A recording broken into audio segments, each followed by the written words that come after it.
我们今生有缘在路上，只要我们彼此永不忘。朋友啊，让我们一起牢牢铭记呀，别在乎那一些又何伤。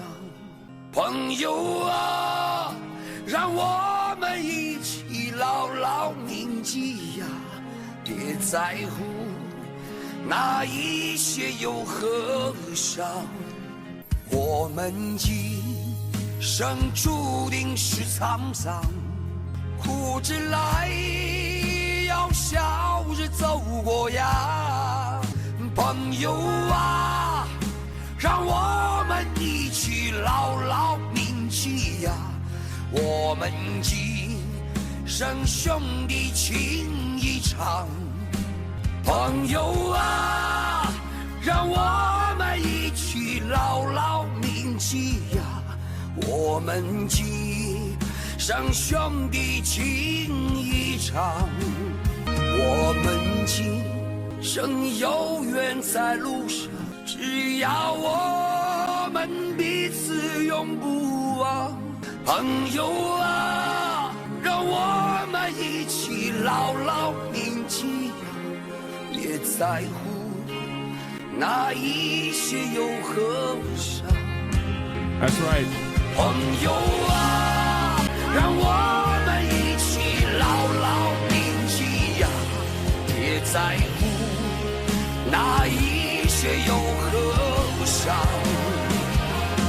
我们今生就像梦一场，有你陪，喝醉了又何妨？朋友啊，让我们一起牢牢铭记呀，反正过后终了无牵挂。朋友啊，让我们一起牢牢铭记呀，反正过后终了无牵挂。朋友啊，让我们一起牢牢铭记呀，反正过后终了无牵挂。 What a god. What a man. What's going on, everybody? I'm Hassan Piker, and this Dawson I broadcast coming to you live from a wonderful and not so sunny, kind of cloudy California, Los Angeles, folks. We're live and alive, and I hope all the boys, girls, and MBs are having a fantastic one because today's a beautiful day. Today's a wonderful day. Today is ceasefire day. It's Sunday. It's Sunday. Fun day. That's right. It's the 19th of January, Sunday, 2025. First day of the ceasefire. Hopefully it holds, inshallah, in Gaza. And also TikTok is on ban. We're going to be talking about a lot of stuff today. It's not a normal Sunday. Normally every Sunday we do a little bit of Sunday fun day, but I want to let you know that today is going to be a little bit of a different of a Sunday. Someone said, I'm Israeli 18M and as a big streamer who represents a lot of people, I truly want to know, what do you think I should do regarding the Palestinian-Israeli conflict, you say? Don't join the military, become a conscientious objector, and join the ranks of like-minded folks at Mesarvot, right? That's the name of the organization.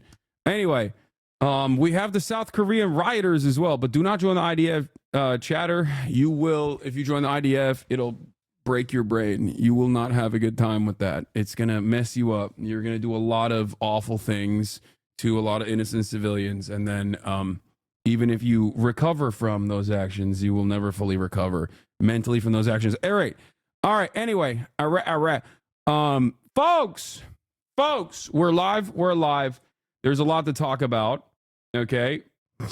I just started off with a banger, Jin Sheng Yuan. It's the OG Chinese national anthem, pretty much the real one, right? And not the fake one. Told you. I also have a new TikTok, of course. We'll talk about that in a second as well. Anyway, ladies and gentlemen, lot to talk about, but personal news-wise, personal news wise, okay, in terms of personal news, ended the broadcast last night and something devastating happened, as you guys know. This is part of the broadcast where I tell you about my personal news, about what I do in between the time period where I press the stop streaming button and press the start streaming a button, okay? And let me tell you, a lot has happened. First and foremost, okay, TikTok was banned. I was devastated because normally I will put something on the telly, you know, Zom 100, which I already caught up with. And then after that, I just like turn on TikTok and I just watch TikTok, right? I watch tic-tac-toe, you know? And they banned it. They took it away from us for 12 hours. It was terrible. Okay. Where am I going to get my immortal science of Marxist Leninist Xi Jinping thought, socialism with Chinese characteristics? Where am I going to get that steady dose of propaganda? Where am I going to learn? When am I going to get influenced into learning Mandarin? Okay. It's my treat. I need it. Marvel Snap was taken out. All this stuff. It's devastating, right? In any case, in that process, I actually dove deep because I'm in an anime hole right now. I have like a couple things I'm watching. I'm watching Mashal, which is really good. I also am looking for a new show. And the show that I found is honestly, I'm genuinely shocked at how good this anime is. And no, it's not Farron, but it's a legitimate masterpiece. I'm saying this right now. It is a legitimate masterpiece, and it's shocking that not a single person has said this name yet in the chat. Okay, an actual legitimate masterpiece. Ranking of Kings. It basically is. Ranking of Kings, I think, is quite literally, I mean, first of all, it's like it's the production is elevated. It gets real racist. Wait, really? Ew. I've watched like the first 10 episodes, or the first like 8 episodes, and it's amazing. It is amazing. It's so sad. It made me tear up every single episode so far. And it's not normally the type of anime that I would ever watch or enjoy, but it's so well drawn. It's the story of a deaf and mute prince who's slated to be the king, as the king is dying. There's a concept of like this divine like god figure that comes down, like an emissary of the god comes down and ranks kings. Okay, and when you're at the top of the rank, you get like, I don't know, access to the king's heavenly bounty, or the god's heavenly bounty, and you pick something. Okay, who recommended to you? Randomly found it. お前は前の王妃の忘れ形見だ。可愛くて仕方がない。鍛錬に励め、息子よ。世界一立派な王様にならなきゃね。約束。俺は影だ。お前名前は？ボッジ。It's a deaf and mute princeling that gets his prince status ripped away from him from his like younger brother, and he develops a relationship with this shadow figure. He develops a relationship with a shadow figure called Kage, who is from a clan of assassins that are basically like linked up with whatever king that they demonstrate loyalty to. But there's some controversy in their background. I'm not spoiling it. I'm just giving you some background. There's controversy in the background.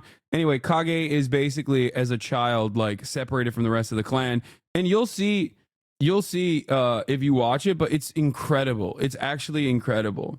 It made me so sad. It made me so sad, and it got me so excited virtually every episode. And not only that, but also, so far, every episode's been incredible, emotional journey. And not only that, but also all of the characters are not like immediately evil or immediately good. Like that's something that I also appreciate, because a lot of animes have one-dimensional characters, people who are just like good or bad. And in Ranking of Kings, a lot of the characters have like different motivations that might surprise you down the line. That type of situation is something that I do appreciate. It's good. It's good writing. Anyway, so I love the art style as well. It's incredible. はやはり俺になるようだ。あなたは今のままで大丈夫です。大丈夫だから大丈夫よあなたは強い子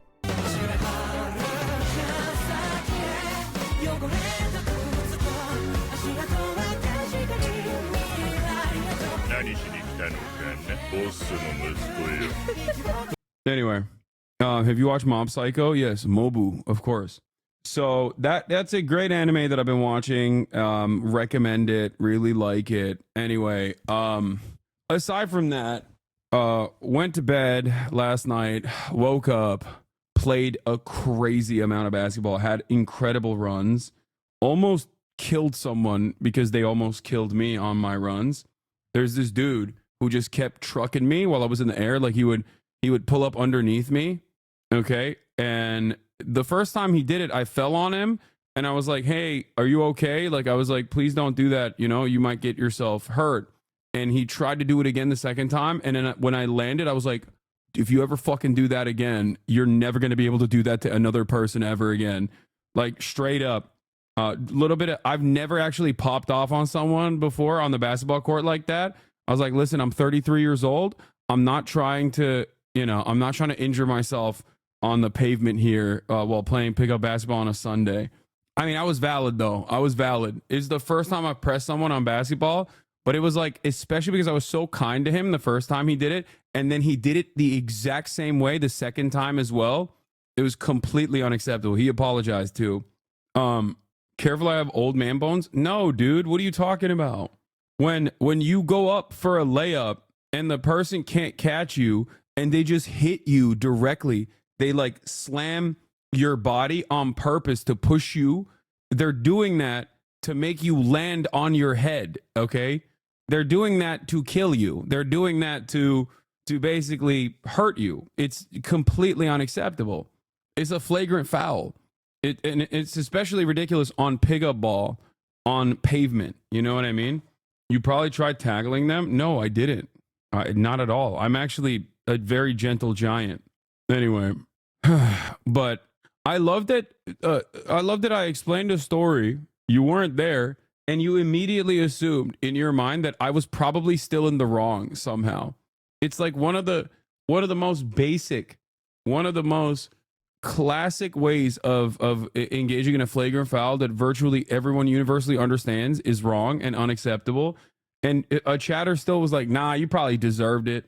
A girl saw you playing basketball. POV, Hassan Piker and Josh Bruce play basketball at the park next to your house. And you and your sister are insane. Wait, should I do it? That's crazy. I love you, Hassan. Oh, I didn't even hear him. That's crazy. Was this your inspiration for today's fit? Yes, that was my inspiration. Maybe TikTok should stay banned. No, this is why TikTok shouldn't be banned. You know what I mean? This is why they want to ban it though. At least they didn't get weird with it and follow you. Yeah, true. Kaya, moment from yesterday, she looks flabbergasted at you. But you probably got like more the muscle spank? support that weight too. Yeah. Kaya! No, hey, leave it. Where did you find that? Get out of there. What is that? It's just Oh, what's candy. it? Candy?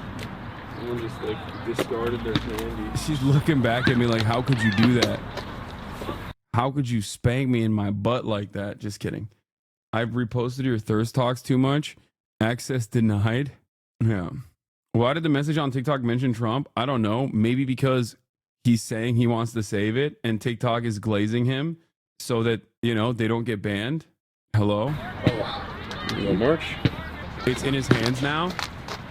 Try to engage. Why are people so... the thing I don't understand is like, why are people so weird about... Why are people so weird about like giving Trump credit, even if you're being apprehensive with the credit that you're giving? Like, even if you understand that things may fall apart down the line, people get very weird about that. Like, you don't have to deny reality. You know what I mean? It's not a partisan situation at all sometimes. Because he banned it? No, he didn't. He wanted to ban it, okay, by executive order initially. And you know who actually did ban it? The Democrats did. Under Democratic leadership, under a Democratic president, the Democratic president signed it into law. They found the bipartisan support to actually get it banned.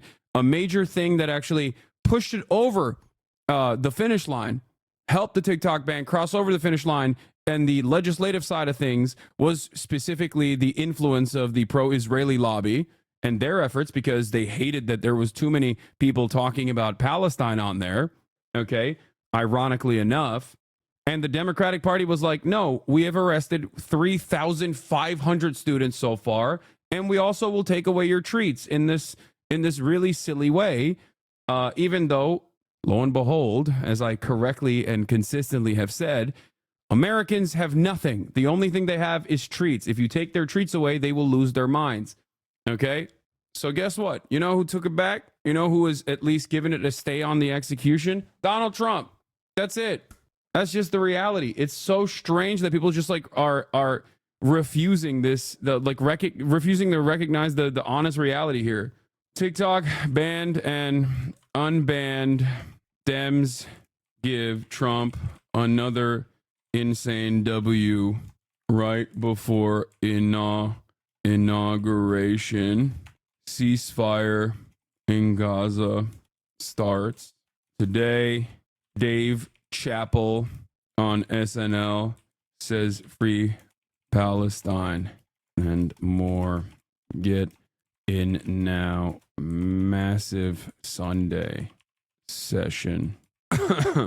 It's so strange to me that people would just like actively deny reality in the interest of some like weird partisan thing, in the interest of like maintaining some kind of like partisan perspective at a time when like the Democratic Party has like abandoned you. The Democratic Party has abandoned all of us, and they seemingly will never learn from their lessons. It's not a team sport at all to me. Okay, I'm calling balls and I'm calling strikes.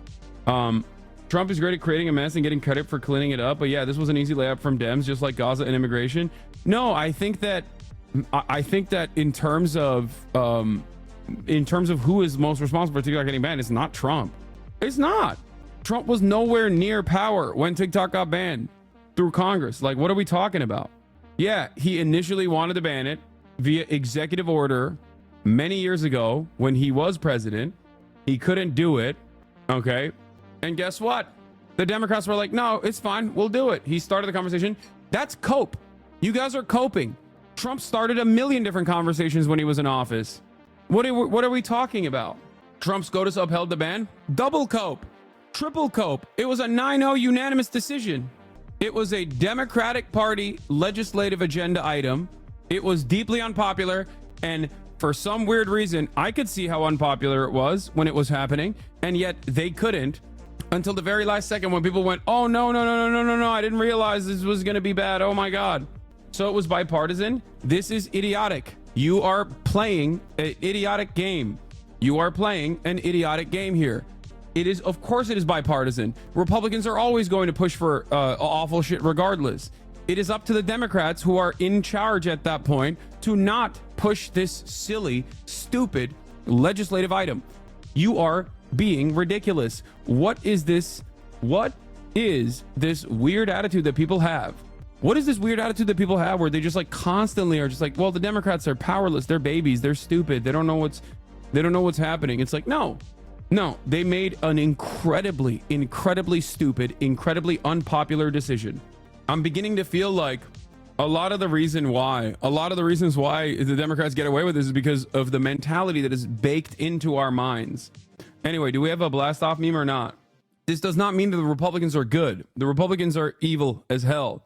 But the Democrats are also evil. The Democrats are also incompetent. They're stupid. It's a manipulative tactic. Trump initially brought the ban to the table. I'm not denying the fact that Dems failed, but Trump only likes it now because he's seen how it can benefit him. Guys, good luck. Good luck trying to actively deny the reality that like every average dumb person, 170 million of them, can see in broad daylight. I'm sorry. Is the reason you have more smoke against Dems than Republicans because they're the opposition party? The reason why I have more smoke for the Democrats against the Republicans is because, first of all, that's not true. I have more smoke for Republicans than Democrats always. But the reason why I'm yelling at my chat right now is because they refuse to recognize reality. And there is nothing that is more annoying to me than a group of people who routinely undermine the reality that is in front of everyone's eyes, where they just like look for an alternative way to message around it, where they're like, no, you don't understand. It was actually Trump that wanted to do. Okay, so we should just kept the ban in place. Why didn't he keep the ban in place? Why is he saying he wants to give it a stay of execution? Why did he successfully give it a stay of execution as the incoming president? Please stop. Please, you cannot. This is not a politically sound way to operate, but more importantly than that, more importantly than politics, this is also, you're basically training yourself to deny reality at the behest of a party that has abandoned you, instead of trying to get your party, if you are a Democrat, to wake the fuck up. Okay? It's truly ridiculous. So what is your point though? People are trying to rationalize all this. What do you recommend us to do? I recommend you to all open your eyes and don't lean into false narratives because you feel as though it is more beneficial for the Democratic Party in an effort to defend the Democratic Party and their incompetence. It's so silly. It's so stupid. Anyway, do we have a blast off meme or not? It is proof that TikTok broke brains. Even if you're on TikTok's side, you have to understand the way people are acting about this is childish and low-key insane. No, it's not. I think you're being childish and insane if you don't recognize that an application that 170 million people were using to communicate with one another, more importantly than that, 7 million small businesses had started on, 7 million people were relying on TikTok for, you know, income. And it's not just like dance people, okay? It's not just like people doing dances and making money off of doing advertising. Even then, that's just like one of the only viable economies remaining in this country. So what the fuck are you supposed to do? But outside of that, there's people that are making, you know, belt buckles. There's people that are making bags. There are people that are making things and selling it on the TikTok shop. And you're just gonna rip that away for what reason? For no reason whatsoever? Ridiculous. It's completely out of control. The people that think like, no, it's actually totally understandable. We should entertain stuff like this. We should entertain ridiculous things that the Democratic Party does like this. Why? Because I don't like it personally. Come on now. Anyway, oh my God, I just need a blast off meme chat. Do we have one or not? If we don't have one, I'm just gonna put something random on there, okay? I feel like people are not giving me anything right now, okay? Hold on. I'm just finding my own. It's fine. Oh, okay. All right. Let's go. I know I have the WAPO article on Sean Fain saying he's willing to and ready to work with Trump. It's understandable. He's the president. My leading theory is that BlackRock and Trump for sure made a shady deal to help TikTok get unbanned. Giving Trump praise is exactly what he wants, saying Trump saved TikTok when he still agrees with the bill passed. No, he doesn't. Because if he agreed with the bill that passed, he wouldn't have passed the bill. I mean, he wouldn't have stopped the stay of execution. It's so stupid. They don't sell him or his CEO friends 50%, then TikTok will be banned once again. Don't fall for this propaganda. Like, guys, hello? What are you saying? If he agreed with it, if he agreed with the ban, he would have banned it. If he agreed with the ban, he would have banned it. What propaganda are we talking about? He would have just let it happen. Like, there's nothing in this for him to defend TikTok's honor or whatever. I don't think you guys understand how comprehensive of a bill this was. Like, I don't think you understand. The way that the Democrats wrote this bill was so that it was a definite ban, where they were like, you either divest from this company that is very profitable, or you're done. And not only, like, they wouldn't even punish TikTok directly. They would punish every other, American corporation for having its hands on TikTok. Servers that run TikTok servers would get punished. Okay? Apple would get punished for having it on the App Store. Google would get punished for having it on the Android Store. This is a very comprehensive piece of legislation that extends beyond the next 4 years. It was a 5-year piece of legislation as well. ISPs would get punished. $5,000 per person that is actively using TikTok. With 170 million people, that is like $800 billion in damages. And it's not like, this is an incredibly dangerous precedent. I talked about this quite a bit. Yesterday, for the past week, for the past couple of months, as a matter of fact. This is not just about like, oh, I like TikTok, I enjoy using it, and you're taking away my treat. This is not that at all. This is a far greater issue than simply the government taking away your treat. The fact that treats are the only thing that motivate the broader American public, and treats are the only thing that hold this entire social fabric together, because without treats, you have literally nothing. Then you recognize that you don't have healthcare, the roads are shitty, and you'll never be able to retire, and life is utterly dog shit, right? And your rent is too much, and you can't afford nice things. All of a sudden, when you take that last treat away, people are going to go, what the hell is this about then? And that's precisely what happened during COVID as well. And there was a good reason to deny some treats during COVID. There is no good reason to deny this treat, okay? It's so shocking to me personally that liberals have this tendency to look at something when any politician actually responds to public pressure in a positive way. Okay, they go, that's bad. That's automatically bad. I'm going to yell about that. I'm going to be against it. Inherently, I'm anti that because a bad guy did it. Trump is still a very bad guy. He is not a good guy at all. Okay, he's a horrible guy. Starting Tuesday, ICE raids are going to start in Chicago. You'll see how bad of a guy he is then. Trust me. Okay, but there is no reason to look at the situation and deny reality. It doesn't make any sense. It does not make any sense whatsoever to look at the situation and not recognize who the real perpetrators are and how they, in the most incompetent ways possible, gave Donald Trump a massive opportunity to present himself as this savior of this incredibly popular app against the incredibly unpopular thing that Congress had done in a bipartisan manner. That was still, at the end of the day, signed into law by the Democratic administration. This is in the hands of the Democratic Party. So looking at a person, looking at any politician that responds to public pressure in a positive way and immediately going, no, I'm against it because the other team did this, is stupid. Okay? It's incredibly stupid. It's incredibly dumb. And I need you to understand that. And I need you to never do this. Please don't do this. Okay?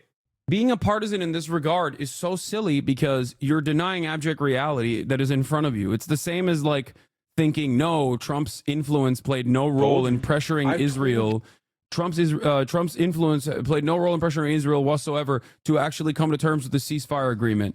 Like, it's ridiculous. So what happened for the past 15 months? Biden couldn't exert his influence, but then all of a sudden at the last second he was able to? No, of course not. That's precisely the reason why everyone is saying, no, this was Trump. Trump played a big role in this. Having said that, of course, the grift to the right begins. Yes, dude, I'm grifting to the right. Classic. Yeah, I'm grifting to the right. You will never find me grifting to the right. The people that grift to the right are the Democratic Party all the time, okay? I'm grifting to reality. What is this? Does this mean I should scrap the Xiaohongshu industrial complex? You see Hutch trying to talk shit again? No. Let's try to defend the scraps of the Democratic Party. The bill was introduced by Republicans and it passed on a bipartisan basis with a veto-proof majority. Obviously, that won't stop the relentless Dems back chorus from the left flank. We're going to see again and again in the second Trump era every time he pulls a stunt like this. Wow, the bill was introduced by Republicans and it passed on a bipartisan basis with a veto-proof majority. Wait, how did it get a veto-proof majority then? How did it get a veto? Wait, I didn't realize that. Oh my God. I had no idea that the Republicans actually had a veto-proof majority in Congress and were able to get this legislative item passed on their own. Oh, never mind. It's because I'm not an absolute moron who's wrong all the time about politics that I recognize that this is still in the hands of the Democrats under a Democratic leadership with Democrats that actually signed on for it. That's what a bipartisan bill is, okay? It just doesn't make sense. Ratio his ass like you did with Tommy. I wasn't even trying to ratio Tommy Vitor, by the way. That wasn't my intention at all when I responded to him. He said Chinese Communist Party running ads for Trump on TikTok. It's true. TikTok is running not just an ad, not just any ad, the largest, most consequential ad of all time. Okay? They're doing that. And the way that they are able to do this and the reasons for why they're doing that is because Trump said, we're not banning TikTok, at least for now. Okay? One must look at who's responsible for giving this massive W to Donald Trump. The Democrats handed him the easiest W of all time if he's smart enough to seize it, is what I said. I didn't intend to actually, dunk on Tommy Vitor or anything like that. This wasn't intentional at all. Yeah, no other will ever care that Trump got paid to flip flop on it because Congress didn't really explain why it felt necessary to do so. I didn't even see his response, but I don't, this response I don't agree with entirely either. Because like I think Trump is not doing this because he got paid for it or whatever. Trump is doing this because he understands that TikTok is popular. That's it, and it's an easy W for him. He personally thinks TikTok played a role in him winning this election, in him basically getting 34% of the youth vote, as opposed to like in prior elections, never reaching that percentage at all. Okay. He thinks TikTok played a big role in him getting that. And I think the TikTok CEO, and TikTok did a pretty smart move where they literally were like, oh no, we love the Republican Party. Look at Charlie Kirk. He's so popping on TikTok. They literally juiced up one guy from the Trump orbit. And immediately they were like, actually, TikTok is great for us, in order to have a stay of execution.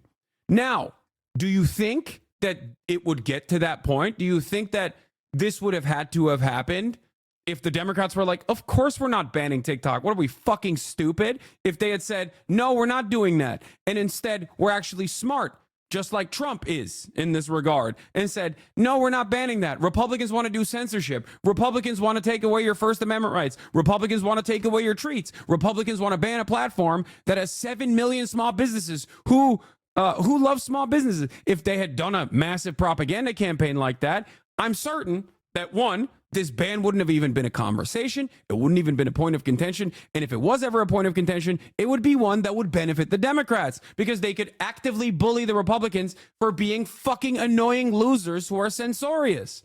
But they didn't do that.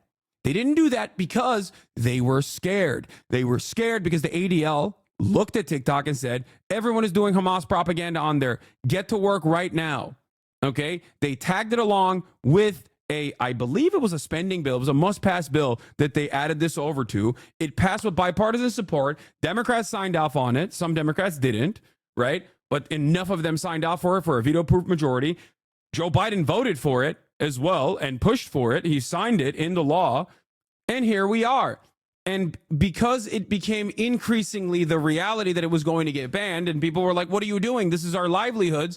All of a sudden, in the last second, they were like, just kidding. We actually don't want it banned. Can you imagine a world where you push for something, okay? You push for a piece of legislation. That legislation passes. Your president votes on that legislation. Then it goes all the way up to the Supreme Court. You don't have a Supreme Court in that situation, right? The Supreme Court is not even on your side. And yet that conservative Supreme Court unanimously votes to enact the legislation that you pushed. And literally a day after that, right as you are on the way out of your administration, on the last day of your administration, you go, we were just kidding. We were just kidding. We were kidding. 36 hours. Let's just leave this to Trump. He can deal with it. I cannot imagine a worse way to fucking legislate. I can't imagine a stupider thing that a party could do. And this isn't like, Hassan, you're a dreamer. You're just dreaming big. You want pie in the sky ideals. Like, you are just ideologically minded on this issue. Like, no, it's just bad politics, man. I'm looking at exactly what the Democrats are doing and telling you that they're doing bad fucking politics. They are playing like they want to lose. It's terrible. It's terrible politics. If anyone else in any other job had this level of performance, this much of a glaringly obvious fuck up, they would be fired. They should be fired. It is crazy. And when the Democrats fuck up, we suffer. Okay? Because when they mess up, when they suck, when they're bad at their jobs, then Republicans win. Okay? They might not care about that, because they're politicians. And as long as they can keep getting their donations, as long as they can keep farming donos off of all of the awful cruelty that the Republican agenda represents, they're fine. As long as they can keep sending their children to the best schools and make them work at these same mega corporations that they end up getting money from to deregulate those specific sectors, they're fine. You are not fine. When Republicans control the government and do awful shit, you're not fine. You suffer. It's ridiculous. It is completely ridiculous. It doesn't make any sense, dude. It's mind-boggling. Okay? And I don't understand. I don't understand how people can't see the glaringly obvious reality here. I don't get it. Yeah. Just 33% of all Americans express a favorable view of the Democratic Party, an all-time low in CNN's polling dating back to 1992. 4 years ago, in the immediate aftermath of January 6th, attack on the Capitol, the Democrats' rating stood at 49% and the Republicans at 32%. The party is dead. Murat, do you want food? Is that what you want? Okay, here. The party is so bad. They're such an overt failure. Anyone that defends this kind of ineptitude is ridiculous. You're just defending losers. Like, you're defending losers for losing. You're deluding yourself. It's so bad that it's like understandable if you think that this is the controlled opposition party where they're like deliberately losing. I can't begin to explain this. And it's actually stuff like this. This is no motion, okay? Just so you understand. This is one, a denial of abject reality, a refusal to understand how anything works. But last but not least, this is what you see on MSNBC at a time when they are failing, okay? Why are you doing MSNBC talking points on fucking Twitter, man? Why are you doing that? Do you have no mind of your own? Are you a goddamn robot? Are you getting paid by the DNC at least? Please, Hutch, tell me you're getting paid. Because if you're doing this for free, I don't know what to tell you. Like, if you're doing this for free, you are such a fucking loser. Not only are you wrong, but you're not even professionally wrong. At least Matt Iglesias is professionally wrong, right?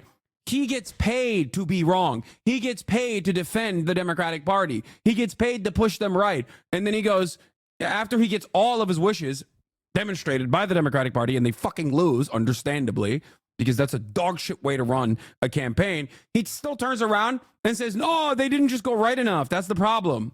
But like, I don't understand it. I don't understand how you, as an outsider, as a fucking COD guy, could turn around and, you know, do this for free. You're doing propaganda, not even for the Democratic Party at this point. You're doing propaganda for like a select few group of analysts within the Democratic Party that are getting all this money to lose. You're doing this for staffers that are giving all of the wrong notes to their politicians. And it does not make any sense. It especially doesn't make sense when you do it for free. I don't get it. I genuinely don't get it. I think for a lot of people, I'm going to be as charitable as I possibly can be and try to analyze or interpret what's going on in front of me here. Okay? I'm going to assume that because we are so cynical at this stage, after multiple decades of Reaganomics, after the devastation caused by neoliberalism, we at this point, I think, genuinely consider any kind of, like, some people, not we, as in people here, but I think there are some liberals out there who falsely assume that politics is about being paternalistic and also doing things that the population doesn't want. And the more unpopular this is, the more bitter this pill is to swallow, the more real politics is happening in that situation. And I think a lot of these guys play catch up, where they basically look to the Democratic Party and don't actually interpret why this bill is passing or what the reasons are from the Democratic Party. They just simply play catch up and defense after the fact, no matter how bad it is. And the only way that they can do that is by simply stating, you know, you just don't understand. The average person doesn't understand. Populism is inherently bad. Doing things that the majority want is inherently bad. Are there instances where doing things that the majority wants is inherently bad? Sure, there are. Sometimes good governance dictates you do things, especially if you have a grand design, if you have a big plan, right? Infrastructure, let's say. You're going to build a massive web of bullet trains. That's going to be an expansive project. That's going to be an expensive project. You're going to have to do eminent domain throughout that process. Some people are not going to like that. Sometimes a good government is supposed to do those things, okay? At the behest of a larger agenda that is overtly good. okay, that is beneficial for commerce, that is beneficial for improving people's material conditions. This is not one of those instances. Banning TikTok is not one of those instances. Not only unpopular, but it's also fucking stupid. It's a bad piece of legislation. It's bad politics and it's bad policy. And Democrats love doing bad politics and pairing it up with bad policy. It does not make any sense. So it doesn't make any sense to defend this sort of thing. I don't understand it. I really, really, really don't understand it, especially because like that kind of commentary that Hutch is engaging in here, playing catch up and like defending Democrats' incompetence once again, and claiming that this is me actually like giving credit to the Republicans and not just like addressing reality, okay? Doing political analysis and addressing the reality that everyone can see too, by the way, okay? But infinitely better writers who have spent multiple decades in these institutions write much craftier pieces, think pieces on the New York Times anyway. So you're not filling a void either. Not only are you wrong, but you're not even good at being wrong, and you're not getting paid to be wrong. So I don't understand. Just give it up. Wake the fuck up. Exercise a little bit of critical thinking and stop just defending the Democratic Party like a bot, dude. I don't understand it. Like, if I want this take, I don't have to get it from No Opinion or Hutchinson. I can get it from any number of different people in the New York Times editorial board that have spent most of their professional careers either working for the Republican Party or the Democratic Party or both of the parties, as a matter of fact. Okay? And they get paid a lot of money to do that. They got paid a lot of money working in these parties, and now they get paid a lot of money to defend the incompetence of said parties by doing PR for them. It doesn't make sense.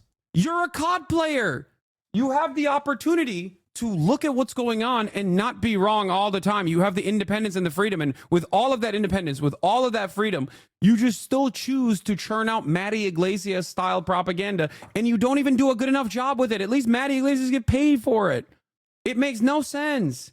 It's like the lowest form of human. I swear to God. How is this helpful for anything? Just want to know what your goal is. It only pushes people farther and farther away from listening to us. What? Dude, it drives me crazy. You're so reactive. Can you actually make a plan for us to build a productive coalition with a clear and concise message that actually attracts people to our side, not just attacking everyone all the time? Do you not understand what's going on in the thing that I pulled? I made a correct assessment that the overwhelming majority of people are also aware of. And then a person that is supposed to be on our side, okay, it chose to interpret that in the worst way possible and actually claim a reality that doesn't exist. What do you want me to do? I understand your points. I just think it's helpful to focus on. Okay, well, but you don't know anything. So I don't know why it is a much broader point that I'm making. It's not just Hutch. There are a lot of people that do this, okay? It is the mentality that a lot of people have, which is defend the Democrats unconditionally, even when they're in the wrong, okay? That's it. And it's inappropriate. So that conversation that I'm having here is not just about Hutch, okay? It's about everyone that has that same tendency to immediately rush to defend the Democratic Party, even if they are operating in an incompetent manner. It makes everyone look delusional, okay? That's it. If you do this out in the wild, people will look at you like you're crazy. Anyway, here, as I said, there was my I told you so video. Told you. I told you. TikTok has 170 million Americans. It's infinitely more popular than Congress. It's more popular than most things in this country. It's more popular than voting. It would be far too difficult for our incompetent Congress to fully successfully ban this application with 7 million small businesses on it. So here we are, the Democratic Party's incompetence once again in full display, giving Donald Trump, the man who wanted to initially ban TikTok, the full credit on a massive billboard with 170 million people, giving him the credit that he is actually now saving TikTok. Coming right on the heels of a ceasefire in Gaza as well that for 15 months Joe Biden simply could not accomplish. This be a warning though. As America's power diminishes on the global stage, they are going to become more censorious. Free speech never really truly existed. Obviously, look at the Red Scare. Look at what they did to black activists. Look at what they did to, BDS. But now it's going to get worse. Yeah. Isn't this stunt super illegal and says the President Trump can do things outside the judicial and legislative branches? What do you mean the stunt is super illegal? What's illegal about it? What is illegal about this quote unquote stunt? What's illegal about it? Told you. Told you. Is a sneaky thirst talk? Anyway, here, I'm blasting it. Go like it. Go like it, archive it, repost it. This just proves our laws don't mean shit. It's who's in power and who's willing to use that power. Americans have acute severe TikTok withdrawal and is showing cold turkey and they're fiending. It's not healthy. China bad. USA, USA, USA. Yeah, I mean, this is a great take as well. Yeah, you Dem loyalists were wrong about the significance of Gaza to Americans, wrong about the political relevance of the TikTok ban, wrong about the validity and intensity of popular hatred of corporations. You don't know anything when it counts. Please exit all civic life forever. It's true. It's true. And I'm already seeing thank you Trump posts from my apolitical friends. I want to die in a video game. If you're angry at that, understand who's responsible for it. Because who gave Trump this opportunity? Who? Who gave Trump this opportunity? The Democrats did. They did. I want a competent, actually anti-fascist Democratic Party. I want a real counterbalance to growing fascism in this country. The Democrats are refusing to do that. Okay? They're refusing to do that. And I keep screaming and I keep kicking and I keep demanding that the Democrats actually do that so that we don't have a ridiculous Republican administration. It's ironic that people will try and claim that I'm an accelerationist, that I want Trump to win or some dumb shit, when it's exactly the opposite. If the Democratic Party listened to any number of different things that I was complaining about, we could have fucking had a much different outcome here in this election cycle. But no, I don't expect them to. I'm just saying that, like, it is completely ridiculous that these guys don't want to learn from their defeats at all. Can you explain the data behind saying that the ban is unpopular? When the ban passed, it has 70% support in polling that was accurate in the election, sadly. Even TikTok users, the ban was 30% yes to the ban. Has there been recent polling trying to counter the people saying it's popular and we should ban it still? Okay, two things that I will tell you on this. One, at no point did it actually reach above 50% approval for banning it, okay? And even then, it doesn't matter because there are 170 million people on the application. How many times do I have to explain to people that in the United States of America, especially, people that claim that they want something, that they think that, like, banning something is going to be good, once facing that reality, will very quickly change their minds. We just went through this with abortion. We just went through this with fucking Roe v. Wade. I don't know how else I can explain it. There were people who were like, I'm voting for the Republican Party, but maybe this abortion ban, not a great idea. They literally went back to their own states and with resounding margins turned around and solidified constitutionally enshrined abortion protections in the same states. Clearly, the people that were like, oh yeah, I'll vote for the abortion ban, I think it's a good idea, once it was a reality, we're like, oh my God, it wasn't a good idea at all. It was a very bad idea. Let's change this immediately. This is the reality in America all the time. People will say, I want something. And when that thing happens, they go, oh my God, I had no idea how devastating this was going to be. This is part of the benefit for reactionary politics, is that Republicans can get away with a lot of awful things, with an agenda that is just inherently bad, okay? An agenda that is harmful to so many Americans because many of them don't realize the damage until it's far too late, once it's implemented. And a pretty sizable chunk of people never even recognize it. So that's number one. Number two, even on that front, it never actually passed 50%. Okay? That's a good angle to come at it, people. The public as a whole is very bad at hypothetical situations. The what if questions, they just generally get wrong. Yes, look at climate change. People can't comprehend something unless it's like tangible, unless it's like A to B, okay? Especially as a broader population. That's number one. Number two, okay? Number two, even then, there wasn't this like mass approval of banning TikTok, okay? There wasn't like this overwhelming sea of support to ban TikTok. How can you say that when the fucking application is the most popular application? Like, what are we talking about?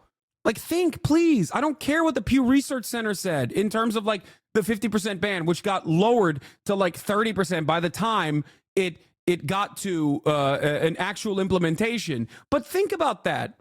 Think about that, please. Like, at the end of the day, you can look at the raw number of people that are using the application on a daily basis. Part of the reason why they wanted to ban it was because of its success. Just because people use it doesn't mean they don't want it banned. Dude, that is so dumb.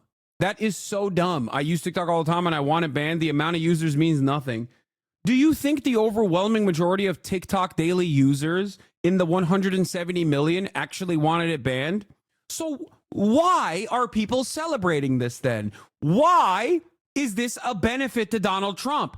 If this was truly a fucking popular decision, why is this being treated like an ad for Donald Trump? This should be a major L for Trump. That Trump saved TikTok should actually be a bad thing. But you understand that as a good thing. You understand that as a good thing because you recognize, regardless of what you're saying right now, to try to prove a fucking stupid point on your in this moment, you also understand that this was objectively an unpopular decision by the Democratic Party.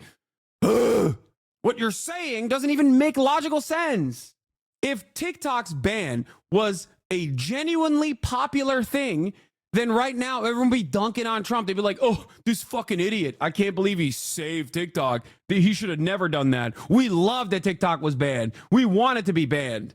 Right? Right? Don't you think? Your argument doesn't make sense. The argument that you're trying to put forth doesn't make sense.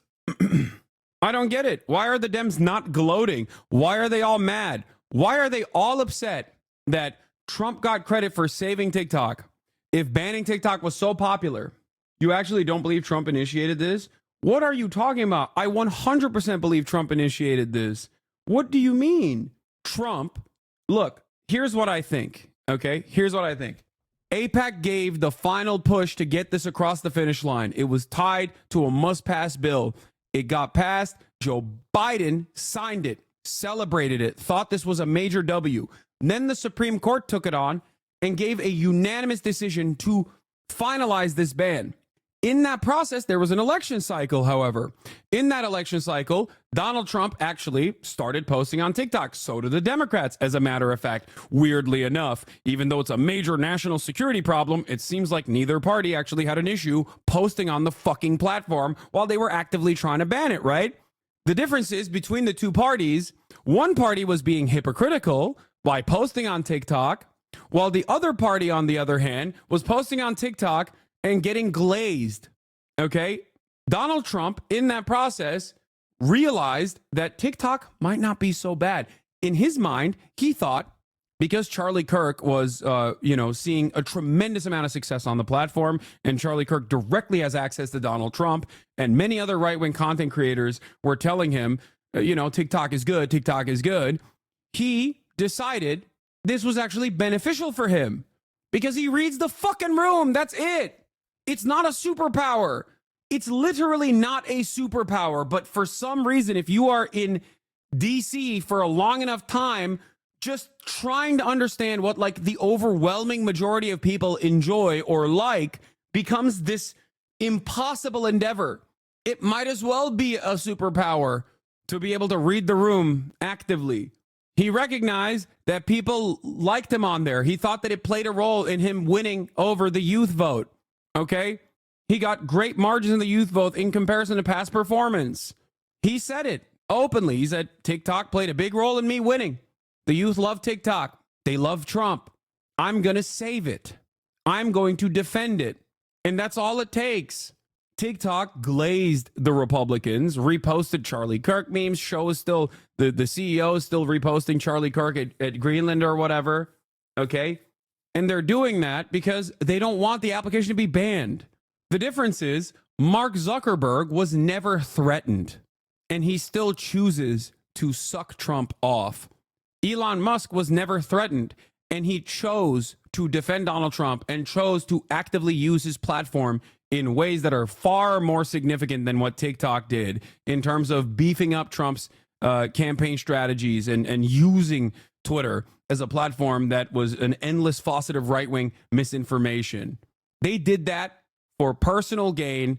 when they didn't even need to. TikTok, on the other hand, obviously looked at the situation and was like, well, this guy's pretty agreeable if you glaze him a little bit. And that's precisely what happened. They glazed him a little bit and, you know, they got a stay of execution. That's it. That's it. I think a lot of the denial is the result of people's fear of Trump. I mean, I don't understand that. I am fearful of Donald Trump's administration as well. And I'm never going to stop being critical of Donald Trump. I don't think Donald Trump is good all of a sudden. I'm more angry at the Democratic Party for making Trump look good in this process by giving him the easiest W of all time. Like I said, Trump doesn't have a superpower, okay? He just recognizes when something is popular and he goes, yeah, I don't care about like any number of different legislators. This is popular. They like me over there. They'll like me even more if I save it. I'm going to save it. That's it. I'm asking companies not to let TikTok stay dark. I will issue an executive order on Monday to extend the period of time before the law's prohibitions take effect so that we can make a deal to protect our national security. The order will also confirm that there will be no liability for any company that helped keep TikTok from going dark before my order. Americans deserve to see our exciting inauguration on Monday, as well as other events and conversations. I would like the United States to have 50% ownership in a position in a joint venture. They already have, I think the Chinese ownership at this point is like 20% from ByteDance. By doing this, we save TikTok, keep it in good hands, and allow it to stay up. Without U.S. approval, there is no TikTok. With our approval, it's worth hundreds of billions of dollars, maybe trillions. Therefore, my initial thought is a joint venture between the current owners and or new owners, whereby the U.S. gets a 50% ownership in a joint venture set up between the U.S. and whichever purchase we so choose. Donald Trump's Truth Social, 10 a.m. EST. And It's so cool how right after the SCOTUS ruling, the Speaker of the House just says explicitly that the ban is intended exclusively as censorship and to strip the free rights of its 170 million American users. And that's precisely what this was about. I don't know how people don't see this. No, he's not saying nationalize TikTok. It doesn't matter what he says in terms of like what they want to do. I think that they're probably going to have a very similar structure that currently exists, but they're just going to aesthetically make it seem as though it's different. Like the ownership is different. That's the difference. Because TikTok says they're not going to sell. Why would they? I understand why they wouldn't. What the fuck? Trump called Biden out on this in April when the first bill passed. Yeah, Trump blames Biden for a potential TikTok ban and calls it election interference. In 2020, Trump signed an executive order to ban TikTok from app stores, warning the United States must take aggressive action against the owners of TikTok to protect our national security. Yeah, well, it doesn't. I know Trump proposed a ban on TikTok in 2020. He tried to do an executive order. It was unconstitutional. I know all of this. Why are you telling me this, chat? You think me, the political commentator who literally commentated on this as a professional political commentator in 2020 when it was happening, is oblivious to this reality? I know. It does not matter. Saying Trump initially wanted it banned and he doesn't anymore doesn't change the equation even a little bit. Okay? TikTok CEO Shou Zi Chu is expected to attend tonight's Make America Great Again victory rally at Capital One Arena. Yeah, of course.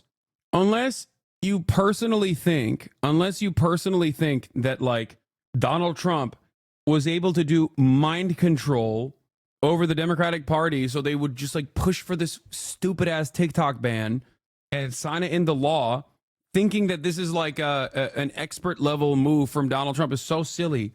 It's super basic. It does not have to be that complicated. Politics can be as complicated as you want it to be or as simple as you want it to be. If people want something, and if an application, a treat that 170 million Americans use, okay, is the easiest W of all time. It's an incredibly easy W. It's an easier W than COVID lockdowns, because COVID lockdowns were appropriate. That was an instance where the government was actually operating in a paternalistic fashion at the behest of the citizens, okay? And even then, it was deeply unpopular because people couldn't go get haircuts. People were losing their minds, okay? People did not have access to their treats. Don't you understand? That causes societal collapse in America. That's the one thing. That is the American social contract. It does not matter how many brown people need to be eviscerated in the process. As long as I, an American, can get $5 jalapeno poppers, I, as an American, can get my easily accessible, affordable treats, then this entire project is fine, okay? That's the only thing that pacifies the public. That's the only thing people care about. Because when you don't have those treats, all of a sudden, you start recognizing that the potholes are fucked up, the roads are busted, the infrastructure is dog shit, that schooling is worse year over year, your job opportunities suck, you can't pay rent and also afford groceries at the same time simultaneously, you'll never be able to retire. The world is both simultaneously on fire or underwater, sometimes both at the same time. There's endless war. All of a sudden, you're like, everything sucks. And now I don't even have my treats? What the fuck is this all about? That's it. That's the only thing that keeps American society together. So you don't have to be a brilliant person to recognize, like, yeah, if you take this thing away from Americans, they're going to get real pissed off.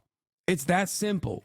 Also, not only is this just a treat, but there is no valid, unlike the COVID lockdowns, there is no valid reason to try and, restrict Americans' access to this social media application. Okay? That's the other problem here.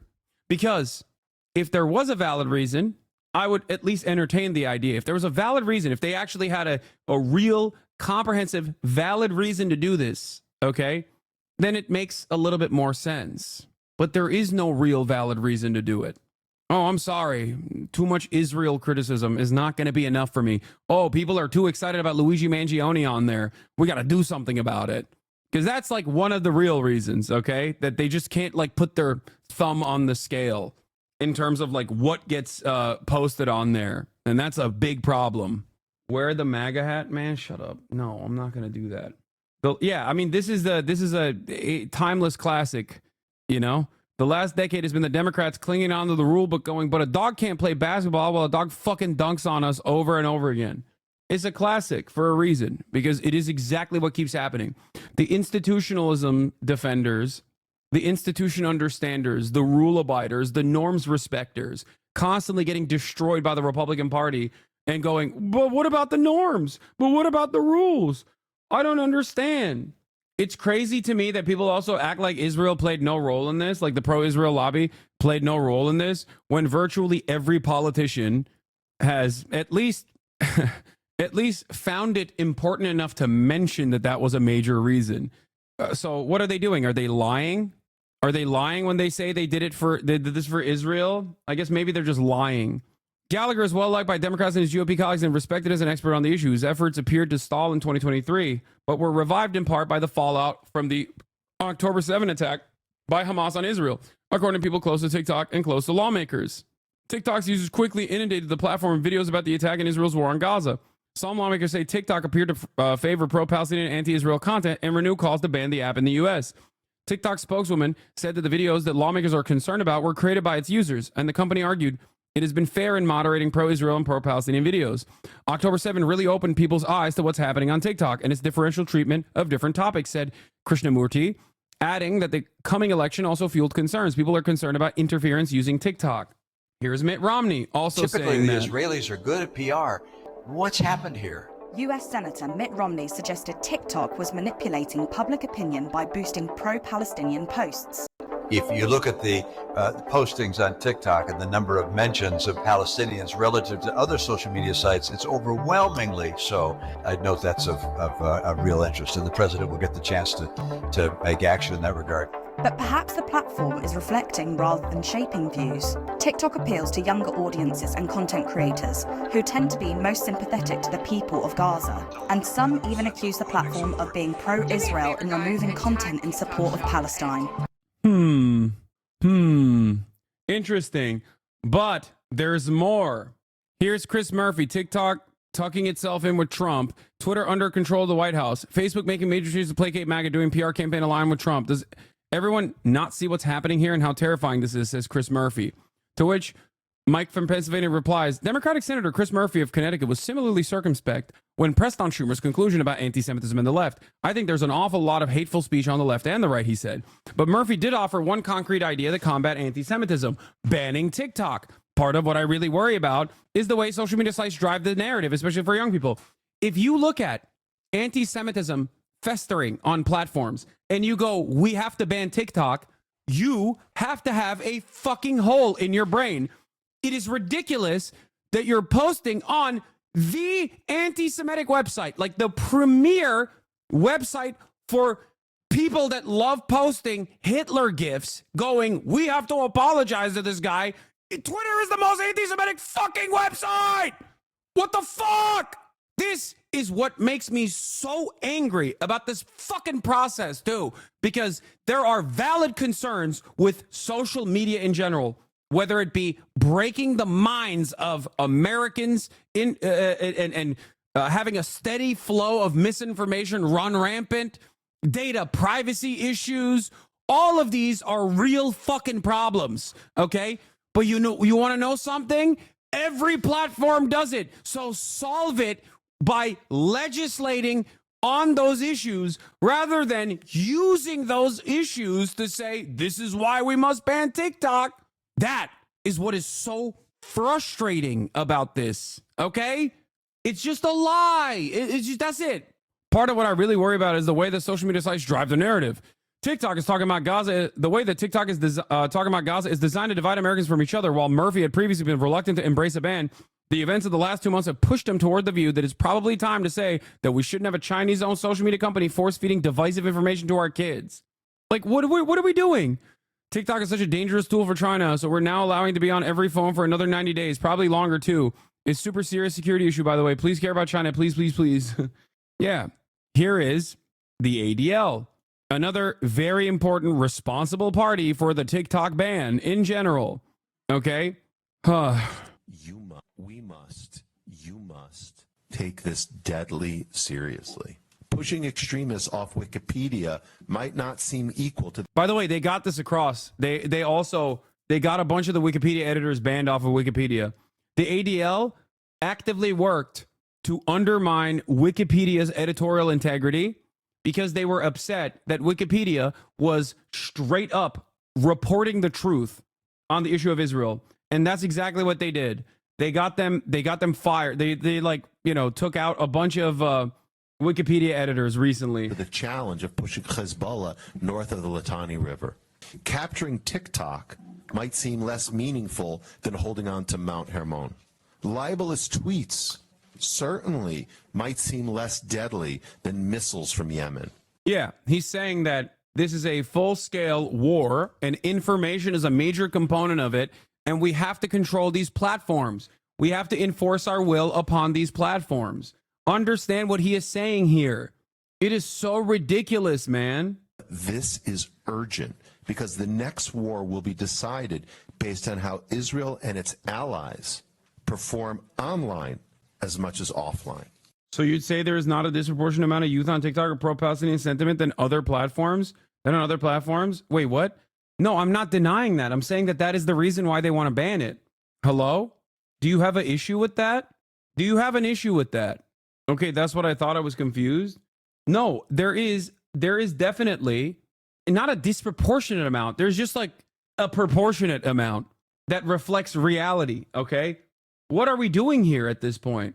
Here's the original Greenblatt tweet from 2023. An intercepted communication, leaked audio of ADL Chief Executive Jonathan Greenblatt freaking out because global youth aren't buying Israel's propaganda anymore. Let's take a look at what he had to say.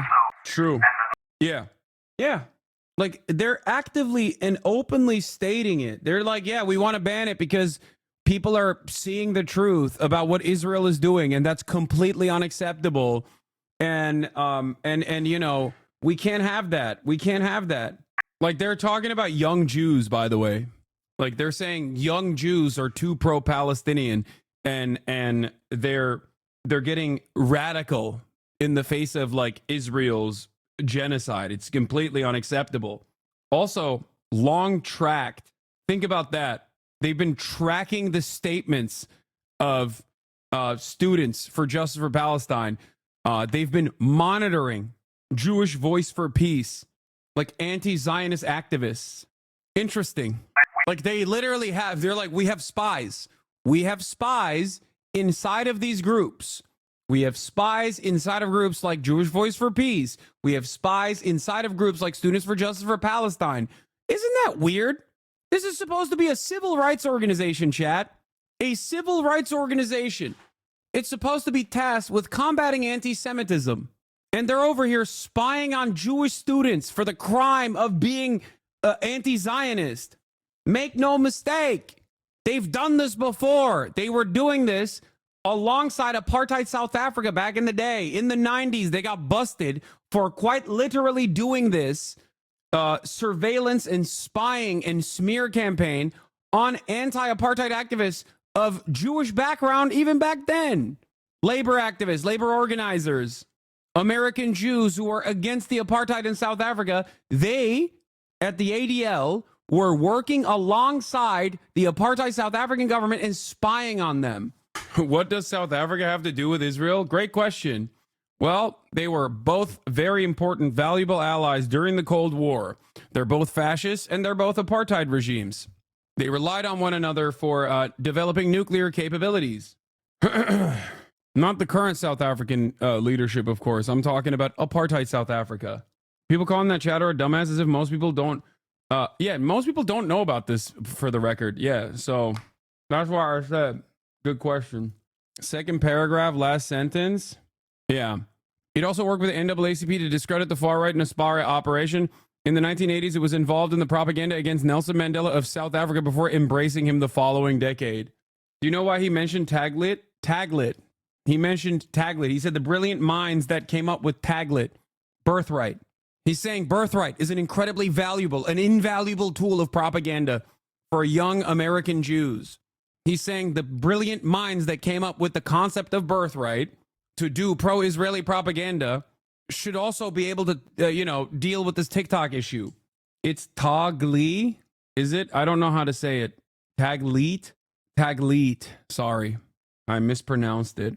What is this? We need to talk about TikTok. TikTok, if you will, it is the 24/7 news channel of so many of our young people, and it's like Al Jazeera on steroids. In November of 2023, a recording was leaked of Jonathan Greenblatt, the head of the ADL, referring to TikTok as a problem that needed to be taken care of. I want to point to something here, okay? Make no mistake, there are other factors from other sectors that want a TikTok banned as well. Israel and the pro-Israeli lobby simply had enough institutional enforcement capabilities in terms of the legislative body to drag it across the finish line.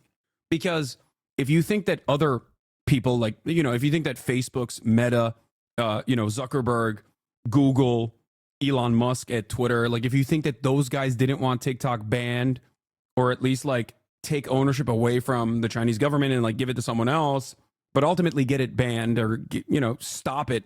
If you think that those guys that didn't have like an alternative interest in TikTok, you'd be wrong. It benefits them greatly, right? This is why I've also explained that TikTok being banned, technically, as a content creator who's not really on TikTok that much, it benefits me as well, because 170 million people are now going to look to another social media platform. So when I'm defending this on principle, I'm not defending it because of my own personal motivations here, okay?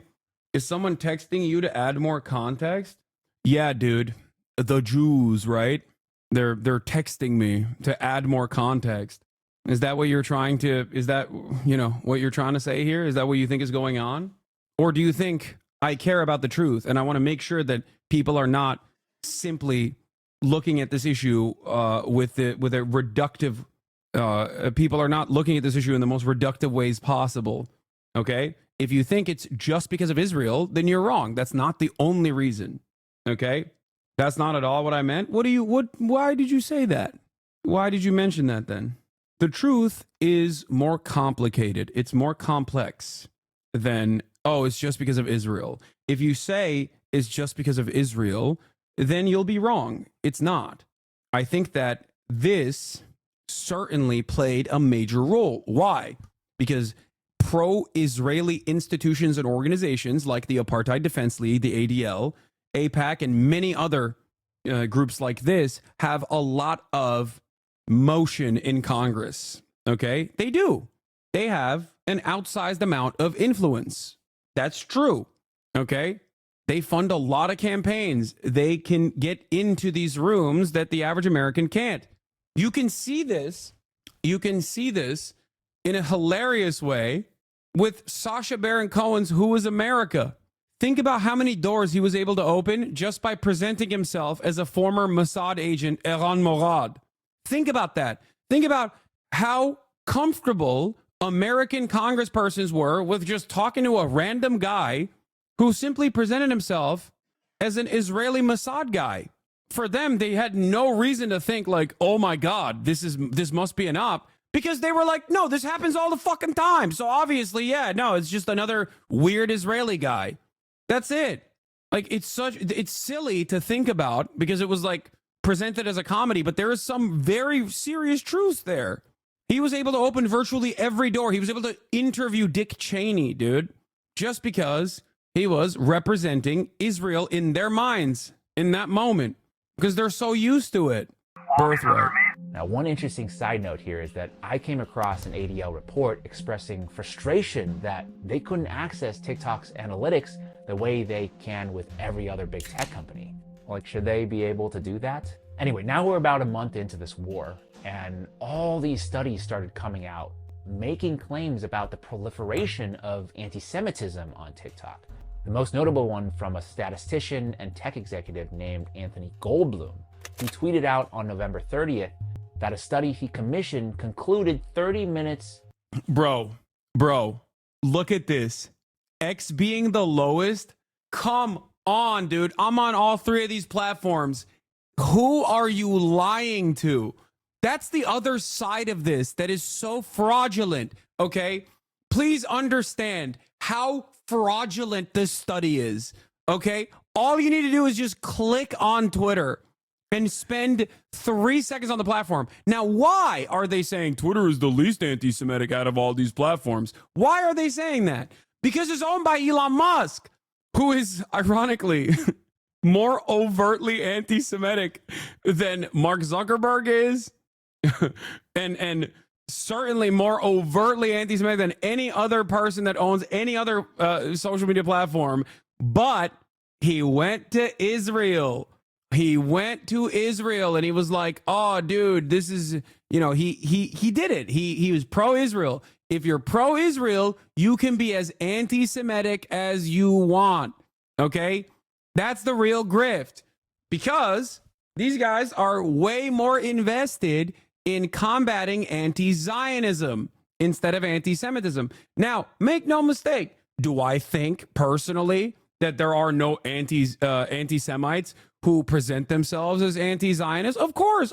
I am the first to recognize that. And I talk about it all the time. The likes of Jake Shields or that one random doctor anti-vaxxer lady who will every now and then, in between like Palestine posting, will just then go and be like, look at all these rich Jews that are in power. Like, that's just you're just using Palestine to be anti-Semitic. You're using the issue of Israel's apartheid and Israel's genocide to actually propagandize your opinion, which is that you want people to hate Jews.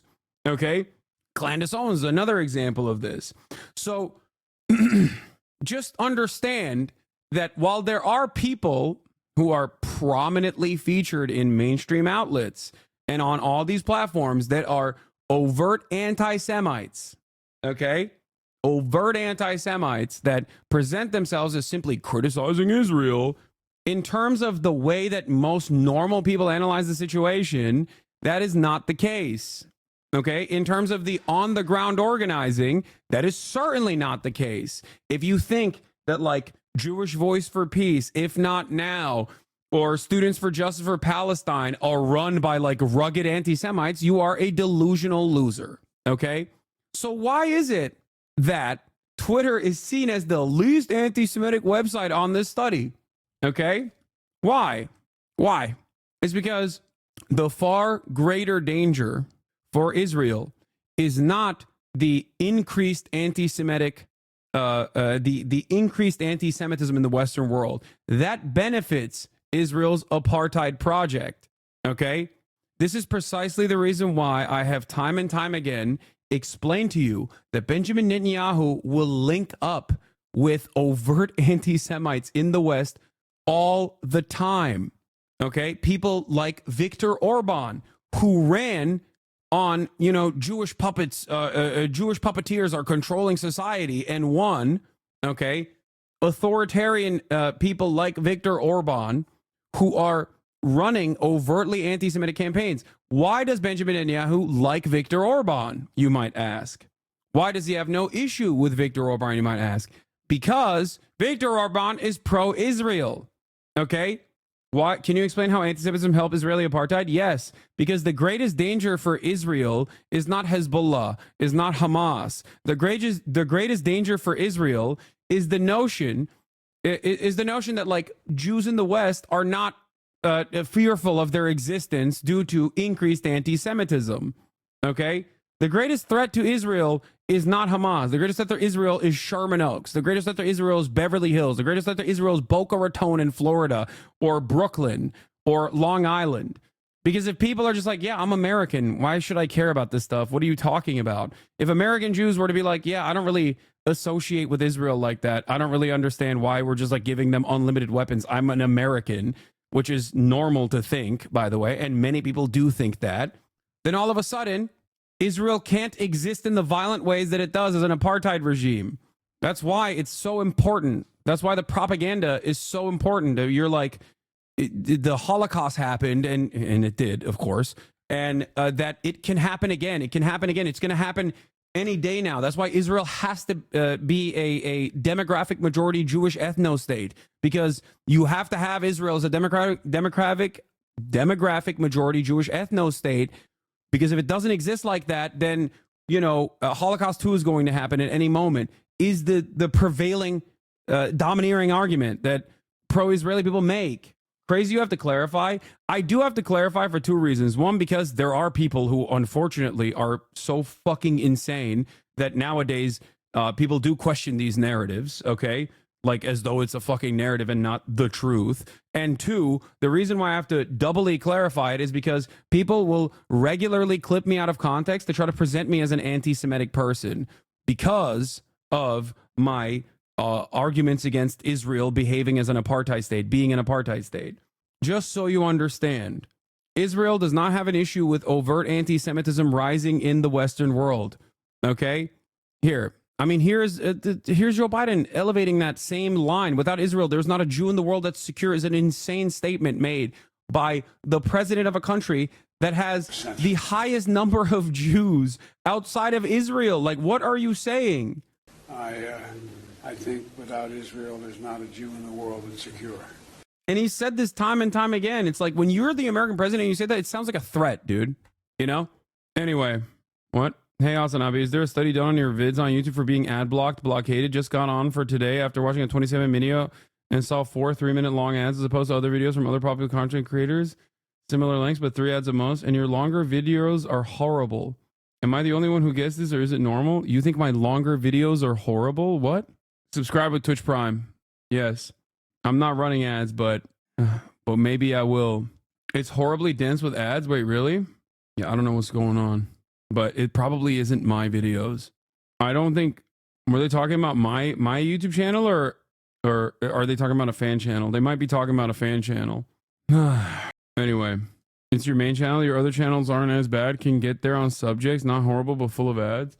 I'll look into it. Now, the idea, your YouTube is trash, Lazlo. The idea that like Israel is the safest place on the planet for Jews is also obviously insane, considering how violent the Israeli government is and how it constantly is trying to do upkeep for an apartheid where there are 5 million indigenous people that they're dominating in perpetuity. That's already a ridiculous thing. The shadow says, right, the place where Jews are conscripted to fight nonsense wars and the biggest Jewish massacre since the Holocaust happened is the only place where Jews are safe. Exactly. It's not safe at all. It's a constant war zone, and it doesn't have to be a constant war zone. It's only a constant war zone because the Israeli government can't maintain it without being a constant war zone. You're always going to have friction if you are trying to dominate 5 million indigenous people in real time. Like, that's insane. So it's a ridiculous idea, and it's constantly defended by ridiculous people who are pro-Israel. But like I said, this benefits the propaganda this necessitates propaganda Israel must put out, okay? In terms of, you know, Israel being an inherently violent settler colony, okay? Because that's what it is, both historically and in contemporary society. Israel behaves as a violent settler colony.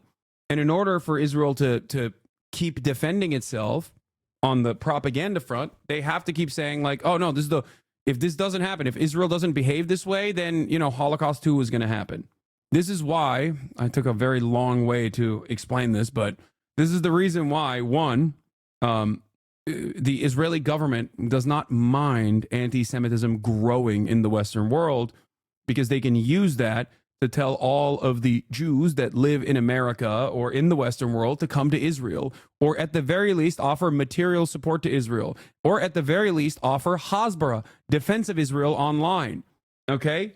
But yeah, this is a laughable argument, though, to say that Twitter is like 8 times or 10 times less anti-Semitic than TikTok is hilarious. A day on TikTok makes someone 17% more anti-Semitic.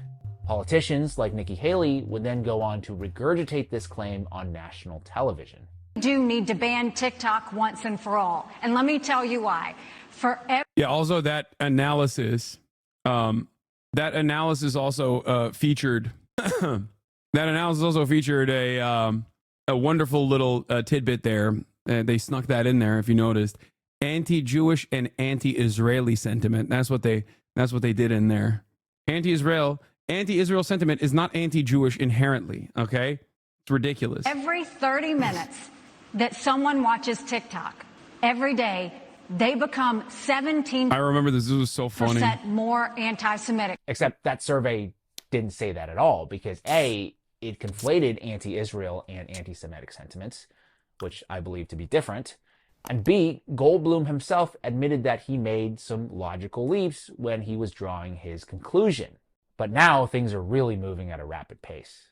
The next day, on December 1st, 2023, the New York Post reported that a group of 40 mostly Jewish tech leaders and business executives confronted TikTok CEO Shou Chew over their concerns about anti-Semitism and the allegedly disproportionate popularity of pro-Palestine videos on the app. One of those executives, Anthony Goldblum, the same Anthony Goldblum who we were just talking about. And from everything I understand, the meeting didn't go well in the sense that TikTok didn't commit to a kind of wholesale removal of pro-Palestinian or anti-Israel content. So from then on, the fight against TikTok pivoted from a kind of PR battle that we were just looking at to now laying the groundwork to push legislation through that would ultimately ban the app. In March of 2024, a bill was introduced in Congress, H.R. 7521, called the Protecting Americans from Foreign Adversary Controlled Applications Act, sponsored by Representative Mike Gallagher. Foreign adversary control of what is becoming the dominant news platform for Americans under 30. This is a common sense measure to protect our national security. I urge my colleagues to support this critical bipartisan legislation. The argument is one we've heard before. TikTok, owned by the Chinese company ByteDance, could pose a threat to U.S. national security by harvesting user data, and its algorithm could also be weaponized to, quote, brainwash Americans. Now, these concerns I do think are valid in a sense, but I think it's worth noting that companies like Facebook and Google engage in similar data collection practices, and then... Look at how... Oh, he replied to this tweet? We have had a lot of questions about why we labeled the chart anti-Semitic/anti-Israel and not just anti-Semitic. Different people... Previously, the CEO of Kaggle? What the hell is Kaggle? Different people have different views on which questions count as teasing out anti-Semitism. So we went with a more conservative chart title. For those interested, these are the raw questions that were asked in the survey. Jewish people can be trusted just as much as American people in business. Jewish people are just as loyal to America as other American people. I am just as open to having Jewish friends as I am to having friends from other sections of American society. Compared to other groups, Jewish people have too much power in the media. Jewish people talk about the Holocaust just to further their political agenda. Jewish people chase money more than other people do. I'm comfortable spending time with people who openly support Israel. Okay, one of these is not like the others. Israel has a right to exist as a homeland for the Jewish people. Israel is, okay. The first 6, I'm like, okay, that's like, pretty good at assessing anti-Semitism. And then it immediately goes into the last 5, which are all like truthful statements that will be designed as calling you anti-Semitic. That's crazy. Israel has a right to exist as a homeland. Israel has a right to defend itself against those who want to destroy it. Israel and its supporters are a bad influence on our democracy. Israel can get away with anything because its supporters control the media. Okay, this one is like still anti-Semitic. And then Israel treats the Palestinians like the Nazis treated the Jews. I mean, this is just objectively true. Is fact. Factually accurate. And they would go on to sell this data to China. So China is getting the data anyway. But here's where things get really interesting. You start digging into Gallagher's largest campaign donors, and you uncover a story that goes far beyond data privacy or Chinese influence. Near the top of his donor list is AIPAC, the Israeli lobby. Here's a crazy statistic for you. Of the 500 plus members of Congress, only 33 members did not receive a donation from the Israeli lobby in the last campaign cycle. So essentially, when Israel wants something from America, they usually get it. Now, another contributor I want to draw your attention to, Palantir Technologies, which is a defense contractor co-founded by billionaire Peter Thiel. Palantir just happens to work very closely with the Israeli military, providing advanced surveillance and targeting software used extensively in their war on Gaza. And one of their consultants, a man named Jacob Hellberg, was responsible for writing the bill. Yeah, it's incredible. A defense contractor who profits off Israel's war were also the ones behind drafting a bill that would, in effect, stifle criticism of said war, which is a clear conflict of interest, no? At around the same time, the Jewish Federations of North America penned a letter to Congress urging lawmakers to ban TikTok due to anti-Semitism. Not one mention in their letter about China or data privacy. TikTok runs all sorts of videos that portray the Israelis acting towards the Palestinians in barbaric ways. And when young people see these videos on TikTok, they obviously become remarkably sympathetic to the Palestinians, and they think badly, to put it mildly, of the Israelis. So the lobby would like to shut down TikTok. On March 23, 2024, HR 7521 passed with largely bipartisan support. Looking back, I was fully expecting the bill to pass the House very, very quickly and easily, because there are a lot of bills that pass the House and don't make it through the Senate. The Senate is meant to slow things down. But 1 month later, on April 24th, the act passed in the Senate, again, with overwhelming bipartisan support, and was signed into law by Joe Biden on the following day. Like I said, I had never seen a bill go through Congress with that kind of speed and velocity, with very little opposition or debate. It's wild. And maybe even wilder, by that summer, Mike Gallagher, the representative who had sponsored the bill, was now working for Palantir as their head of defense. Ooh! He didn't even finish out his term. He just resigned from Congress and took a job there. I know, all of this sounds like a crazy conspiracy theory. In fact, the ADL did call this a conspiracy theory. The Atlantic also called this a conspiracy theory. They even name-checked me in their article. Quote, "The entire world knows exactly why the US is trying to ban TikTok," James Lee declared on March 16th. Not bad for your boy here, huh? And honestly, this would remain a conspiracy theory. I don't know if I would have made this video if they hadn't come out and confirmed their true motivations. Typically, the Israelis are good at PR. What's happened here? Some wonder why there was such overwhelming support for us to. That's why it's so funny when people will be like, "Oh, dude, oh, dude, it seems like we're broaching conspiracy theory territory here," and it's like, okay, but you're saying it. Like, why are you allowed to say it as long as everybody understands you're pro-Israel and it's a good thing? But like, when I repeat it, you're like, well, that's it. Some anti-Semitism happening here. It's not Jews, man. It's Israel, okay? That's the most important thing for people to consider here. Like, if fundamentally you think that like Israel is doing this at the behest of Judaism or Jews, you're wrong, okay? Shut down potentially TikTok or other entities of that nature. If you look at the postings on TikTok and the number of mentions of Palestinians relative to other social media sites, it's overwhelmingly so among TikTok broadcasts. So I'd note that's of real interest. And that's where we are today. China or Israel? I'll let you be the judge. Yeah, I saw what the ADL boss said about TikTok in the Knesset. What is this? The new anti-Semitism, the Arab global conspiracy.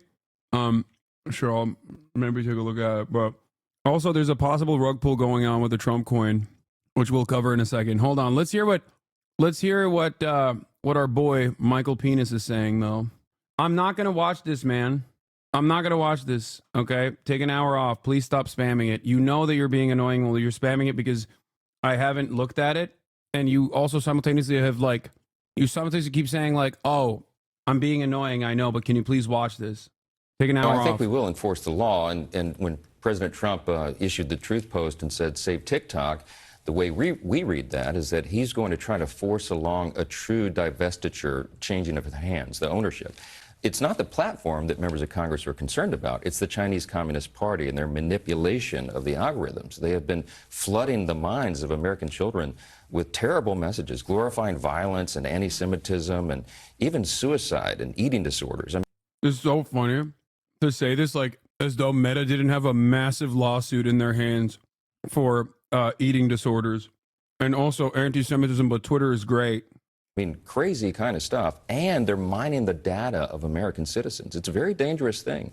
The Chinese Communist Party is not our friend, and we have to make sure this changes hands. I'm really heartened to see that Google and Apple and Microsoft have taken the steps to comply with the law. There needs to be a sale of full divestiture from the Chinese Communist Party. And I think President Trump is the one that can make that deal happen. So we're excited about it. No, I think we will. Why don't MSM bring up that exact point? Because they're not interested in the truth. What do you mean? Especially as it pertains to Israel, which is an incredibly important foreign policy asset. Okay.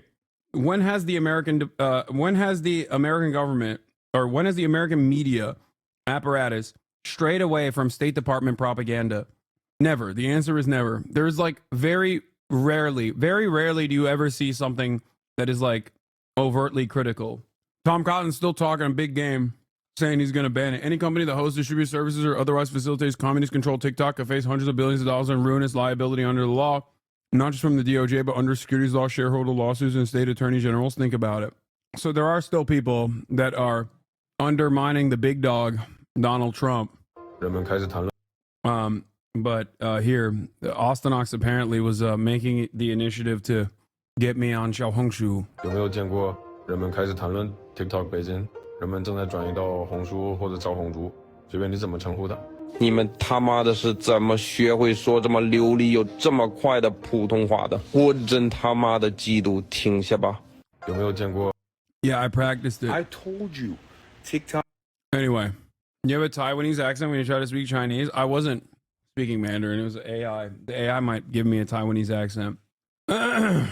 Okay. We're going to go. I'm going to finish off the TikTok stuff, and then I'm going to go to Gaza ceasefire. Breaking news from TikTok, the social media app, saying it is in the process of restoring service after going dark for more than 170 million American users late last night. In a statement, the company says President-elect Trump gave it the clarity that service providers would not be penalized. Congress passed the bipartisan bill last April that led to a current banning of TikTok, but it was Trump who signed an executive order, you'll remember, in August of 2020 to step up pressure on the Chinese-owned app to sell to an American company. Now, Trump is saying he wants the U.S. to have a 50% ownership stake between ByteDance or new owners. Joining us now for more on this, cybersecurity and data protection expert Caitlin Sarian. Caitlin, thanks for taking the time and being with us. Let's start by getting your reaction to TikTok's announcement on a restoration of service. Yeah, I mean, I've been in shock for the last 48 hours. I was in denial. And then last night when it went out, I was in shock and I just kind of stared at my phone. I'm pretty excited to see what happens in the future. And this is looking good for the 170 million of us that are on TikTok. But yeah, I mean, I think it's been a roller coaster of emotions for a lot of us that are content creators on the platform. So online, you are known as Cybersecurity Girl. You create content specifically educating your viewers on topics like data protection and privacy, things of that nature. Congress and the Supreme Court say this is a national security risk, not necessarily just TikTok, but apps owned by foreign adversaries or companies that are from a foreign adversary. Do you believe Americans' information is really at risk here? Well, as a cybersecurity professional, you know that everything is a risk, right? You always have to take a risk-based approach. So every service, every website, every app that you use and download, every time you're giving your information to someone, no matter who it is, you have to take a risk-based approach. And for me personally, when I heard back when TikTok was going to partner with Oracle and try to move their services over to the US, I think this was like 3.5, almost 4 years ago now, I started feeling more comfortable going on the platform. So before actually... What?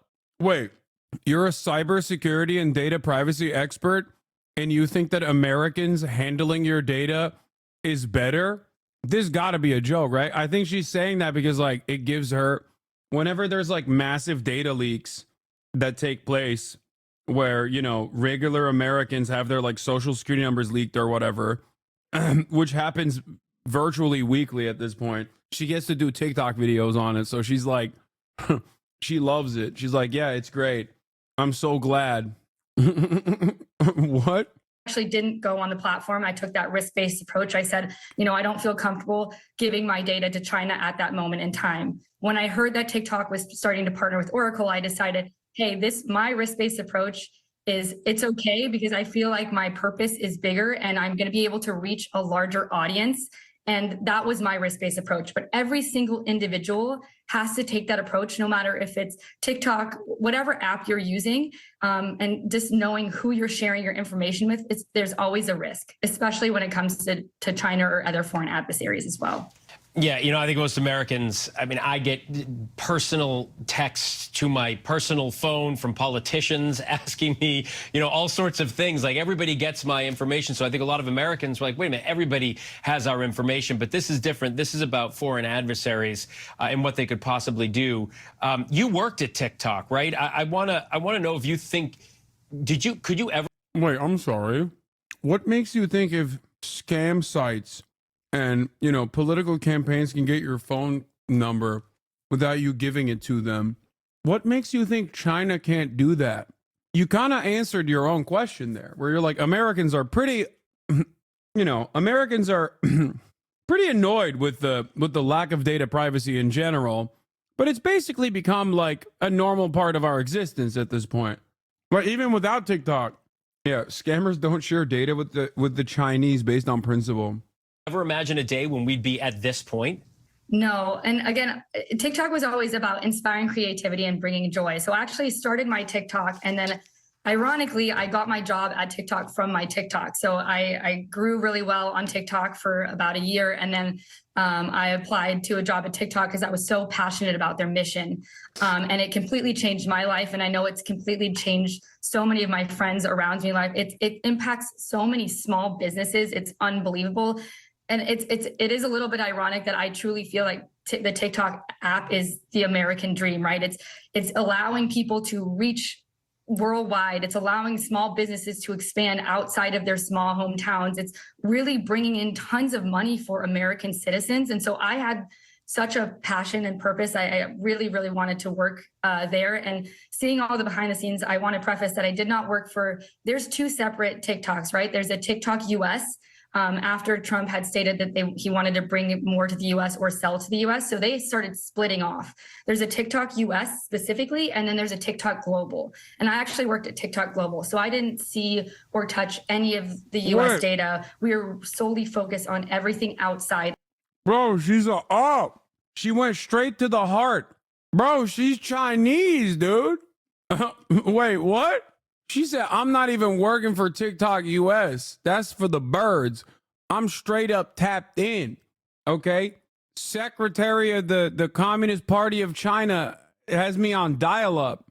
Of the US, so all the other countries that use TikTok. But the team that I know that worked at TikTok US, like dedicated individuals, ex-FBI, ex-CIA agents, and then they are, again, partnering with Oracle. So I really felt comfortable with them. But again, it's a risk-based decision. Obviously, I don't know what the Supreme Court saw. I think there's a lot of stuff that's going on behind the scenes that I didn't have any privy of seeing, and a lot of the American citizens don't, which is why most of us are very confused and hurt and upset and shocked.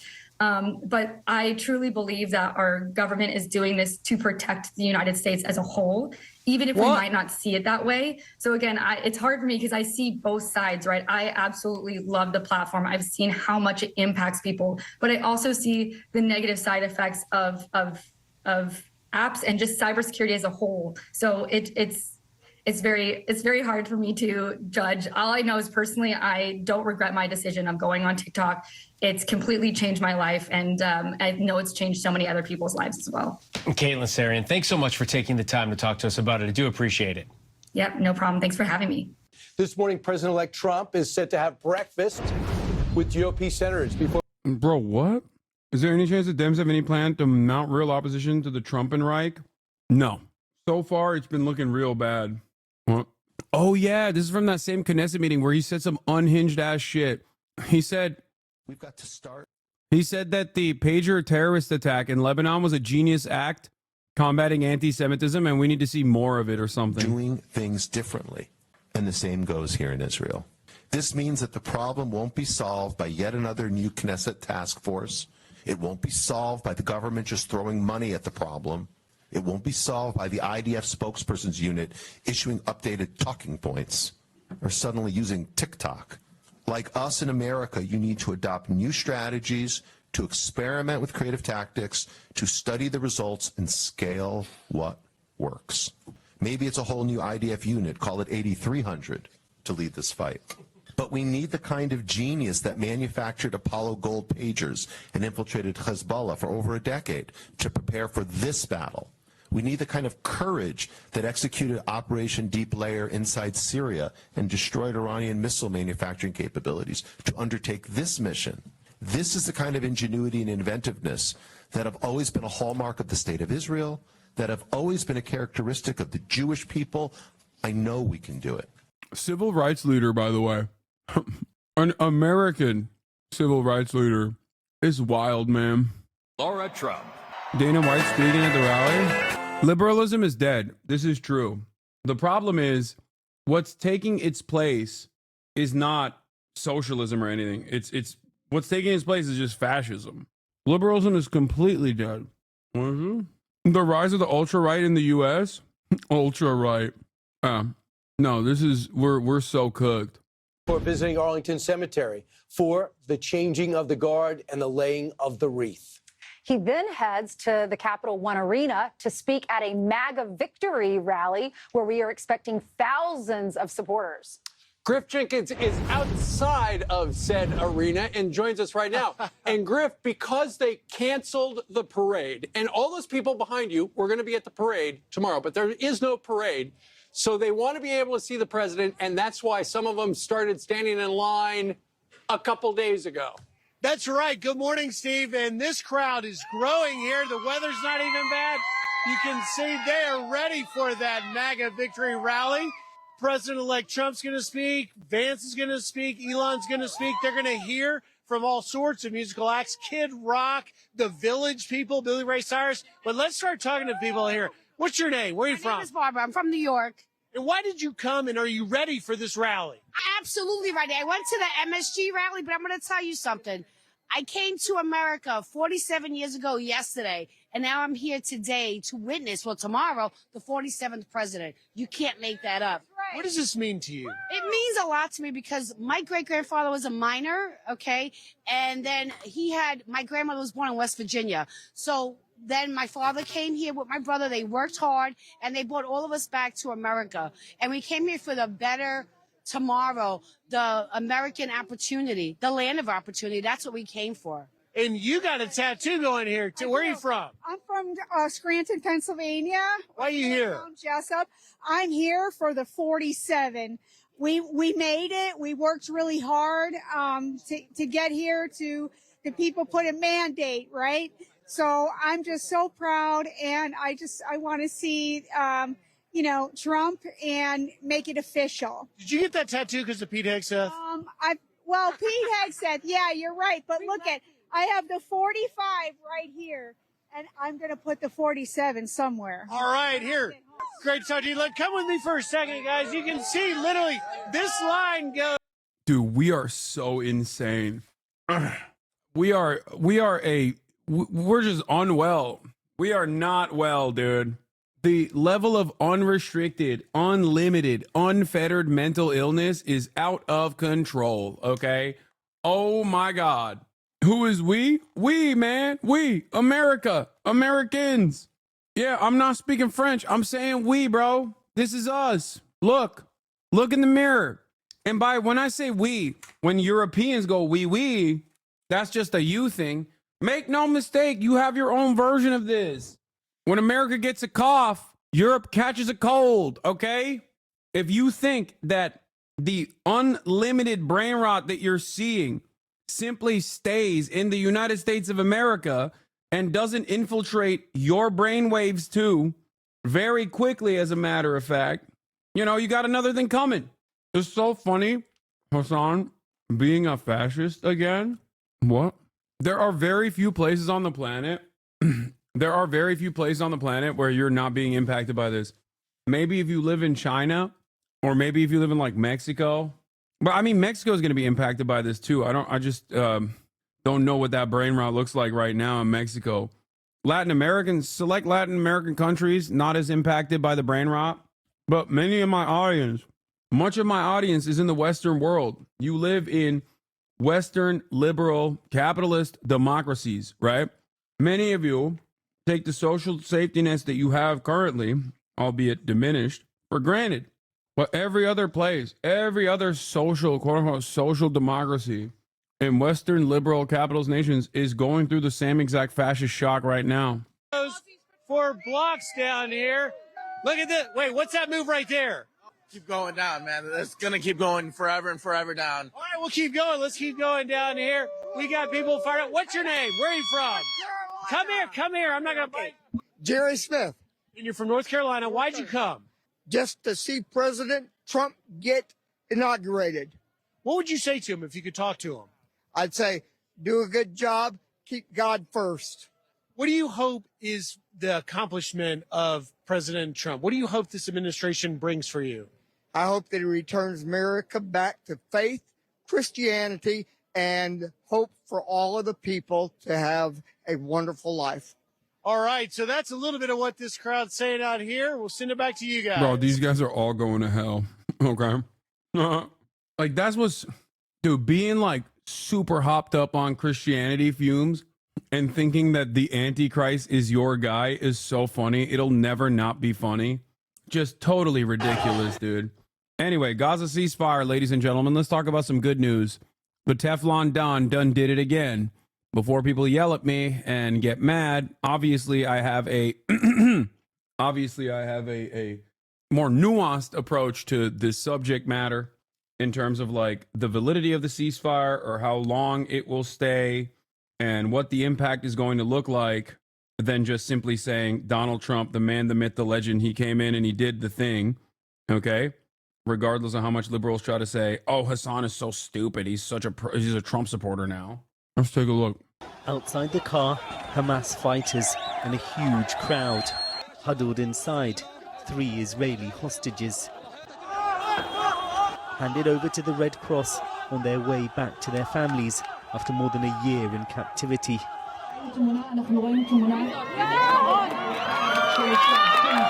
In Tel Aviv, they'd gathered to watch history unfold. I just can't believe that this day is finally here and that it didn't come already a long time ago as well. I just can't imagine what these girls have gone through and can't wait to have them back in our arms. I can't explain what we feel. I can't explain. We're like just like a big family. That's all I can feel. I don't know them, but they're like my sisters. I can't explain. It's insane.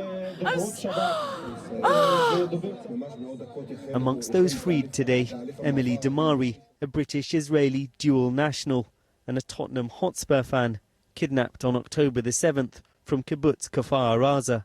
My beautiful, funny and brave daughter, I love to the moon and back, deserves to come home. I need to hug her again and I need to see her smile. Also released, Doron Steinbrecher. Come on, chat. Chat be like, oh, Tottenham fan, send her back.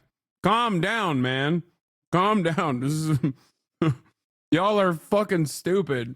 First of all, Ested is a Spurs fan as well. Friend of the show, Ested, also a Spurs fan. I didn't realize I had so many goddamn gooners in this chat. What the hell is going on? None of you watch this much football, dude. Veterinary nurse, again from Kfar Aza, and Romy Gonen, shot and abducted at the Nova Music Festival. We spoke to her mother after a previous ceasefire deal collapsed. We were so sure she will go out at Friday, and it was devastating. To wake up at 4:30 and follow the news and then see there is no list. In Gaza today, as the ceasefire began, smiles, selfies, and most of all, a sense of relief. Here, they chant patriotic songs. My homeland, you're a paradise. Victory, victory, shout these boys. Some of the widest smiles on the faces of Gaza's paramedics. I'm sorry, man. How can you not feel how can you not feel elation and joy when you see these people who have gone through the absolute worst thing, like historically imaginable, the absolute worst thing, a genocide, having a sense of having a sense of hope and optimism. Now, on the one hand, I don't feel that this ceasefire will hold in terms of like the first phase into the second phase. I do not trust the Trump administration to actually maintain any sort of like dignity for the Palestinians in this process. I don't think that they're pro-Palestinian even remotely. But having said that, in this moment, just like I've advocated for Ukraine as well, like a ceasefire brings humanity back. You know what I mean? It's great. Even if you can't actually trust the Israeli side to maintain the ceasefire or whatever, it doesn't matter. Like, look at this. These people, for once, after 400 plus days, do not have to fear that a drone strike could take them out. This is something that none of us will ever understand. Like, we will never be able to understand this level of fear, like existing in this situation, existing within the confines of living inside of a concentration camp that is being genocided by an oppressive sovereign state backed by the largest superpower on the planet. So no matter who's doing it, no matter how they're doing it, no matter how they push for it, I will always and forever be grateful for those who seek out peace, even if it is for a brief moment. Okay? So much respect to Donald Trump's golfing buddy, real estate shark, Witkoff, and the Trump administration for, at least in the interim period, pushing for a ceasefire and hostage negotiation that Biden never had the interest of pushing for 15 months of death and destruction. Okay? Now, on the one hand, I mention this with the full recognition that there are probably additional deals that were made to Benjamin Netanyahu in terms of sullying this deal down the line, in terms of giving them more weapons to even bomb Gaza further. Trump wants normalization with Saudi Arabia. West Bank's annexation is a no-go. Yeah. If we haven't already, I think it's important to highlight just how many members of Hamas were able to muster in full uniform with weapons after a massive military operation. Yeah. This, by the way, once again, is a show of force and is basically to tell Israel, like, you didn't do anything. Like, look at this. Like, after 15 months of unlimited maximalist genocide, you still have a standing military with operational procedures, gear. Obviously, they don't wear this gear when they're fighting. This is more so usually symbolic. But it's crazy to think that they just pummeled the Gaza Strip for 15 months. And these guys still have some kind of command structure, operation structure, divisions.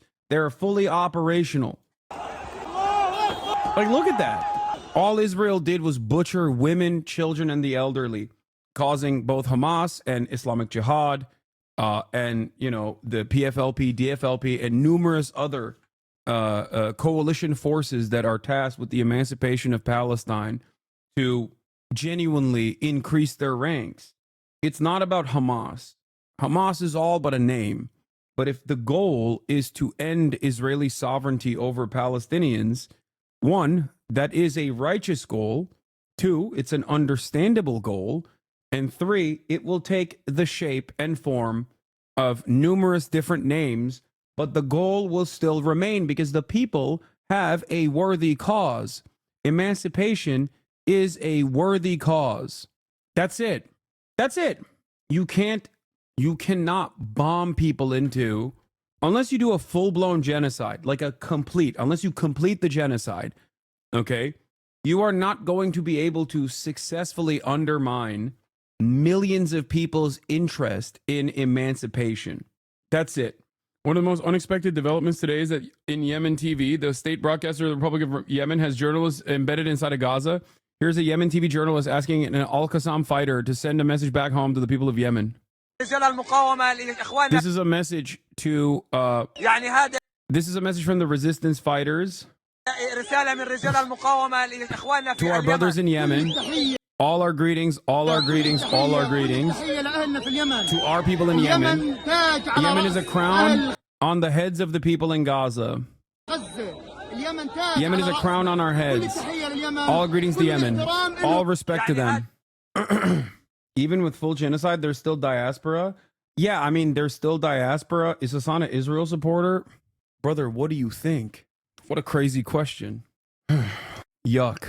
Anyway, there's still a diaspora, and there's still going to be a ton of people who are going to want, understandably, to go back to their ancestral homelands. Yeah, Jeremy wrote an article. I'll read it as well. But let's continue with this. Bro, they got the social media division going too. Look at this guy. Look at this guy. What is it? Hamas released a video showing the Israeli hostages. Oh, the hostage release video, you mean? Okay. Let's get back to this is from NTV, but let's get back to where was it? Oh, damn, you got Trump out there too. Let's get back to the coverage here. First, they've spent the past 15 months witnessing unbearable horror. Now, Israel's bombs, at least for the moment, have fallen silent. It's over, he shouts. I really hope so. Parading on the streets, Hamas fighters putting on a show of force. Despite the bloodshed, they're trying to portray the fact they're still standing as a victory.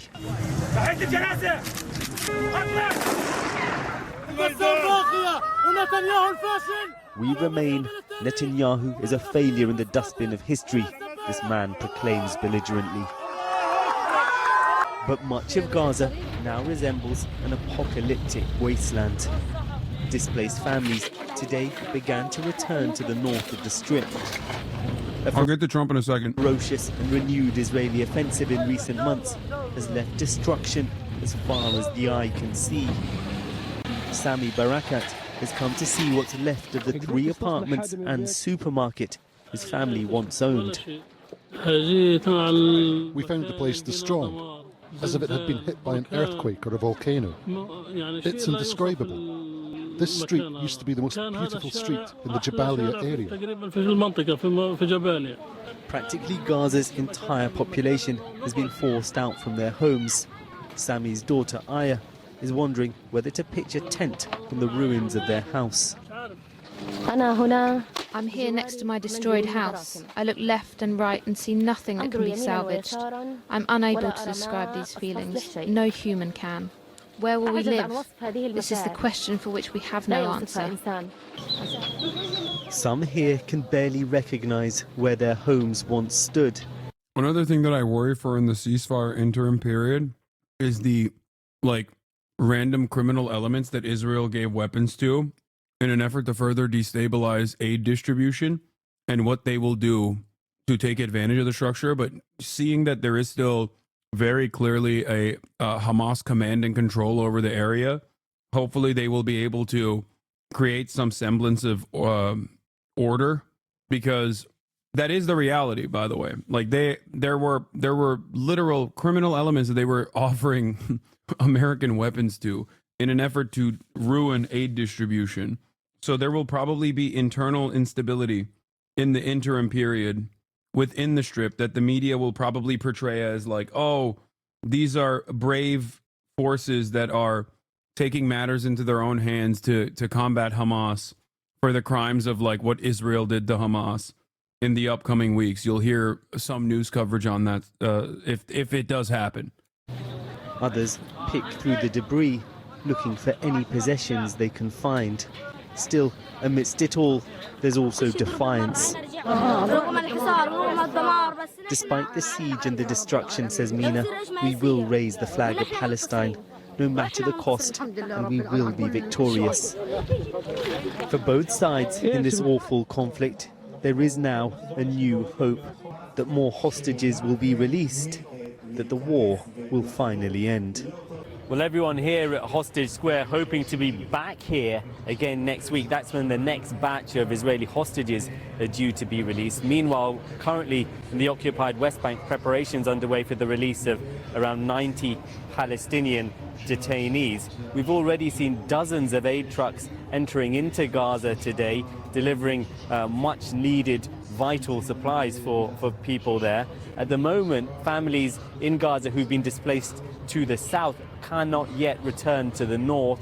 They'll be able to do that next week. But there are they're also not allowing celebrations in the West Bank. It's illegal for the Palestinians to celebrate their family members being returned. Still concerns about how long this ceasefire will last, particularly whether it will go beyond the first 6-week phase. Ultra-nationalists here in Israel insist on trying to defeat Hamas militarily, whatever that might mean. You can see from the images today, though, the group's still very much on the ground there. Sek, thanks very much indeed. Well, as you just heard, one of the hostages returned this afternoon is 28-year-old Emily Damari. She was the only British-Israeli citizen still being held by Hamas in Gaza. In the last few minutes, these images of her with her mother have been released. According to witness testimonies from the attack, she was shot in the hand and injured by shrapnel. What do you mean by not allowed? Exactly what you think I mean. As in, if Palestinian families celebrate their hostages coming back home from the Israeli detention facilities, they will be arrested and put into Israeli detention facilities again. For the record, this isn't new. They did this last time as well. Already, Israeli forces stormed the home of Palestinian hostage Zainab Arbar in Silwan, warning her family against celebrating her expected release on Sunday, enforcing Israel's policy to suppress any expression of joy within Israeli territory. It's so funny. It's like, it sounds stupid, right? Like, it sounds insane. I get it. If you live in America and you hear me say this, you're like, oh, come on, bro. It sounds comically evil. I just want to also let you know, in the upcoming days, we will find out about the harrowing conditions of torture that the Palestinian detainees were subjected to. Whereas, as all things stand, and I'm being 100% as objective as I possibly can, in spite of experiencing a genocide, the Palestinian militancy and their treatment of the hostages across the board, by and large, is infinitely better. You can say that that is because this is their negotiations chip. This is the one thing that they can bargain with, and that's why they had to place a supreme amount of importance on protecting them. And sure, that's part of it, but that still does not change the reality. When Palestinians, if they are lucky enough to come out of Israeli detention, they come out with permanent scars. No, the no happiness rule doesn't exist in Gaza. Gaza is not controlled by Israel. The no happiness and no celebration rule can only be enforced where the Israeli military is. If you are shocked that Israel would rob Palestinians of the joy, exhibiting the joy that they feel for finally seeing their family members again, well, let me tell you, this is normal, very normal for the way that the Israeli government operates. Why you eat so much fat, so? It's because I need to fuel my muscles. It's what makes your mom, it's what made your mom fall in love with me. All right, let's listen to the next president. I don't want to say this, it's too braggadocious, but we'll say it anyway. The Trump effect, it's you're the effect. Since the election, the stock market has surged and small business optimism has soared a record 41 points to a 39-year high. Bitcoin has shattered one record high after another. The major investment company That's crazy to say while he's doing a shitcoin rug pull. Properties has announced that it'll be investing between 20 and 40 billion dollars in the United States, and SoftBank, another great company, has pledged between 100 and 200 billion dollars. These are all investments that are only being made because of the fact that we won the election. Can create jobs for hundreds of thousands, even millions of Americans. Today I spoke with Tim Cook of Apple. He said they're going to make a massive investment in the United States because of our big election win.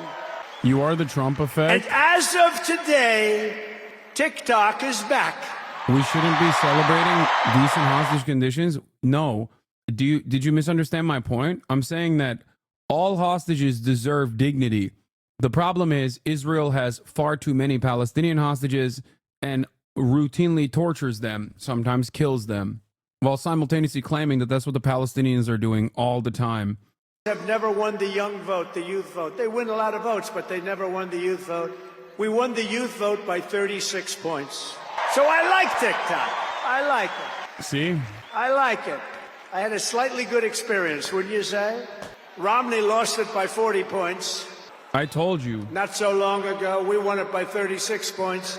That's a very big spread. But I said we need to save TikTok. But I said we need to save TikTok. Tremendous. Who in this audience goes with TikTok? Many? Yeah. Very popular. And frankly, we have no choice. We have to save it. A lot of jobs. We don't want to give our business to China. We don't want to give our business to other people. And I said, you know, TikTok without my approval, meaning the president's approval, because Congress gave the president the right to make a deal, do whatever he wants. And they did that a long time ago when they had a different president. They didn't know that I was going to be the president, I guess. So I said very simply, a joint venture. So if TikTok is worth nothing, zero, without an approval, you know, if you don't approve, they're out of business, they're worth nothing. If you do approve, they're worth like $1 trillion. They're worth some crazy number. So I said, I'll approve, but let the United States of America own 50% of TikTok. I'm approving on behalf of the United States. So they'll have a partner, the United States, and they'll have a lot of bidders, and the United States will do what we call a joint venture. And there's no risk. We're not putting up any money. All we're doing is giving them the approval, without which they don't have anything. So I don't know. It sounds like that works. What do you think? Good? I think so. So whether you like TikTok or not, we're going to make a lot of money. Perhaps most beautiful of all, this week we achieved an epic ceasefire agreement as a first step toward lasting peace in the Middle East. And this agreement could only have happened as a result of our historic victory in November. That was some victory. Was that the greatest? I don't even know which was greater, 2016 or this one. I think this one. Look, Honest Abe Blinken. We have Honest Abe. We have Uncle Sam. You know, Uncle Sam shook my hand about 2 months ago. He's got the strongest grip I've ever. You are a strong man. I said, what the hell was that? But I'm glad to report that the first hostages have just been released. And who knows what's going to happen. I know that Biden is saying that they made the deal. Well, you know, I mean, that deal should have done. First of all, it would have never happened if I were president. Would have never happened. There was not even a thought of it. Iran was broke. They had no money for Hezbollah. They had no money for Hamas. They had no money. They were broke, totally broke, and they would have never done anything.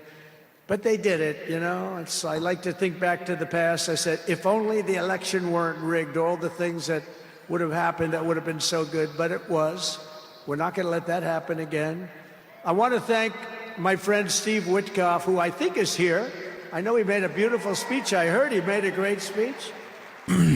But he's an amazing guy. I said, I got to get myself a negotiator. We have to get a good negotiator. A lot of guys are knowledgeable, but they can't negotiate.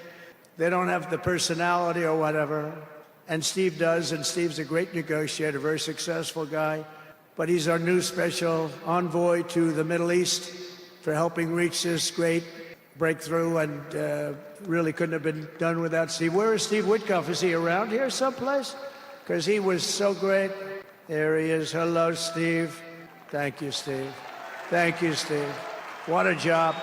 Our incoming administration has achieved all of this in the Middle East in less than 3 months without being president.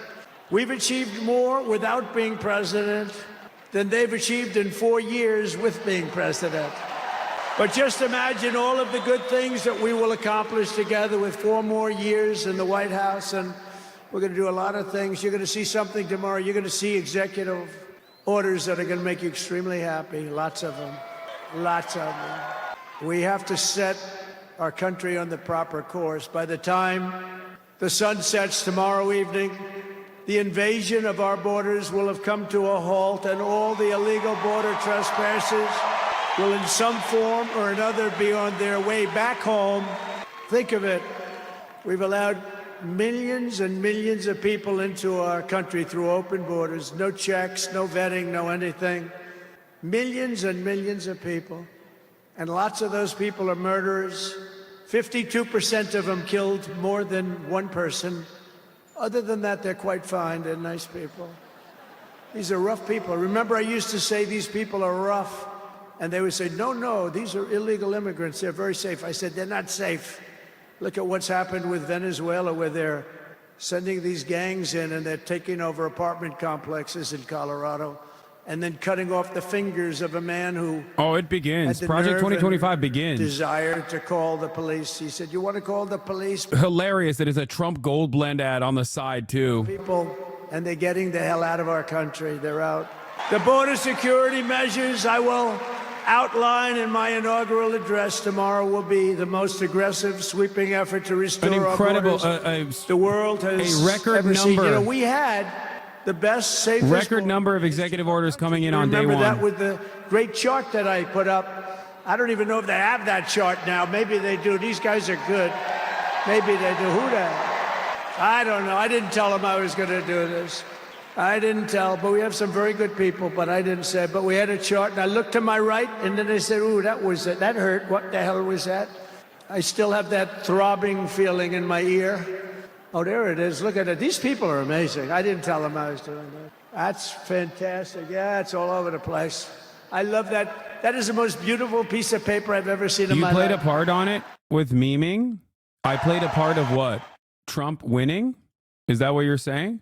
Like I played a formative role in Trump's electoral success, because after his election success, he did two things that I said he was most likely going to do, even before the election. You're right. That's right. I'm a Trump supporter. I love Donald Trump. Continued, and we're taking in people that shouldn't be here. They come in from prisons, from jail. You don't want ever the argument to be saying the truth makes you a Trump supporter. That's a self-goal, okay? That's a self-own for no reason.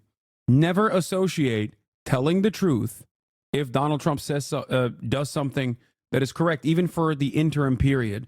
Covering that objectively should never be associated with being a Trump supporter, because if you do that, you automatically give Trump another W, okay? That's it. It's a self-own for no reason. So if you come in here as a 68-month subscriber of mine and say, Hassan, because of your objective reporting on this, okay, like the role that Trump played in both the ceasefire and also in the stay of execution for TikTok at least 90 days into the future, makes you a Trump supporter, makes me feel like you guys are doing the same thing that Israel supporters do, where they associate Israel's most violent actions with Judaism. To the uninitiated who isn't as interested in partisan politics as you are, you look silly. You look stupid. You give Trump additional credit for no reason. Saying that we're not going to treat people who are undocumented across the border as criminals. More than 13,000 illegal immigrants convicted of murder have been released into the United States. My 20-year-old daughter, Kayla Hamilton, was murdered in her own room. Kayla's murderer was apprehended by Border Patrol crossing illegally into the U.S. Kayla's murderer had been improperly released into the United States. Abolish ICE. Yeah, we need to probably think about starting from scratch. More than a dozen people suspected of being Tren de Aragua gang members right right here in San Antonio. The gang members had been terrorizing the apartment complex. New details in the murder at Lake and Riley. The illegal immigrant suspect. Jay's got to be salivating at this. He's like, this is great Venezuelan stuff. national. And was paroled and released into the country by the Biden administration. If they'd all been properly vetted, that probably wouldn't have happened. 2 men investigators say are in the country illegally from Venezuela are charged with capital murder and the death of Jocelyn Nungaray. Martinez and Angel wrapped his arms around Jocelyn's neck. Is this real? In every single fiscal year since Joe Biden has taken office, there's been around like 20 plus cases of manslaughter and murder, like, you know, accidental manslaughter, including like vehicle accidents, stuff like that. And this propaganda, I suspect, features every single high-profile incident, like almost all of them, okay? In this last year, there was 29 total instances of manslaughter and murder. 29, not like 290, not 29,000. What's the source on this? The Department of Homeland Security. This is numbers that come directly from ICE. That's where the source is for the number. Into our country, many other places the same. I would have done the same if I headed up any of the countries. I know most of those guys. They're smart. They're leaders. They are smart, streetwise people. As soon as I heard they were going to have open borders, I said, You do believe that, them? every prison all over the world is going to be. You're right. The Department of Homeland Security is also woke. Is that the argument now, that they're woke too? And that's why they're lying about the numbers? Customs and Border Patrol is lying about the numbers. It's right here. Homicide and manslaughter, 29 in the fiscal year 2024. 29 in the fiscal year 2023. In the fiscal year 2022, 62. Fiscal year 2021, 60. Okay? As opposed to the overall homicide and manslaughter number across the board. Like the actual number of Americans dying, or like instances of homicide and manslaughter happening on U.S. soil in these same years, is infinitely higher, like 20,000. Okay. So they contribute, undocumented migrants contribute an incredibly low number. Okay. That's why it's so crazy that Republicans actively lie and say these guys are all criminals and they're doing incredible amounts of murder. But it's still a non-zero number. Yeah, of course it's a non-zero number. Undocumented migrants are not like a hive mind, number one. And number two, of course it's a non-zero number. Everyone is capable of doing manslaughter or homicide. But if your goal is to lower the number of murders, which is what every government's role should be, okay, then hyper-focusing on undocumented immigrants is the stupidest thing you can do. Yeah, also, this is non-citizens. So it's not even just like undocumented migrants. It's actually also legal migrants as well.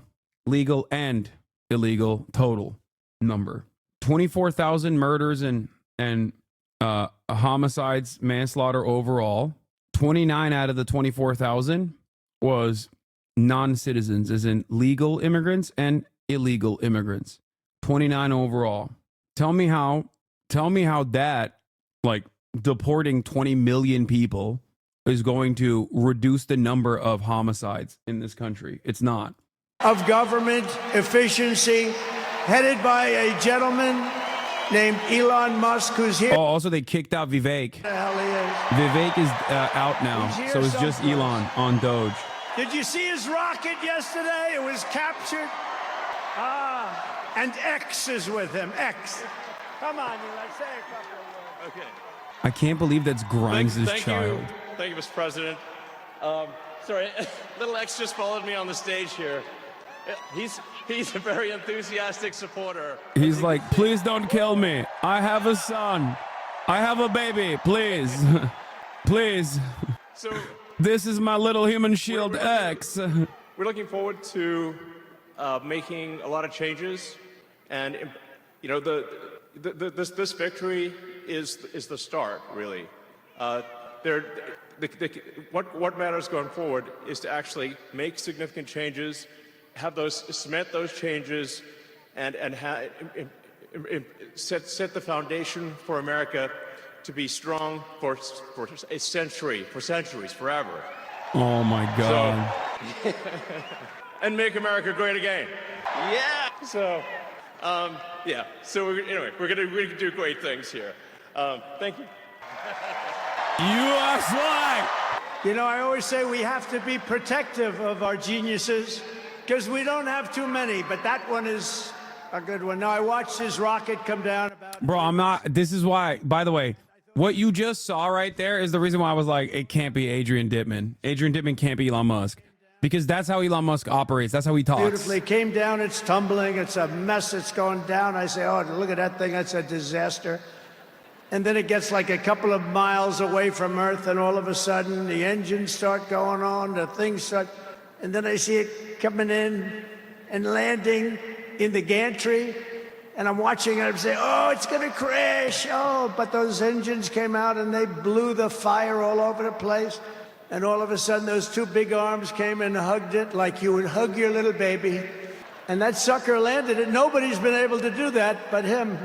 And he's a great guy, and we have him and Vivek and some great people working on a thing called costs, and he's got the credibility to do it too. Vivek is literally out. Vivek is out at Doge, from what I understand. But he went out to Pennsylvania after that. He landed that rocket nobody had ever seen. By the way, China can't do it, Russia can't do it, or come close. It'll be 10 years before they can do it, and the U.S. can't do it except for him, and it's pretty amazing. But he did that.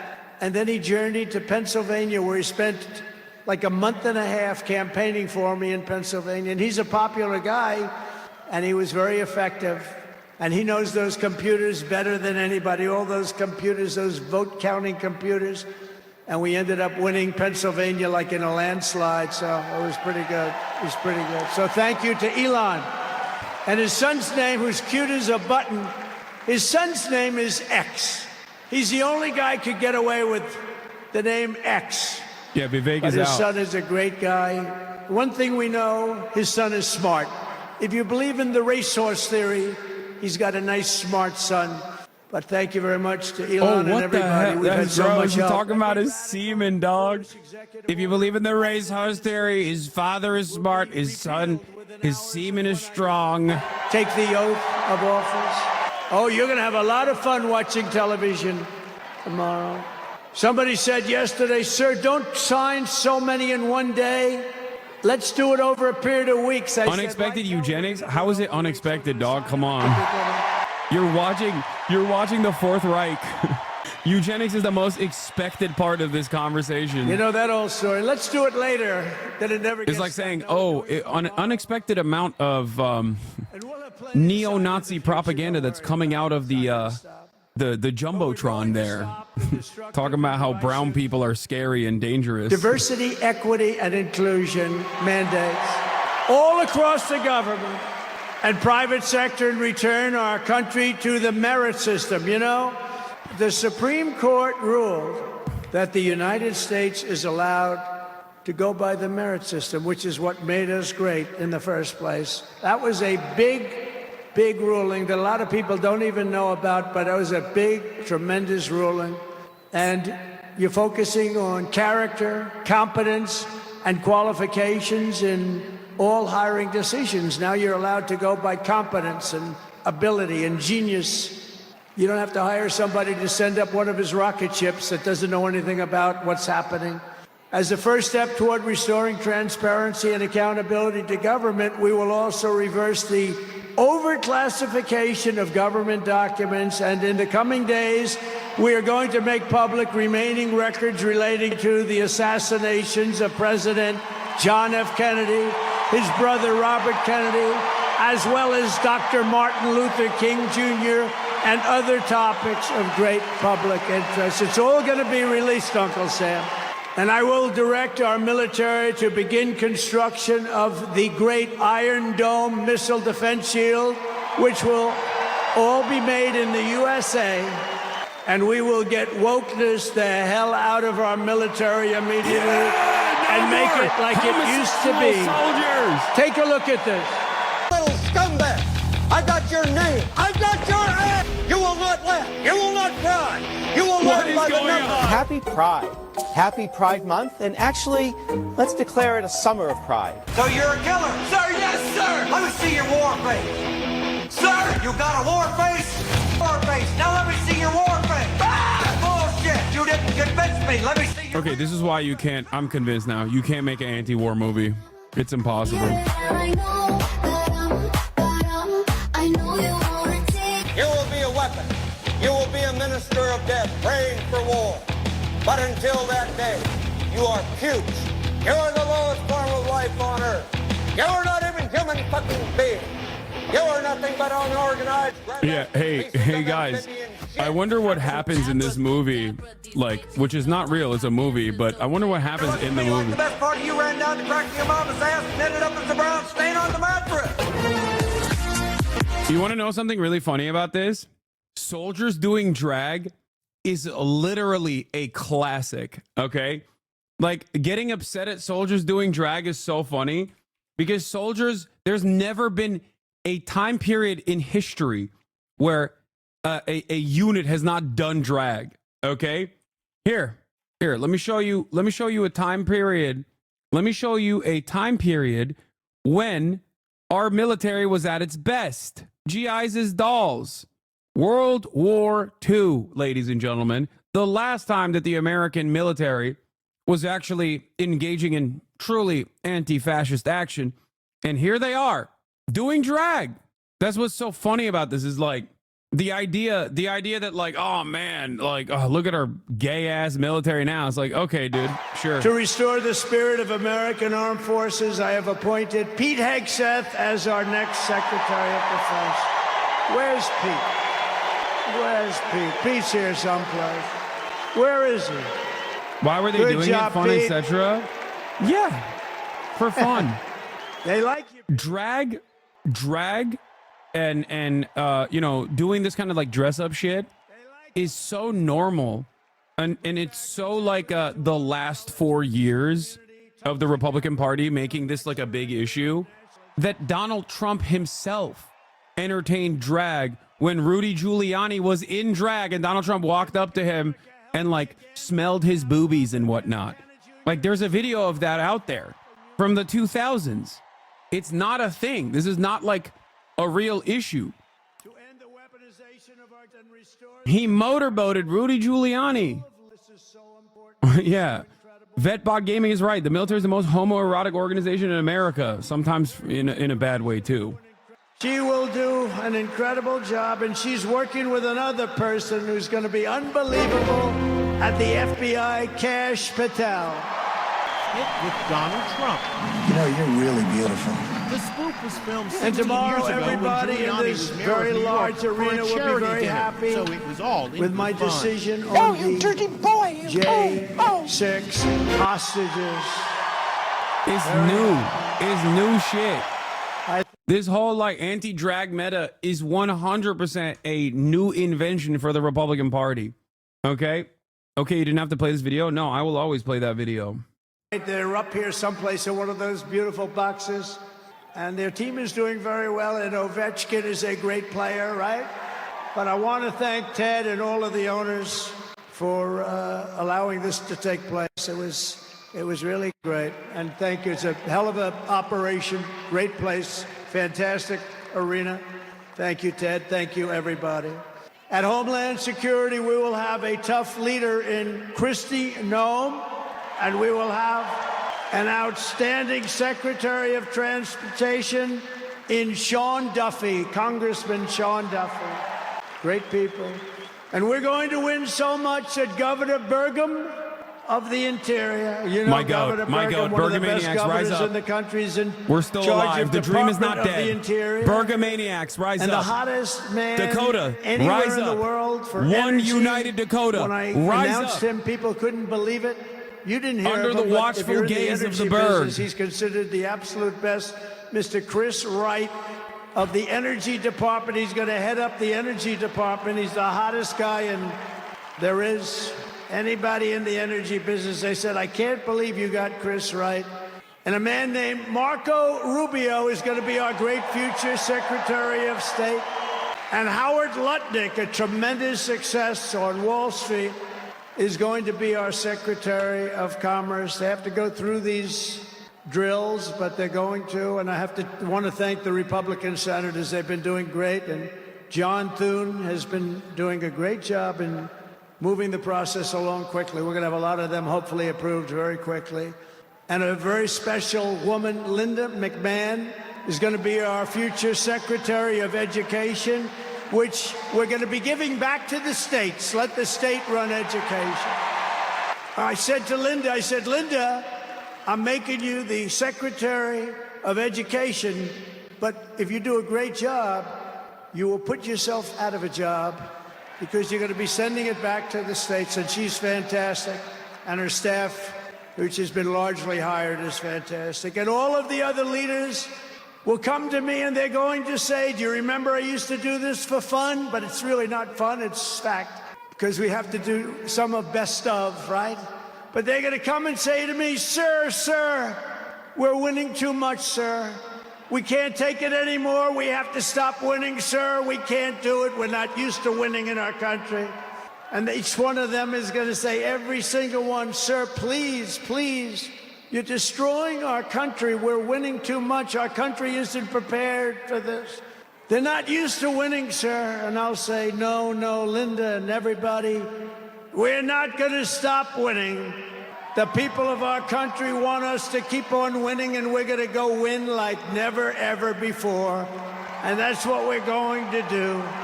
We're going to be doing it, Uncle Sam. Uncle Sam is having a heart attack down here. Look at him. Uncle Sam is going wild. And they think I pay for these people. I have no idea who he is. All I know is he does. And there's Abe Lincoln. Thank you, honest Abe. I have no idea. I swear, I have no idea who the hell he is. But he looks like Abe. He's probably a little bit shorter, in all fairness. Abe was 6'6". He's a little bit shorter. He's about a foot shorter. Other than that, he's perfect. Thank you, Abe. In addition to the most talented cabinet ever assembled, and we're hearing things like that, we will be supported in our mission by countless wonderful American patriots. First, let me thank my incredible family, and I want to thank in particular somebody that headed up the Republican Party, along with Mike, the two of them, Lara Trump, who you saw before, who produced those two beautiful children. Lara Trump is unbelievable. She was the chairman of the Republican Party, and nobody ever said, oh, gee, it's a family member. They actually said, how the hell did you get her to do it? And she did a phenomenal job. We had a minimum of cheating. We watched them like a hawk. Where is Lara? Where the hell is she? Because she did some job. See, she wants to be nice and quiet. She's here someplace. Thank you, Lara. Thank you very much, hon. She's phenomenal. The job she did, and her son, who was up. Didn't they do a beautiful job? The son and the daughter. How many young kids know that one? They don't know that one. But her husband is somebody I'm very proud of. He's doing a great job. He's been subpoenaed more than any human being in history, I believe. Every day he'd get a subpoena from Congress on something, all bullshit, but he'd get a subpoena. He's got a PhD in subpoenas, but he did a fantastic job. And Don, you know all about Don, how he did. He's great. He's very popular, too. He knows a lot about guns, I want to tell you that. We had, by the way, I have to tell you, we had great support from every gun group, including the NRA, which really worked hard. And Ivanka and Jared are here, and Tiffany and Michael are here, and Barron and my 10 incredible grandchildren, and another one coming through Tiffany. And of course, I want to thank our next Vice President of the United States, J.D. Vance, wherever he may be. There's a lot of people.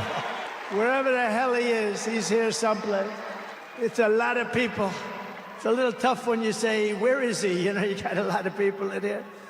But J.D. Vance has been extraordinary. And he's got an unbelievable wife, the Second Lady of the United States, Usha Vance. So, Usha, thank you very much. Beautiful couple, great people. We're also pleased to be joined tonight by Hulk Hogan, the Hulkster. The Hulkster. One thing, it's not hard to find him. All he has to do is stand up and you say, there he is. But he's great. And Kid Rock, wow. Kid Rock is a friend of mine. Wow. Kid Rock, he's a friend of mine for a long, long time. He did that thing on Budweiser. Budweiser will never be the same when he did the gun with the MAGA hat. This is the president, That was dude. the commercial What are that we everybody doing? saw. Kid Diddler Also with rock. us tonight is a great actor, tremendously talented guy, John Voight, who's great, and a friend of mine. And Sylvester Stallone is here. Great guy. And you know, I got Mel Gibson, Sylvester Stallone, and John Voight to become ambassadors to Hollywood, California, to put it back on track. So they're all ambassadors. You have to refer to them as ambassador, Mr. Ambassador. And a man who's got an army of young people, Charlie Kirk, is here. And I want to thank Charlie. Charlie is fantastic. I mean, this guy, don't believe the stuff when you hear the kids are liberal. They're not liberal. Maybe they used to be, but they're not anymore. You got to see how many people are for us. And I want to thank Megyn Kelly. She's been terrific. She's been really great. And Billy Ray Cyrus. And Lee Greenwood. Wow, has he been trumpeted. What a song and what a man. And you know, by the way, these microphones, you see the microphones? I said, what the hell are those microphones doing standing behind me? You're going to have a little special treat at the end of this speech. I don't want to tell you because you'll rush me off the stage. Get off the stage. But you have a little special treat. And I won't tell you, but let's put it this way. It's the people that 30 years ago had a hot song, never hit #1, hit #5. But 30 years later, it hit #1 week after week. And they're here to sing. They're here to sing for you. And you won't recognize them. They're slightly larger than they used to be, but that's the way life goes. We can all tell you, that's the way life goes. There's nothing we can do about that. Sebastian Gorka, stand up, Sebastian. I see Sebastian here. There's a patriot. He's been with me through thick and thin, right, Sebastian? Now he's with the administration. Thank you. Great guy. Another Nazi, by the way. And again, I want to thank Elon for what he did in Pennsylvania. He worked Not so that it matters. Not that it matters, obviously, because, you know, as long as they're pro-Israel, it's fine. But, like... A man who literally had to be pushed aside the first time around because he was wearing a Vitesse Rend pin to the Trump inauguration last time around, who quite literally, and Mel Gibson too, obviously, but like wearing a Vitesse Rend pin to the Trump inauguration is so insane, so diabolical, because they actively hunted Jews in Hungary. Okay?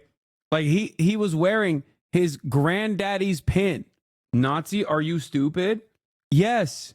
I am not stupid. I think if you're wearing the pin of a unit that collaborated with the Nazi government, with the Nazi forces to hunt down Jews, yeah, I think it's normal to call that person a Nazi. Who can I call a Nazi then? What the hell? Name them. No. Do you want me to name governors, senators, and Congress people? No. I thought you were going to say that. Sorry, governors.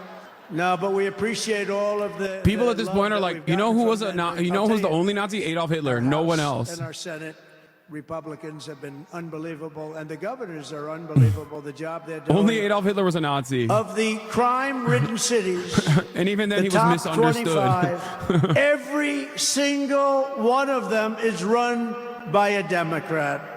Does that tell you something? Yeah, only Adolf Hitler was a Nazi, and actually he was a socialist.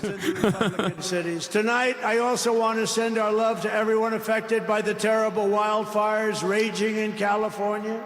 We're praying for you all. We love you all. We're going to be there very soon. I'm going to go out there on Friday to see it and to get it moving back. We're going to get some of the best builders in the world. We'll get it moving back. And I also want to pay my respects to the great people of North Carolina. You know, I won it every single time, and they've been treated very badly. FEMA almost didn't know it existed, and we're going to get North Carolina rocking and rolling, okay? We're going to get them rocking and rolling. They've been treated very badly as a state. Together, we will rebuild Los Angeles better, more beautiful than ever before. We're going to get it going. We have the best builders in the world. It's the only people that could do it. Nobody else knows what the hell they're doing. And in 2028, the Los Angeles Olympics will be one of the great sporting events and patriotic celebrations in history. I was with Gianni, the head of the Olympics, and because of the wildfires, they're going to do a special job. They're going to really do something very special on the Olympics. And the opposite, some people say, oh, maybe the Olympics can't go there. It turned out just the opposite. They came to see me the other day, and the committee, and it's just the opposite. So the Olympics is great. And Johnny, for the others, you know, the World Cup, Johnny is the head of it. We had our top people, Wasserman. They all came in on the Olympics, and then I saw Johnny. And we got the World Cup, too. And, you know, it's only because they rigged the election that I'll be your president representing you there. You know, I got both of them. I got the Olympics, and I got the World Cup. And I said, you know, it's too bad. One was in 2026, and the other was in 2028. And I said, I won't be there. I won't be your president. But then they rigged the election, and now we won, so I'm going to be your president for the Olympics and for the World Cup. So, Johnny, thank you for the World Cup, and everybody, thank you for the Olympics. We're going to have a great time. We have another thing happening, 250 years, a celebration like no other, 250 years, and that's going to be taking place next year. So we have a lot of big events coming. In everything we do everything. We take it very, very seriously. But what do we do more than anything else? We put America first. And it all starts tomorrow when I raise my hand on the Bible to be sworn as we'll be sworn in tomorrow. Yeah, we're all going to be sworn in together. That's the way I look at it. It's not me, it's you. Greatest of all time. So we will be sworn in tomorrow. I'll be representing you as your 47th President of the United States. And just in conclusion, together we're going to cut your taxes, end inflation, slash your prices, getting them back down, raise your wages, and bring thousands of factories back to the USA, right where they belong, and that'll be done through tariffs and smart policy.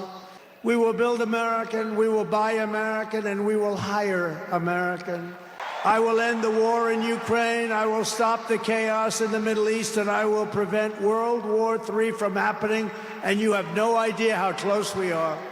We will crush violent crime in our cities and give our police the support, protection, resources, and respect they so dearly deserve. We will strengthen and modernize our military again. We did it. We rebuilt our entire military. And then they gave billions and billions of dollars of it to, you remember, to the Taliban. They gave it to the Taliban. They gave our military equipment, a big chunk of it, to the enemy. Do you know that we pay billions of dollars a year? Do you know this? Does anyone know this? To Afghanistan? Do you know that? And I say, if we're going to pay billions of dollars a year, tell them we're not going to give them the money unless they give back our military equipment that these poor, stupid people allowed for them to have. So we'll give them a couple of bucks. We want the military equipment back. We will rebuild our once great cities, including our capital in Washington, D.C., making them safe, clean, and beautiful again. And we want to make this city again safe. We don't want people coming to Washington and getting mugged, shot, killed. We're going to stop it. Law enforcement, and they have very good police here, but they have to be allowed to do their job. We're going to stop it. We're going to beautify it. We're going to make it the most beautiful capital in the world. We will teach our children to love our country, to honor our history, and to always respect our great American flag. And we will get critical race theory and transgender insanity the hell out of our schools. And always remember, this is so easy, this will be done tomorrow. We will keep men out of women's sports. It's over. I will defend religious liberty. We're so cooked. I will restore free speech. And I will defend the right to keep and bear arms. We're going to defend that right. After years of building up foreign nations, defending foreign borders, and protecting foreign lands, we are finally going to build up our country, defend our borders, and protect our citizens. And we will stop illegal immigration once and for all. We will not be invaded. We will not be occupied. We will not be overrun. We will not be conquered. We will be a free and proud nation once again, and that will take place tomorrow at 12 o'clock. Everyone in our country will prosper, every family will thrive, and every day will be filled with opportunity and hope, and also filled with a thing called the American dream that you don't hear much about anymore. For the past 9 years, you and I fought side by side against the most sinister and corrupt forces on earth. And in our magnificent victory on November 5th, you showed them once and for all that this nation does not belong to them. This nation Can we please move on? belongs to... Can we please move on? This is nothing new. It's depressing, scary, and giving his speech a large platform. You're right. I'm giving the next president of the United States of America a large platform. You know, Asmongold is also watching this speech, and he has 20,000 more people watching the speech with him. You know what I mean? Just get ready for the new reality in the United States of America. Okay? Every single social media platform is going to be right wing. So if you're still holding on to this like idiotic, idiotic old hat liberal, I'm uncomfy right now for hearing Donald Trump's statements, just get used to it. You know, you're going to see a lot more of it. And not only are you going to see a lot more of it, it is going to harm you. You know, you can't just like close your eyes to the growing fascist movement in this country. American astronauts. And hope it goes away, because it's not going to go away. It was hardworking patriots like you who built this country. And 75 days ago on November 5th, it was hardworking patriots like you who saved our country. You saved our country. Now, after all we have been through together, we stand on the verge of the 4 greatest years in American history. With your help, we will restore America's promise, and we will rebuild the nation that we all love so much. We are one people, one family, and one glorious nation under God. We will never give in. We will never give up. We will never back down, and we will never, ever, ever, ever surrender. We will fight, fight, fight, and we will win, win, win. And together, we will make America powerful again. We will make America wealthy again. We will make America healthy again. Asmongold's always been a larger content creator than me, so it's not even remotely shocking. Strong again. We will make So I think it's just a broader trend that's also a broader trend that we're seeing all across the country in every single social media platform is that if you are center right or right wing, or at least like more open-minded to right-wing values and present yourself as that, you will see tremendous success. If you consider this to be a new phenomenon, well, you haven't really been paying attention. Yep, here it is. We'll make America strong again. We're saying cooked in this chat. They're saying based in Asmon's chat, listening to the speech, the vibe is very different. Yeah, I mean, it's also a moment of celebration for a lot of right-wingers, you know? So let them celebrate for the time being. This happened last time around as well. When Donald Trump won the first time around, right-wingers danced all around town, got super excited, super stoked. And I think it took a couple years, but, you know, people very clearly unmute it. Man, shut the fuck up. I'm making an important point right now. Oh my God, I'm shutting off chat. Yikes. Okay. One thing that a lot of people will very quickly realize, or maybe given enough time, they will inevitably realize, is that Donald Trump comes into power. He says he's going to start deporting all the migrants or whatever, and that is going to somehow lead to genuine material improvements for people's lives. But when rent stays the same or gets more expensive, when egg prices go up, right? When all of that happens, even after, you know, all of these deportations start taking place, people are going to recognize, they're going to be forced to recognize the reality that maybe all of this stuff that Trump promised wasn't a reality at all. Some of which will double down. These people, you know, always have a tendency to double down. It's a cult-like desire. But for many others, they're going to look for a reason. Slowly but surely, they'll fall out of favor. They'll fall out of interest with politics in general. The biggest issue here is that there is no competent counterbalance, no competent counterweight to drive people in the direction of who's causing the actual harm. That is the reason why I'm so critical of the Democratic Party and regularly shit on the Democratic Party.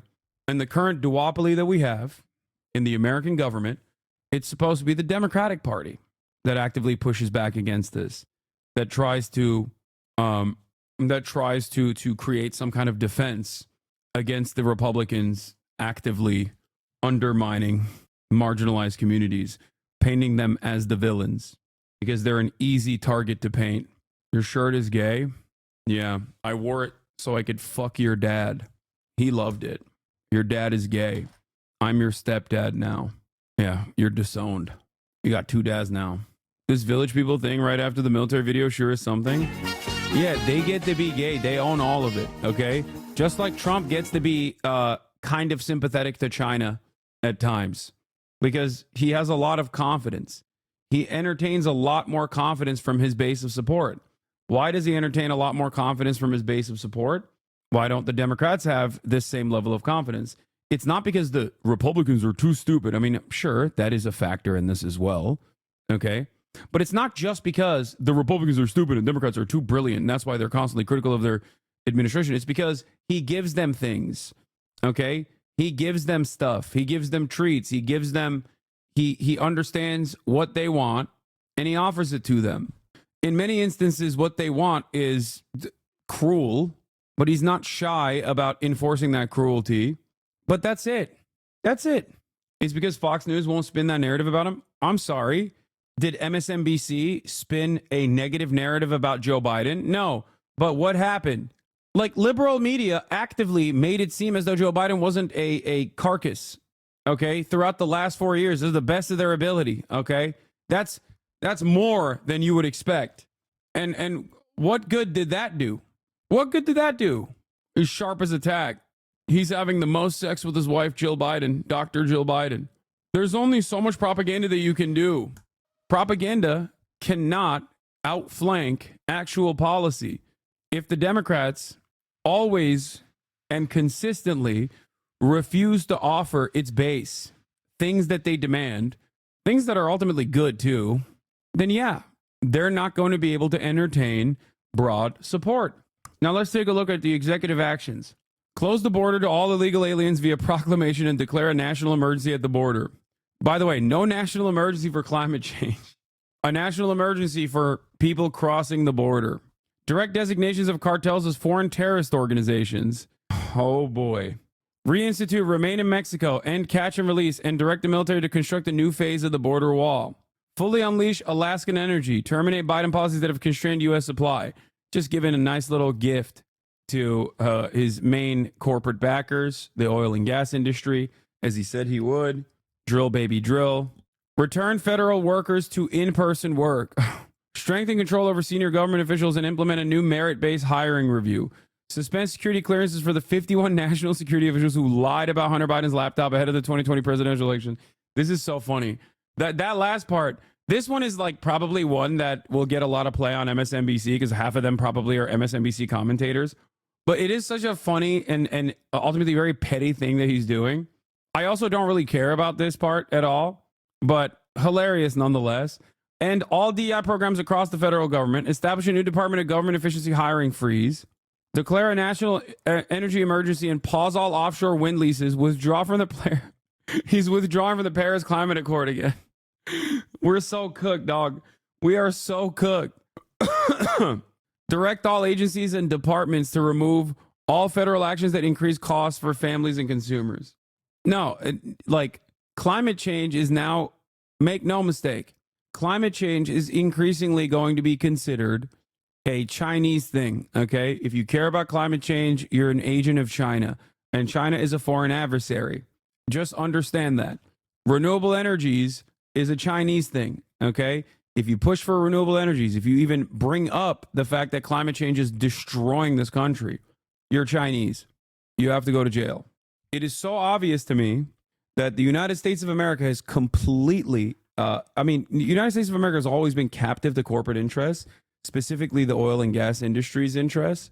But it is obvious to me that we're just going to flip the table that we're playing this game on rather than try to play the game because China is winning in terms of renewable energy.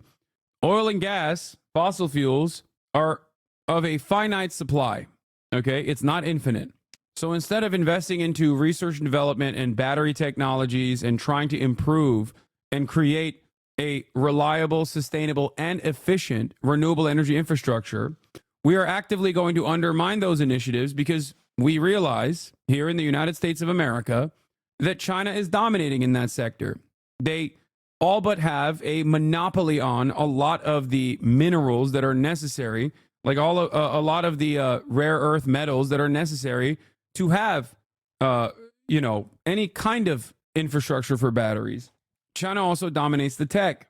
So not only do they have a stranglehold on the supply, they also have made a lot of initiatives in working to create newer technology, more efficient ways of using renewable energy. So instead of trying to outcompete China, we've just given up on it entirely. And instead of trying to outcompete China on renewable energy, we are just straight up going in the opposite direction.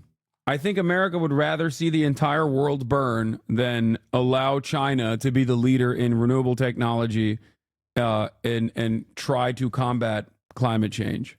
This administration is going in that direction. Like, yeah, a Hannibal directive, if you will. We'd rather nuke the planet than let China be the new hegemonic power that leads the world away from impending doom in terms of climate collapse. I mean, that was almost word for word the David Shore tweet. I mean, yeah, the Democrats certainly were on board with this mentality as well. That is a principle of Shoreism.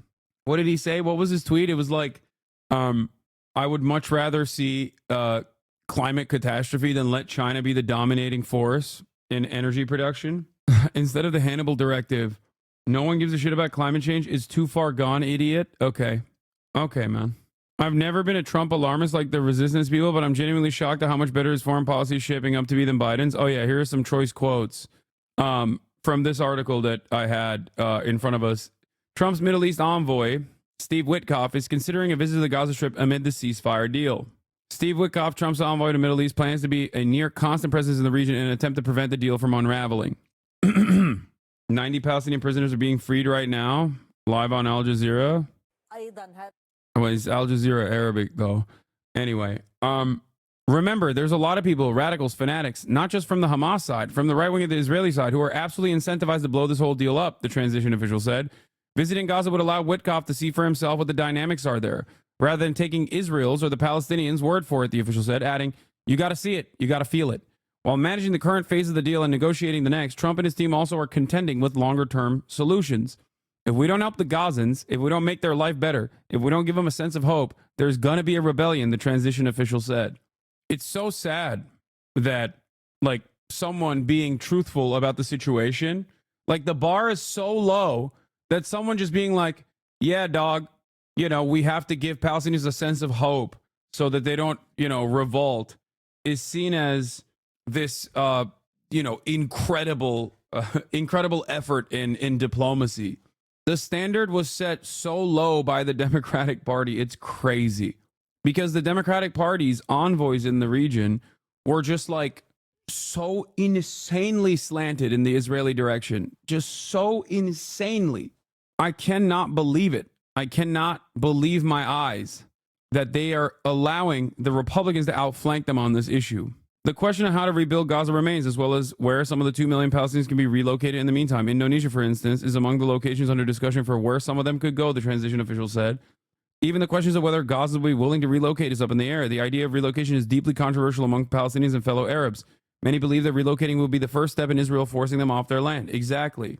They would rather stay there in the rubble than go to, like, Indonesia. That's crazy.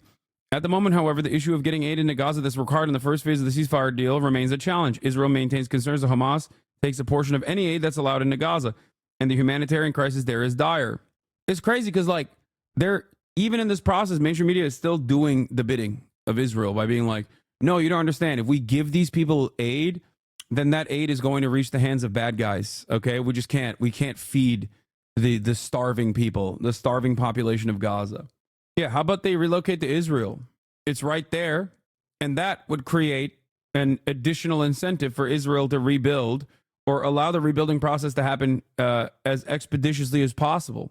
Witkoff, a real estate developer who has known Trump for decades, went into negotiations for a deal, joining President Joe Biden's team that's been working toward it for more than a year with a singular directive from Trump.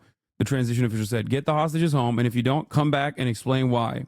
The window for achieving an agreement was narrower than it had ever been. Not only had Trump set a deadline January 20th when he said to be sworn in office, which had not been done in previous rounds of negotiation, several additional hostages died in the preceding weeks as temperatures in the region got colder and conditions continued to deteriorate, the transition official said. Trump's close allies with Israeli Prime Minister Benjamin Netanyahu, as well as the threat that he would not stop Israel from further bombing Gaza if there was no deal, also hung over the process. Yeah. Witkoff was in search of a reality check from Netanyahu about what he was willing to do, and candidly told him what was needed to get to an agreement, including for Israel to send a high-level representative to the negotiations in Doha who could make decisions in real time, the transition official said. He essentially conveyed to the prime minister, if you're not intent on making a deal, then tell me, and I'll get on the plane and I'll go home. In discussions with Israeli officials, he also didn't hesitate to point out that all that Trump had done for Israel. In his first term, Trump moved the U.S. embassy from Tel Aviv to Jerusalem, recognized the Golan Heights as Israeli territory, and cut U.S. aid for the Palestinians. At times in his discussions with Israeli officials, he also pointed to Trump's willingness to take political heat to get a deal and implored the Israelis to do the same.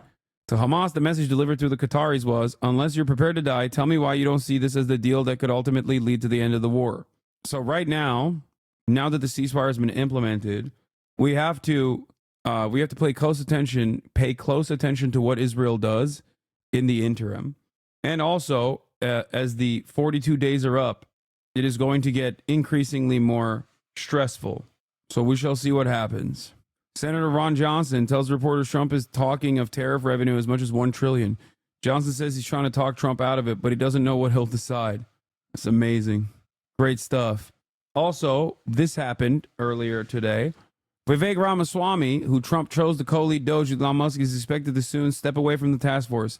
There's been friction between the rank-and-file Doge staff and Vivek Ramaswamy, and Ramaswamy has been subtly encouraged to exit. He intends to announce a campaign for Ohio governor as soon as the end of January, sources told CBS and Bloomberg. Yeah, Vivek is out. Yeah, good luck to him on winning that Ohio gubernatorial race. Somehow doubt that is going to happen. Anyway, let's see Sky News' As the daylight coverage. started to fade in Gaza, a convoy of International Red Cross vehicles made its way to collect the first 3 hostages to be released. In chaotic scenes in Gaza, Doron Steinbrecher, Romy Gonen and Emily Damari, a dual British-Israeli, were transferred from Hamas to the Red Cross. This was the first sign to the outside world that they were all still alive. Their 3 mothers, waiting for them at a reception centre on the border, crowded around a mobile phone and saw the first proof that their daughters were coming home. In Tel Aviv, thousands gathered at Hostage Square to watch the exchange and finally started to believe that this was happening. There are still Hamas fighters. Anthony Blinken said that their numbers have actually gone back to like pre-October 7 numbers in the process of Israel's offensive siege into Gaza, that they've like restored their ranks almost entirely. And it's not just Hamas, it's Palestinian Islamic Jihad and numerous other coalition forces as well, which is the least surprising thing that has ever happened on the planet. Yeah, when you're like 18, 19 years old and your mom and your uncle and your grandfather all die and your home is reduced to rubble, I would suspect that you would want to fight back against the force that is doing that. There's never been a history. There's never been a time throughout history where people have said, "Oh, thank you for bombing me. Thank you. This is great. I would never want to fight back." That is the moment that they Trump is having a live stream? No, he's not. In Tel Aviv, that the hostages are now in the care of the Red Cross, and it is the first time that they have seen the 3 young women alive. Their condition was unknown, but they finally have confirmation that they are alive and they're coming out. But she's alive because that is her picture right there. She's in the middle. I watched a video of a Vietnam vet last night where he came to the realization after setting fires to the Viet villages, he saw any survivor become Viet Congs. In essence, the Americans were responsible for creating more Viet Cong fighters. Of course. People don't want to fight, okay? People don't want to fight. But if you force them to fight, they will fight. I mean, this was, Internet Hippo tweeted this on October 27th, 20 days after October 7th in 2023. I'm not a political expert. But if you eliminated Hamas but killed my whole family in the process, my first move would be to start Hamas too. All jokes aside, of course, Hamas is simply a name. That's it. The real question is, do you think Palestinians have a right to fight back against Israeli occupation? And if your answer is no, then you're like, they should keep doing genocide. If your answer is yes, you understand it doesn't matter if it's Hamas or not.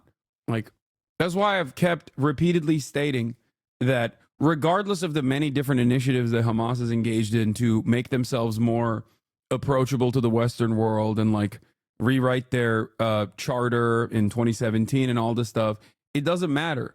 It started off as a Islamic charity, like a Muslim Brotherhood associated Islamic charity cutout that turned into a militant fighting force because they were pushed into being a militant fighting force. They didn't turn into a militant fighting force because they were like, as a Muslim, I hate Jews, and that's why I love the thought of killing Jews or anything like that. That's not the reason.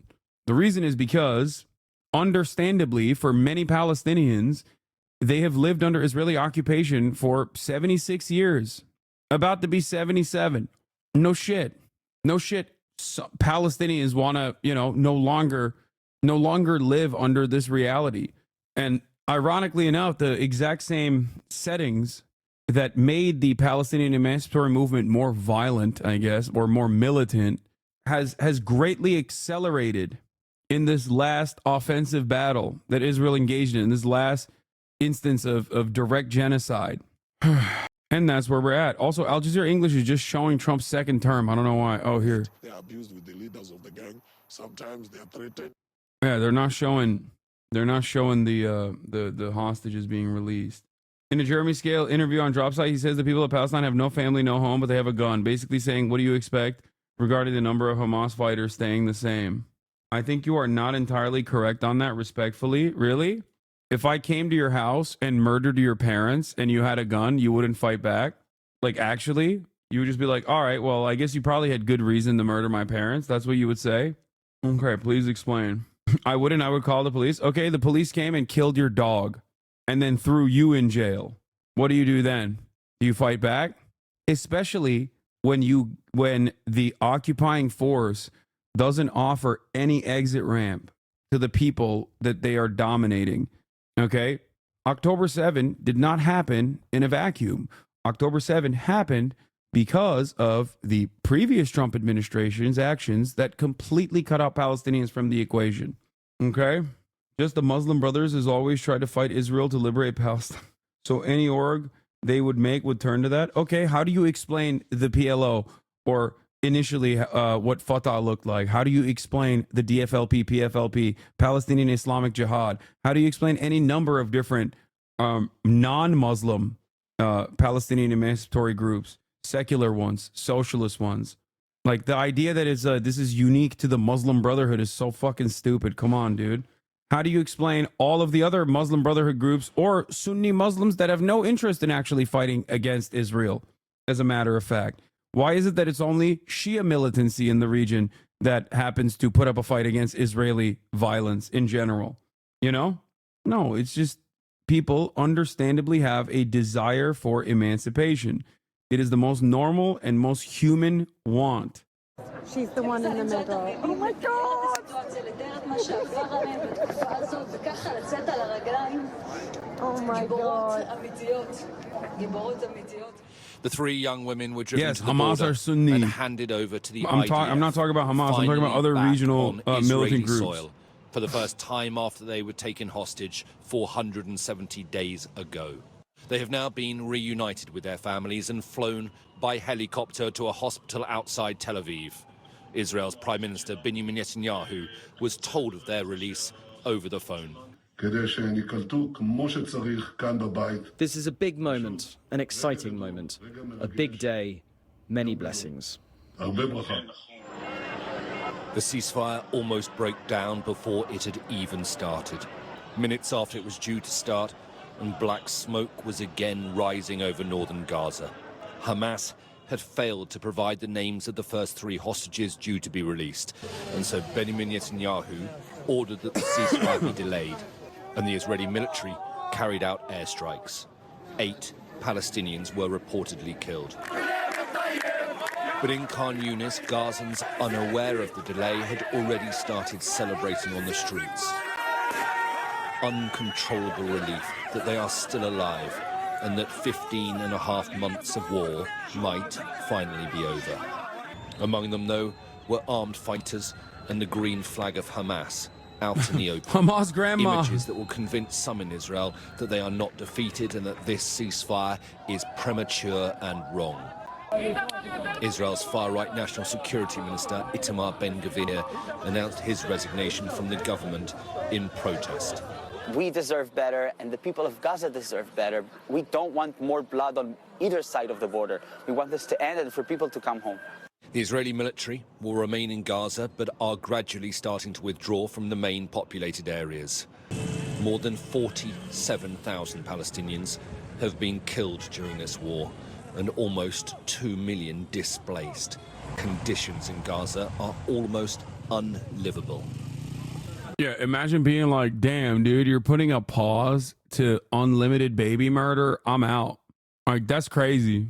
Like, that's what Ben-Gvir said. Ben-Gvir was like, dude, you dare put a pause on the baby murder? I'm done. It's a bridge too far for me. How freaking dare you? Cautiously, people are now making their way home, but finding little. It could take decades to rebuild Gaza, and there is still no plan who will pay for it or who will do it. Massive, indescribable destruction, unlike anything history has witnessed before. It's an unjust and criminal war. But God willing, and with our will, faith in God and strength, we will rebuild and live. Aid has already started entering Gaza, positioned on the border, ready to move as soon as the ceasefire started. 600 trucks a day are expected to go in to gradually relieve the humanitarian crisis. 94 hostages remain in Gaza. 30 of them are set to be released over the next 6 weeks in this first phase. It's not known how many more are alive. Hamas says it is committed to the ceasefire and it is holding for now, but it remains a fragile truce and there are many uncertain days ahead. Alistair Bunkle, Sky News in Tel Aviv. It's wild to think that like concrete is not allowed. Concrete is not allowed in the Strip. So how are they going to rebuild? Everything is flattened.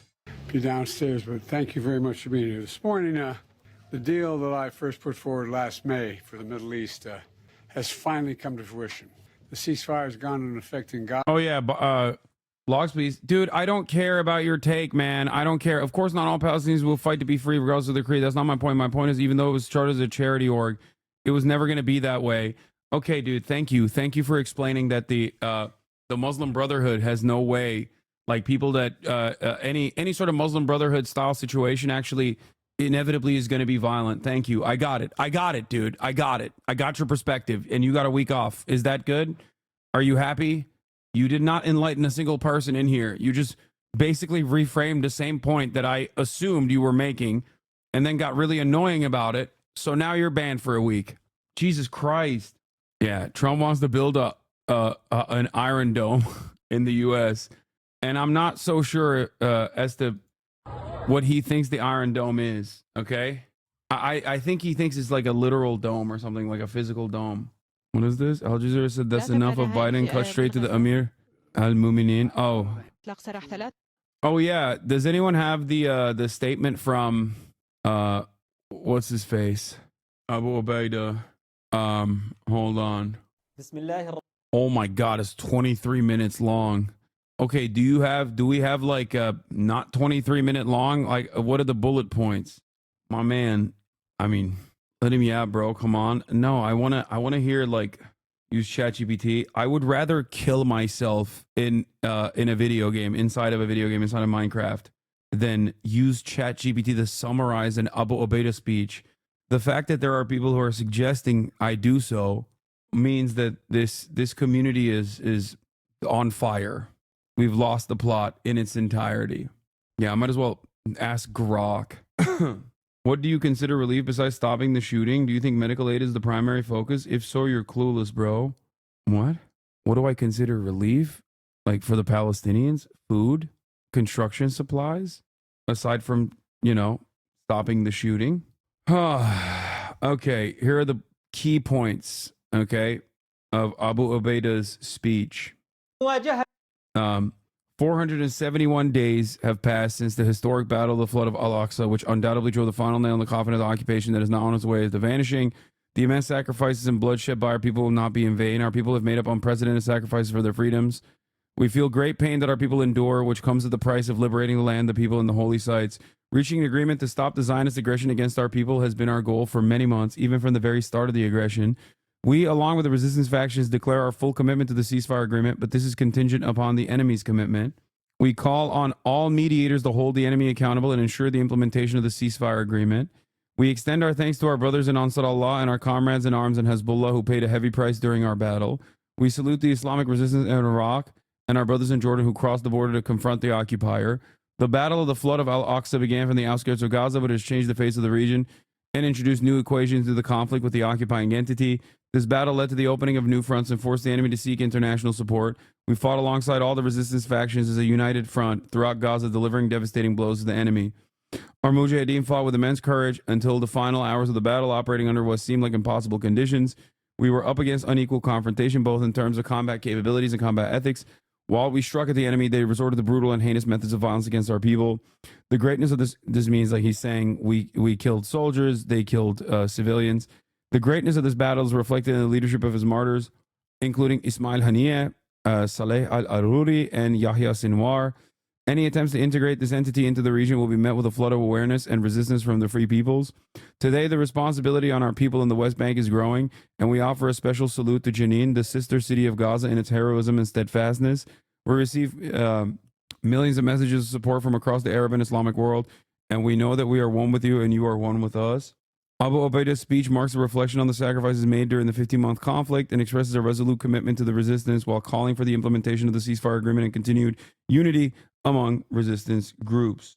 He also shouted, Yemen checks suppressed news. No, I saw that it wasn't Abu Ubaida, but it was a random Palestinian fighter that shouted out the Ansar Allah movement. But he also mentioned Ansar Allah by name as well. Purely speculation, obviously, but do you think Kamala had won if Kamala had won, the genocide would just keep going and going all throughout her term? I don't know, and we will never know. What? What is this? Joe's been signing executive orders without knowing, and he's not signing and not remembering what he signed. We need a thorough investigation into how this could have happened. Bro, this is the free press, okay? Like, I mean, I know Joe is senile. Can you think of a more spectacular foreign policy failure in recent history than Brandon's handling of Israel? No. No, I cannot. This is the only time I've seen one singular administration come close to the death and destruction that they oversaw. Nowhere near as bad as George W. Bush still, but like, in modern American history, like, Genocide Joe really did his best to outflank Trump. Nixon and Cambodia, I'm talking about modern American history. It's pretty crazy. The families between the buses carrying the free Palestinian captives as part of the exchange deal between Hamas and Israel in the town of Beitunia, west of Ramallah. Do you remember much of the Bush administration? Yes, of course I do.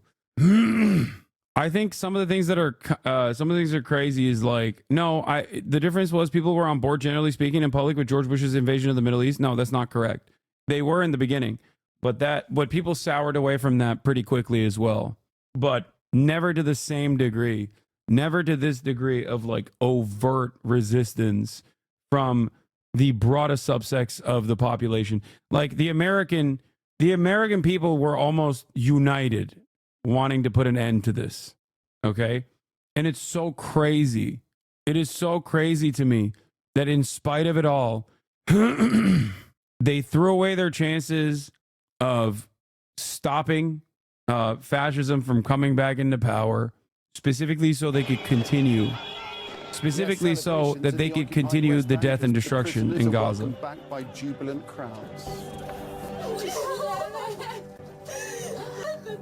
This comes after 3 female Israeli captives held in Gaza are reunited with their families after being released. They were handed over to the Red Cross in Gaza City on the first day of the agreement between Israel and Hamas.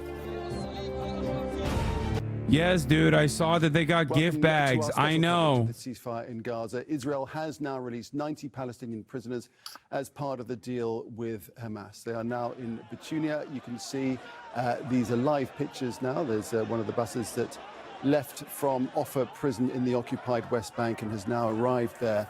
And prisoners have been disembarking. Hamas gave him gift baskets, and everyone keeps talking about it. The 3 Israelis that were released. Palestinians coming out of the streets in the hundreds and hundreds to welcome the 90 Palestinian prisoners who in the past hour have been released from Offa prison. The buses in Betunia now, some will be making their way on to Ramallah, where they will there too be reunited with their loved ones. Crowds have been cheering and welcoming them back. We've seen fireworks in the skies. Women and children are in this first phase of release that has also seen 3 Israeli captives released and reunited with their families. Let's hear now from Camille Nedelec, who has more on day 1 of the ceasefire deal. Free after 15 months in captivity. 3 Israelis are handed over to the Red Cross by Hamas's military wing, the Qassams Brigade, in the hours after the ceasefire began. Thousands of Palestinians crammed into Saraya Square, celebrating what they hope is an end to the genocide in Gaza. Later, the Israeli army released this footage of Doron Steinbrecher, Emily Damari and Romi Gonen as they were taken into their custody. And then these images as they were reunited with their mothers. Joy too in what has become known as Hostage Square in Tel Aviv, where many had gathered month after month to demand their government do more to end the crisis. It was very stressful days, not knowing if she's going to be on the list or not, and now seeing her and see that she can walk, and yeah, it's a really big relief. In the occupied West Bank, hundreds of Palestinians held their own vigil near the Offa military prison. Israeli forces fired tear gas at them and forced the crowd to disperse. Before 90 prisoners were finally released in the dead of the night, most of them women and children. As the ceasefire took hold, Palestinians forcibly displaced by Israel's war returned to Rafah, Khan Yunis and Jabalia to find communities flattened, homes destroyed. We came here this morning as they announced the ceasefire. We came with hope, thinking we might find a single room, anything simple, just a small shelter to protect us. But when we arrived, we found this, tragic. From the moment we reached Jabalia, we knew nobody had been spared. We realized we wouldn't find a single house standing. But like many, Amal has nowhere else to go and says she'll have to rebuild her life and that of her families with what she has salvaged. As part of the deal, aid convoys from the UN's World Food Programme have begun entering the Gaza Strip through crossings in both the north and the south. I wish I could go back and help. We wish that every minute that passes we could go to these people. They have no food, water, medicine or shelter. All of their houses have been hit by strikes. They have nothing left. With more than 2 million people fully dependent on food assistance, homeless, and without any income, the trucks will need to keep on coming. Camille Nedelec, Al Jazeera. Well, let's get the very latest from our correspondent Nida Ibrahim, who was in the occupied West Bank the last time round covering the Palestinian prisoner release of November 2023. And let's look at these pictures now. We can see the buses arrived there in Betunia, and people, the prisoners, have been coming off. Women and children coming off. And we were just talking, this is an important, much needed moment. Yes, for Palestinians, for Palestinian families to be gathering in this moment together, singing, chanting, welcoming. This is illegal, by the way. Indeed, something that Palestinians were. They're doing it in spite of the Israeli government's warning. Devastating more than 15 months of this war on the besieged Gaza Strip, watching difficult images and videos of their fellow Palestinians being bombarded, killed, day in and day out. And now they've not only seen the ceasefire take effect, but now also the exchange, the swap deal. In the occupied West Bank, the Israeli government has said that celebrations are not allowed. They did that last time as well.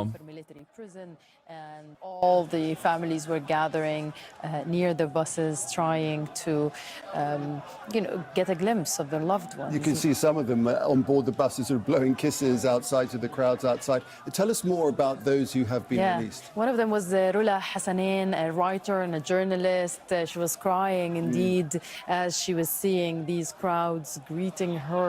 We've been speaking about her in the previous shows, that she had left Intense clashes are currently taking place at the school's roundabout in the town of Beytunia. The occupation forces stormed the waiting areas of the families of Palestinian prisoners set to be released in an attempt to prevent any celebrations. The delay in the release of the prisoners so far is due to the absence of one female prisoner from the agreed-upon list. Her baby, a couple hours ago. Al-Hajj, we've interviewed in November 2023. He had been released in that captives deal that took place at the time. Then he got rearrested again, and now we expect his father to be greeting him. The last time we've seen his father being so What last emotional. time? What do you mean, what last time? There was another 7-day ceasefire that took place. Do you not remember? Where they released Palestinians that they detained? His issue was that he was participating in a demonstration to support the Bedouin community near Jericho. So, these moments are cherished by Palestinians. They, for a change, are seeing some sort of happy news. We've seen fireworks, but it's not far from anyone to remember how difficult it is in the besieged Gaza Strip right now, how much the people have suffered, sacrificed, we're in so much pain. So, yes, they are celebrating, but they're keeping Gaza and Gazans in their hearts and minds. And there's no guarantee that some of those being released won't just be rearrested again, because that's what's happened before. Yeah, Nick, I counted at least 3 names on this specific list today that I've interviewed in November 2023 when Palestinian prisoners were released as part of the ceasefire deal that took place at that time. So it is, an Israeli occupation. This is the occupied West Bank. So there's no guarantee whatsoever that the Notice how there's no Al Jazeera reporter on scene here, despite the fact that this is occupied Palestinian territory. And this is simply like someone with a camera that they're beaming footage from. If that comes as a surprise to you, that is because Israel made it illegal for Al Jazeera to operate in the area. Okay? That's it. That's right. Al Jazeera is banned in both Israel proper and also in the West Bank as well. Yes, the Palestinian Authority is Israel. Here's Jeremy Scahill's approach to this as well. The bans on Al Jazeera's reporting from the West Bank and Israel has really altered the scope and depth of its coverage. It is particularly visible in the situation with the wait for the Palestinian captives to be released. In November 2023, Al Jazeera was on the ground reporting on the families and also the Israeli attempts to crack down on celebrations. Al Jazeera's ban also resulted in a major gap in the coverage of the recent battles and sieges in Jenin. This type of censorship is not only a total disgrace that should be denounced by anyone or any nation claiming to support a free press, but it is also leaving the public less informed about issues of vital importance. You can see people on the bus, just exactly what you're talking about, just waving to their loved ones as they come off. And the crowds just outside, just emotions running very high. Indeed, it's a very emotional moment, and remember, not just for the families of prisoners, but for the Palestinian community as a whole. Why? Because it was the PLO who decided that? Does not have no, that was a someone in PLO Israeli decision, jails, or had someone in Israeli jails, or knows someone in Israeli jails. So it's an issue that's very close to Palestinians' hearts. Okay, Nida, hang on there, because we'll be back with you in just a moment. But I just want to go to talk about the 3 Israeli captives who were reunited with their families, as we reported earlier on. And they were reunited earlier on Saturday. For that part of the story, let's go to Hamda Salut, who's in Amman, because Israel has banned Al Jazeera from operating within the country. So Hamda, we've been seeing emotional reunions there too, with these 3 released Israeli captives. They've had their medical checks, and now the slow process of reintegration is underway. That's right. The doctors at the hospital where those captives were received actually said that they arrived in pretty good health, so they postponed some of those medical exams that they were set to have tonight so that they could spend the time reuniting with their families. The Israeli military had confirmed once those captives were in the hands of the Israeli army and that they were crossing the border from that buffer zone into Israeli territory. They were then airlifted to a hospital where they were, of course, reunited with their families, but the three women were reunited with their mothers at a military base in the south at a town near the Gaza border. But nonetheless, this is something that the family members have been waiting for nearly 15 months. And they say that even though they have their children back, this is a time where the ceasefire deal should be seen all the way through so that the remaining captives could also be released. This is something the families have been outspoken about since the start of this ceasefire deal, since it was talked about, since the details of it emerged, rather, saying that this is a deal that needs to go to phase 3, because if it's just to phase 1 and that fighting continues, that means that only 33 captives would be released. And Hamda, tell us about the Israeli premier, because he's been speaking as well, hasn't he? That's right. Benjamin Netanyahu spoke to a general in the Israeli military who is in charge, essentially, of now the transport operations for these captives, getting them from the Red Cross, getting them across the Gaza border into the hands of Israeli forces, who will then airlift them to the hospital. He said essentially that Israel is prepared to do anything it can for the captives that are being released. But you have to remember that Benjamin Netanyahu was under so much pressure from the right-wing sect of his government.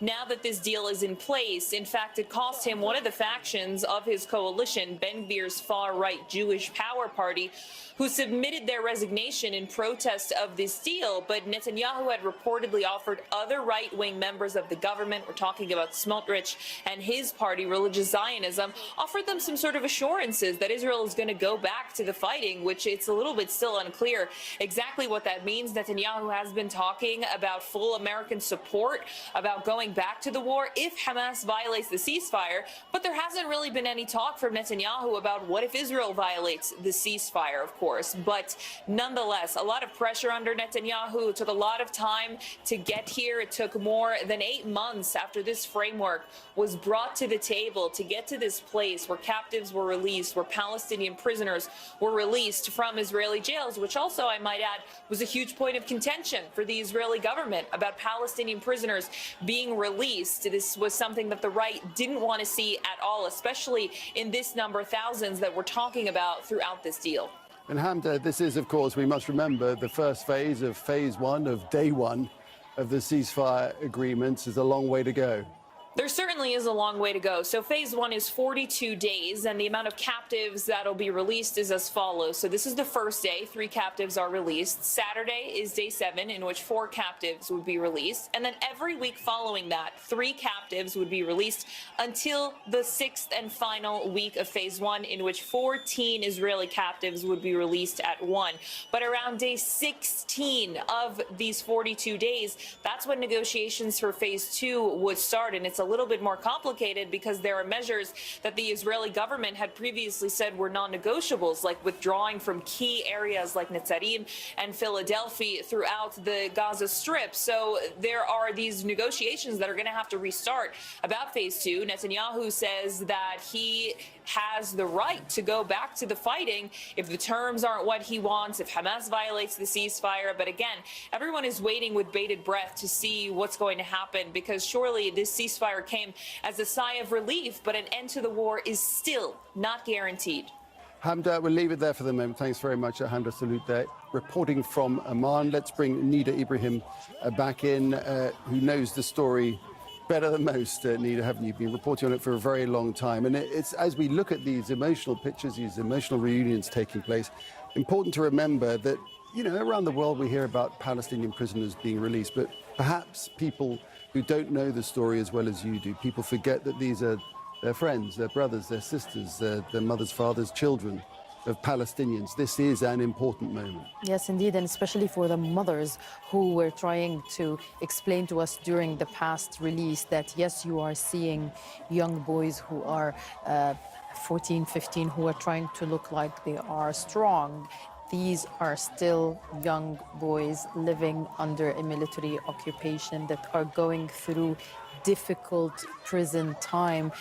These children, Palestinians, all of them, women, men, children, are tried in Israeli military courts where much of the time they do not have You'll never understand rights. this. We will never be able to understand this. Like, it's a military See their tribunal. It's families. so I crazy. remember interviewing someone who was responsible for the young boys in Israeli jails, a Palestinian prisoner himself. It's so and he crazy. was telling me, I had young boys crying. One of them was saying, I want my mom. And as we've been saying time and again, that when Israel charges someone with throwing rocks or Molotov cocktail at Israeli forces raiding the city, it does not necessarily mean that they've done that, but sometimes to avoid lengthy processes at courts and to avoid the high conviction rate, it's 97% at least. So they sometimes... All this is happening with Trump getting cut in, the stupid fucks still don't get it. Leading Democratic Party chair candidate Ken Martin says that Democrats won't take money from those bad billionaires, but will take money from good billionaires. And we will take them. There are a lot of good billionaires out there that have been with Democrats who share our values, and we will take their money, but we're not taking money from those bad billionaires. Dude, this is an unserious party. I'm letting you know right now. It's just so bad. It's so bad. We're so freaking cooked. We're so freaking cooked. We're so cooked. All right. President-elect Trump arriving in the DMV area last night as he prepares to be sworn into his second term in office. The ceremony will now take place indoors due to those frigid temperatures along the East Coast. And we're learning that President-elect Trump appears to be focusing on a central campaign issue of immigration when he takes office. As sources tell us, raids could begin as soon as Tuesday. Let's get more now from our White House correspondent, Mary Alice Parks. Good morning to you, Mary Alice. And good morning, Janae. President-elect Trump is waking up right across the street here from the White House at Blair House. It's the president's formal guest house. And yes, he says that he has big plans, especially on immigration, for his first day in office. Overnight, President-elect Donald Trump landing back in the nation's capital ahead of his inauguration, kicking off the weekend with fireworks at a private event at his golf club in Virginia. On his first day in office tomorrow, Trump promising to sign a series of executive actions. Telling our Rachel Scott some will be aimed at rolling back President Biden's emission and pollution standards for cars. Others will be focused on immigration. Cities, especially in blue states, bracing for immigration raids to ramp up and start as early as this week. There's going to be a big raid all across the country. I haven't done SNL yet. I will get to it in a little bit after this. Yeah, Chicago is just one of many places. Dude, Thomas Homan is such a goddamn hog. Like, he is literally a Harkonnen, dude. It is crazy to me that this gross piece of shit, who, by the way, Obama also used in his administration, is now like the face of the Trump deportations. He literally is a Harkonnen. Like, he's just like spitting every time he talks. He's so gross. Obviously, everything inside of him is gross, but like, it's crazy that he also, like, the evil within him has escaped. It's breached containment and it's coming out of him. Coming out of every hole that he has in his body. He's like, I'm going to tell you right now, we're gonna eat the children. We're gonna eat them. We're gonna put them in a detention facility. I'm gonna eat them. If you don't like it, you can get out with yourself. Trump's incoming border czar, Tom Homan, telling ABC News they are reviewing plans in Chicago and elsewhere, and that the focus will be to seek out those undocumented immigrants who are considered a public safety threat and a national security threat. In the nation's capital, the final preparations for the inauguration. A new platform quickly being built inside the Capitol Rotunda after Trump's decision to move the swearing-in ceremony indoors because of the cold. 4 years ago, the inside of the Capitol was still being restored following the January 6th riot. The head of the D.C. National Guard telling me they learned a lot of lessons from that attack and are ready for this year's inauguration.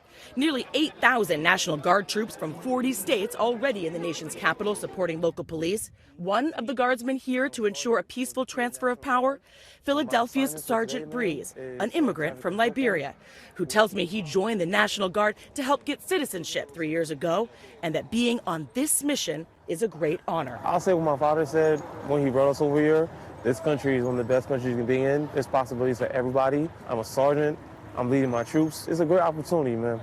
And this is, of course, President Biden's last full day in office, and he's squeezing in one final trip. He's headed to Charleston, South Carolina. He has a speech to mark Martin Luther King Jr. Day. He still credits South Carolina with helping to get him to the White House.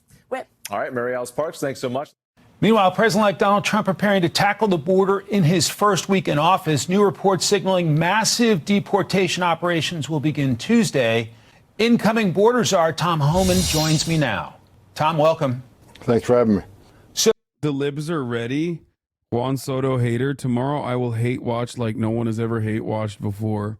Yeah, we're going to do it. We're going to do it big. So these raids, multiple cities, Chicago's been mentioned. What are your thoughts on that? And do you worry about some of these sanctuary cities resisting your authorities? Well, look, I won't categorize raids. They're going to be targeted. I can't deal with this. I can't. He's so gross, dude. He is such a gross little monster. Enforcement operations. When ICE goes out, they're going to know exactly who they're looking for, pretty much where they'll find him. It's a well-planned operation. They'll know possibly who's in the household, including children. This is a well-planned enforcement operation. Every target of this operation is well-planned, and the whole team, a team will be out there for officer safety reasons. Sanctuary cities, it's unfortunate. You would think the sanctuary cities, if they care about public safety, if they care about the safety of their communities, they'd let us in their jails. I mean, that's what we want to arrest a bad guy. We want to arrest a bad guy in the safety and security of a county jail, where the officer's safe, the community's safe, and the alien's safe. But the sanctuary cities are going to force us into the community. The alien's safe. Because they're going to release that public safety threat back in the community, which is a huge public safety threat. So I wonder why they're doing Chicago first, because it's a sanctuary city run by a pretty competent blue liberal governor, J.B. Pritzker. Like Florida, not Florida, sorry. California, Illinois, New York. These are supposed to be like technically sanctuary states. I don't know why they wouldn't start with like red states, but instead try to do a show of power in a blue state. In a blue city. So we'll see. And it's going to force officers into the communities, and we'll find the bad guy. On his turf, we have access who knows what weapons, so it's very I also don't know how this works in terms of like constitutional overreach. You know what I mean? But when we find the bad guy, he's probably with others that are in the United States illegally. They may not be a criminal priority, but we're not walking away from them. So these sanctuary policies are going to force us in the communities, and the result is going to be exactly what they don't want. More aliens arrested, more collaterals arrested, because they forced us in this position. We know from public opinion that people want deportations of those who violate the law, who commit crimes while they're here illegally. How soon do you expect some deportation flights to leave? First week. I mean, we have got over 700,000 illegal aliens in the United States with final orders of removal. President Trump has been clear from day one, from the campaign on to today, that he's going to secure the border, and he's going to have the deportation operation. There has to be consequences for violating our laws. To enter the country legally is a crime. Then to commit a crime against a U.S. citizen, President Trump's had it. He has no patience. We're going to start this operation. We're going to fulfill the mandate the American people gave him on Election Day. Do you worry about the ACLU or some other group trying to tie you up in court? Oh, yeah. Everything we do, we're going to get enjoined down. We'll get sued every day, but it's not going to stop us from doing our job. But President Trump's made it clear, public safety is number one on his list. How many young women have to be raped and murdered and burned alive until the sanctuary cities understand this? I'm going to be honest with you. Like, when a guy that looks like this and sounds like this is talking about like young women being raped and murdered and being burned alive or whatever, I'm thinking, is it the random Guatemalan dude that works at the Chinese restaurant down the street that's doing that? Or is it this guy? Ask a lineup of people, they're probably going to go, that's the guy that's doing it, right? Like, that's the criminal, right? Like, I don't think it's the random brown people that are doing that. You look like the guy who's doing that. Like, almost when he says stuff like this, he's almost like he's jealous. He's like, I want to be able to do it more. They're taking it away from me. It's just like my hard work doing the raping and pillaging. It's like hard work for an honest white man, you know? Back in my day, you could do that. Now the The Guatemalans came over. They took our jobs on that front. ICE raids are starting in Chicago Tuesday. Know your rights. Community is important now more than ever. Defend yourselves. If immigration agents stop you in public, not while driving, ask them to identify themselves. Provide your name only. Remain silent. If you choose not to speak, remember to not lie. Ask for a warrant. Check to see if your name's on it. And if so, it's spelled correctly. Record and report the incident. Stay calm and don't run. Don't share your personal or loved one's information, name or address. Don't take ICE to your house to pick up your ID. Do not sign anything. Do not consent to being searched. ICE lies. Do not agree to what ICE asks. For example, do not follow them to their office, to immigration offices, or do not agree to meet them for coffee. Know your power. If you are home and immigration agents come to your home, keep calm. Do not open the door. If immigration agents enter your home without your permission, verbally express that you do not give them permission to enter your home and search your belongings. Ask for a search and arrest warrant. Do not answer any questions. Exercise your right to remain silent. If you do choose to answer questions, remember not to lie. Do not sign any documents. It's crazy because, like, I remember doing videos on this last time Donald Trump became president, and things have not changed. Ask to speak with your lawyer or a loved one. If you feel safe, record the event with your cell phone, either through video or audio only. ICE lies. Do not agree to what ICE asks. For example, do not follow them to their office, to immigration offices like the USCIS, or do not agree to meet them for coffee. Holman says Trump admin reconsidering details of Chicago immigration raids after leak. It's about public safety. Every elected official, whether you're a mayor or a governor or on the city council, your number one responsibility is protecting your community. Help us.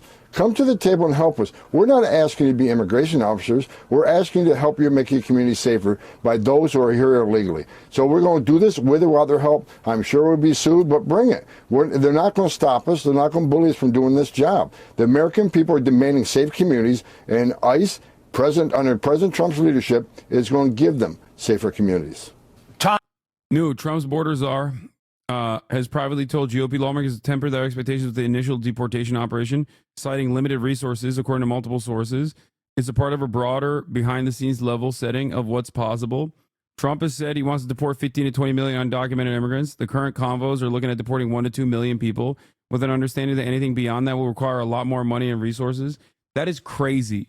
Oh, just a couple mil, dude. 1 to 2 million. That's insane. 1 to 2 million people is an insane number, dude. What the hell? It's also, not only is it inhumane, okay, but it's also unimaginably, it's unimaginably cruel. It's incredibly inhumane, and it's also super expensive. Expensive both in the detention mechanism, expensive in terms of the cost of the, did you clean it up?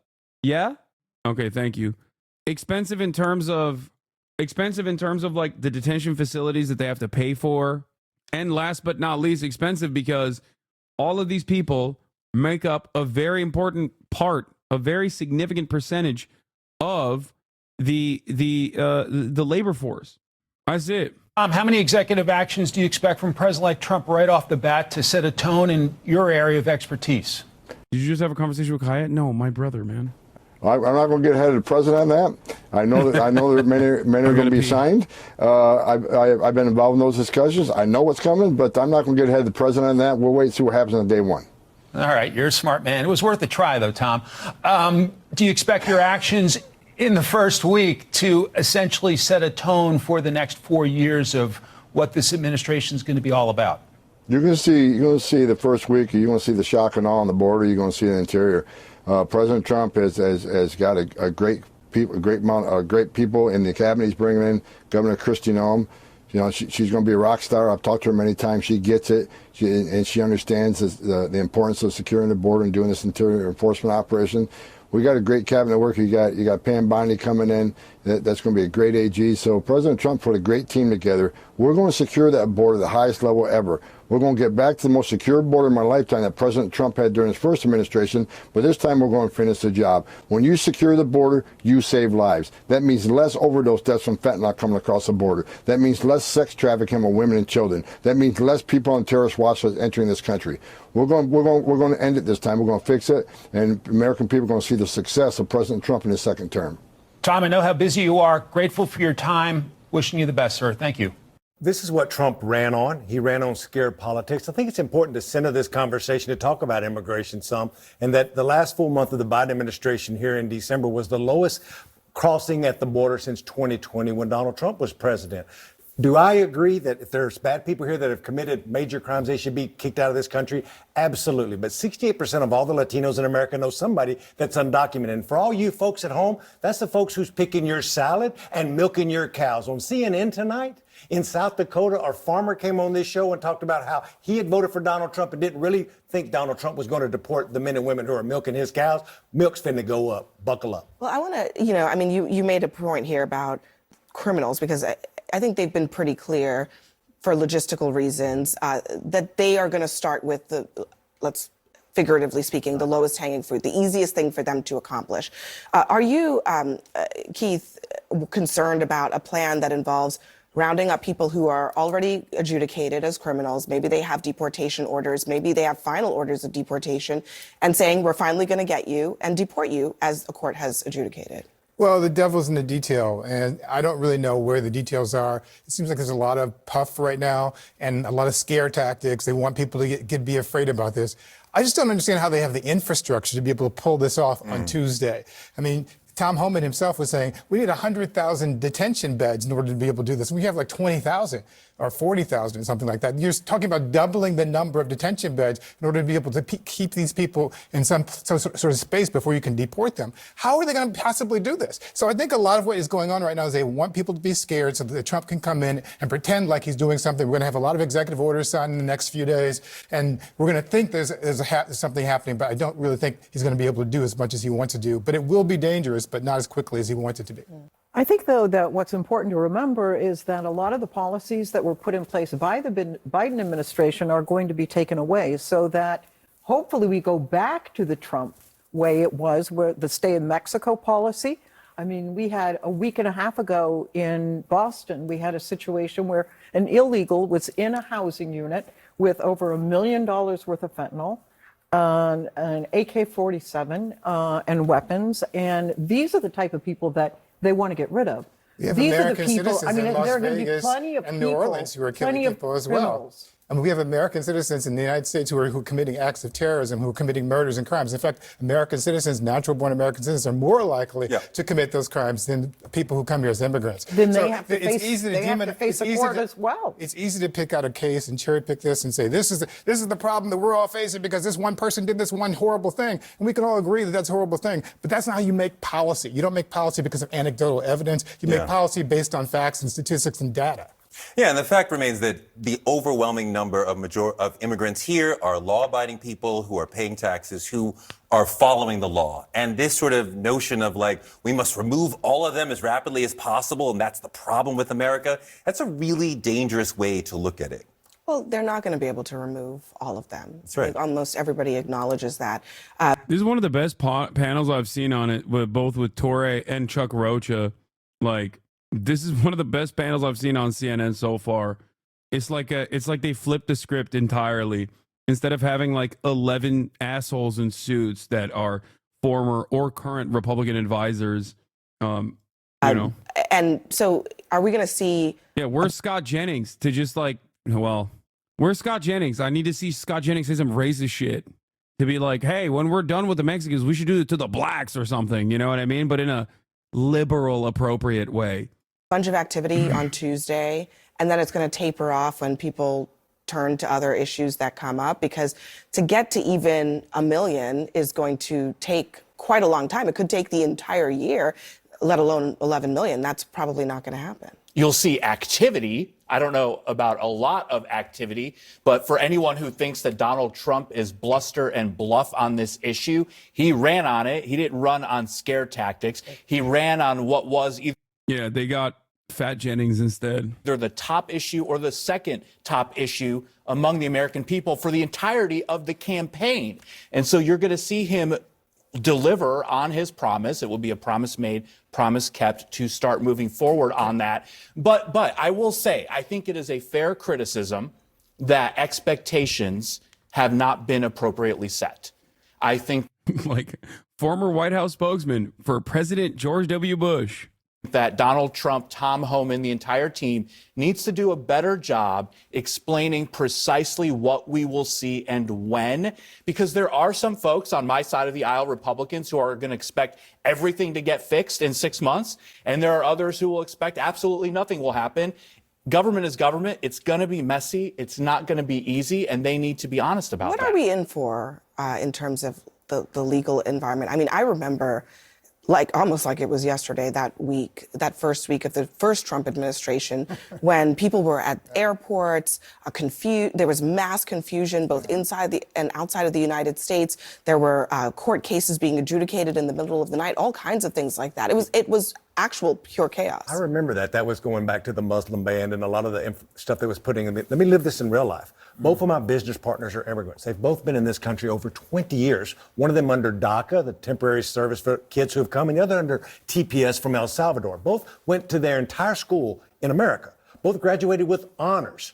Both of them now are business partners with me and make more money than a U.S. congressman and don't know the certainty of what their lives will be. Have they broke the law? No. But if they stay past March when one of their TPS expires, then they have, quote unquote, broke the law, to your points about devils in the details. So real people are living this, and I have a very, very good life. And folks around me have a good life. Think about the people who are just trying to make it every day and the uncertainty in their life. So if this had been an issue that both sides in Congress had been actually trying to fix for years, I could understand this. But this has been a problem that especially Republicans have lifted up and not wanted a solution so they could continue running on it. And this is like the ultimate I'm going to seem tough on crime moment. And it is going to be quite frightening for a lot of Americans to watch these sort of raids. This is not the sort of America that a lot of people.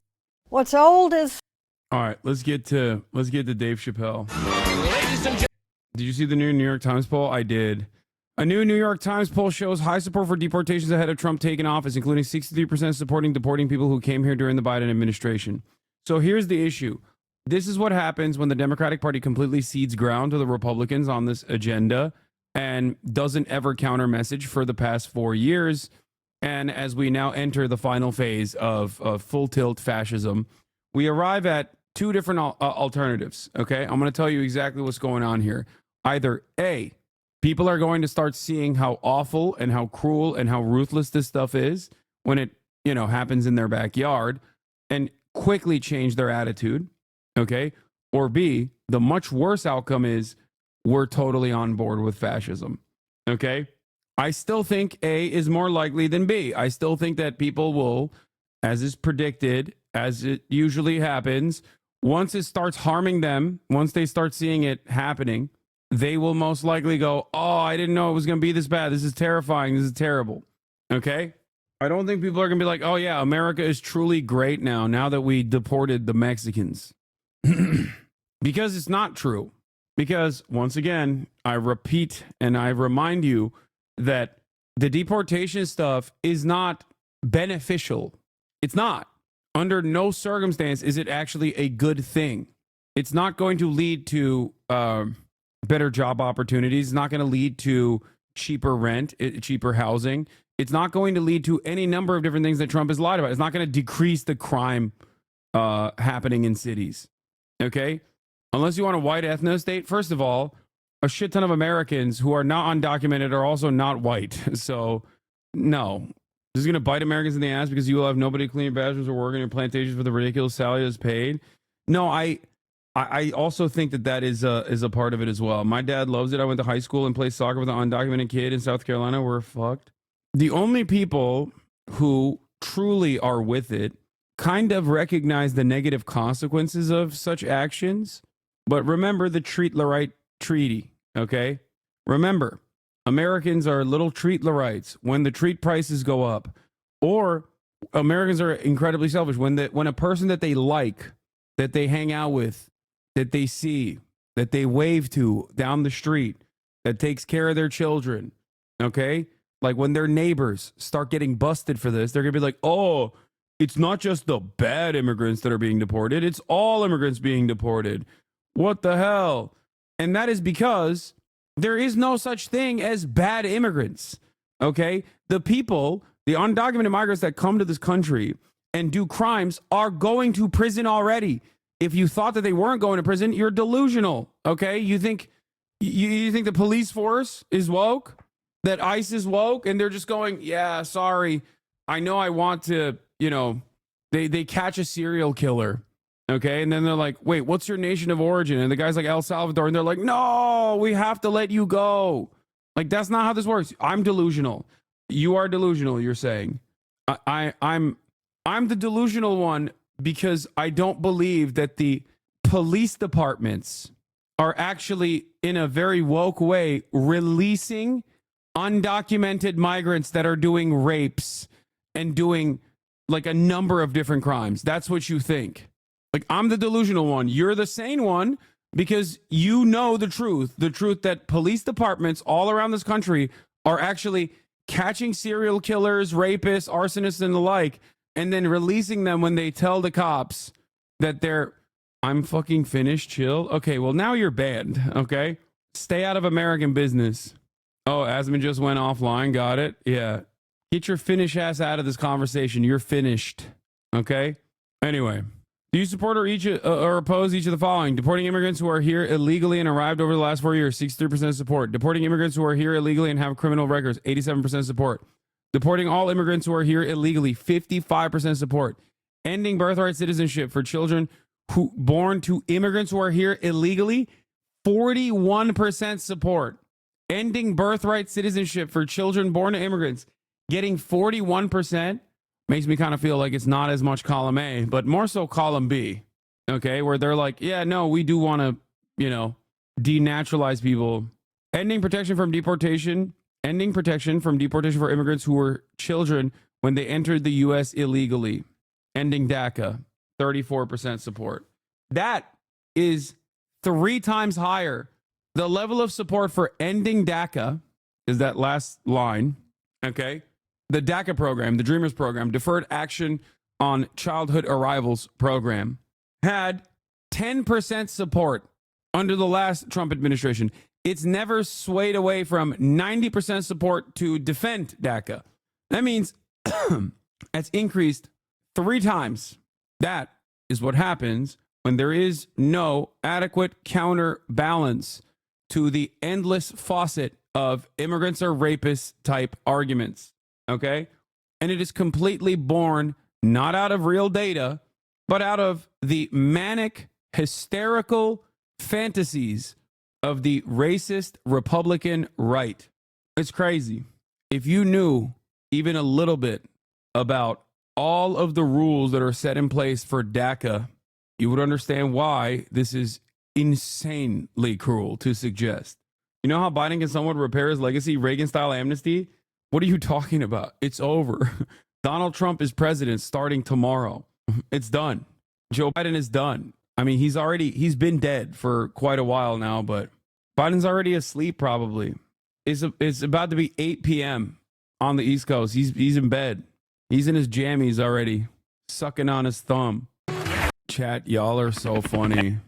And you should keep making that is just the yard jokes. All right, anyway. I got to end it early today, chat. I have some guests here. Okay. So that's all I got for today. But tomorrow I'll be live for the inauguration. I got another dental appointment, the teeth cleaning and stuff.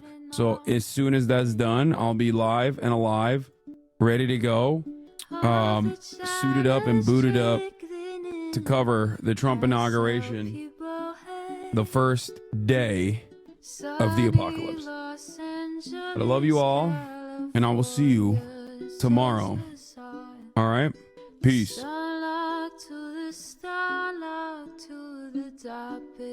Just begun. There is again a sun is streaming, a sun is streaming. There is again a sun is streaming, a sun is streaming. Reviewing the P.O. box, Uncle Uger's face. Sudden discord at your prop. Great names take on breaks. Tiny Bernie Sanders, LGBTQ Air Force. The whole left at your fingertips, Ane at your door. H3 crowded debate, the Young Turks online show. 3 full fucking years of this, plenty more to go. 90-day fiance talks of champagne bourgeoisie. A Trump rally live reaction, a mass riot at DC. There he is again, her son is streaming, her son is streaming. There he is again, her son is streaming, her son is streaming. Reading a live stream, fair comments, Austin show chat advice, and all the ways the right-wing pipeline can suck you in online. JCS react, Lord frame gets broken, cover blown. A full-blown mass pandemic, monster streaming at your home. Total radicalization coming out to find. The system you were taught to trust in was broken the whole time. All these daily streams, whether big or whether small, have helped me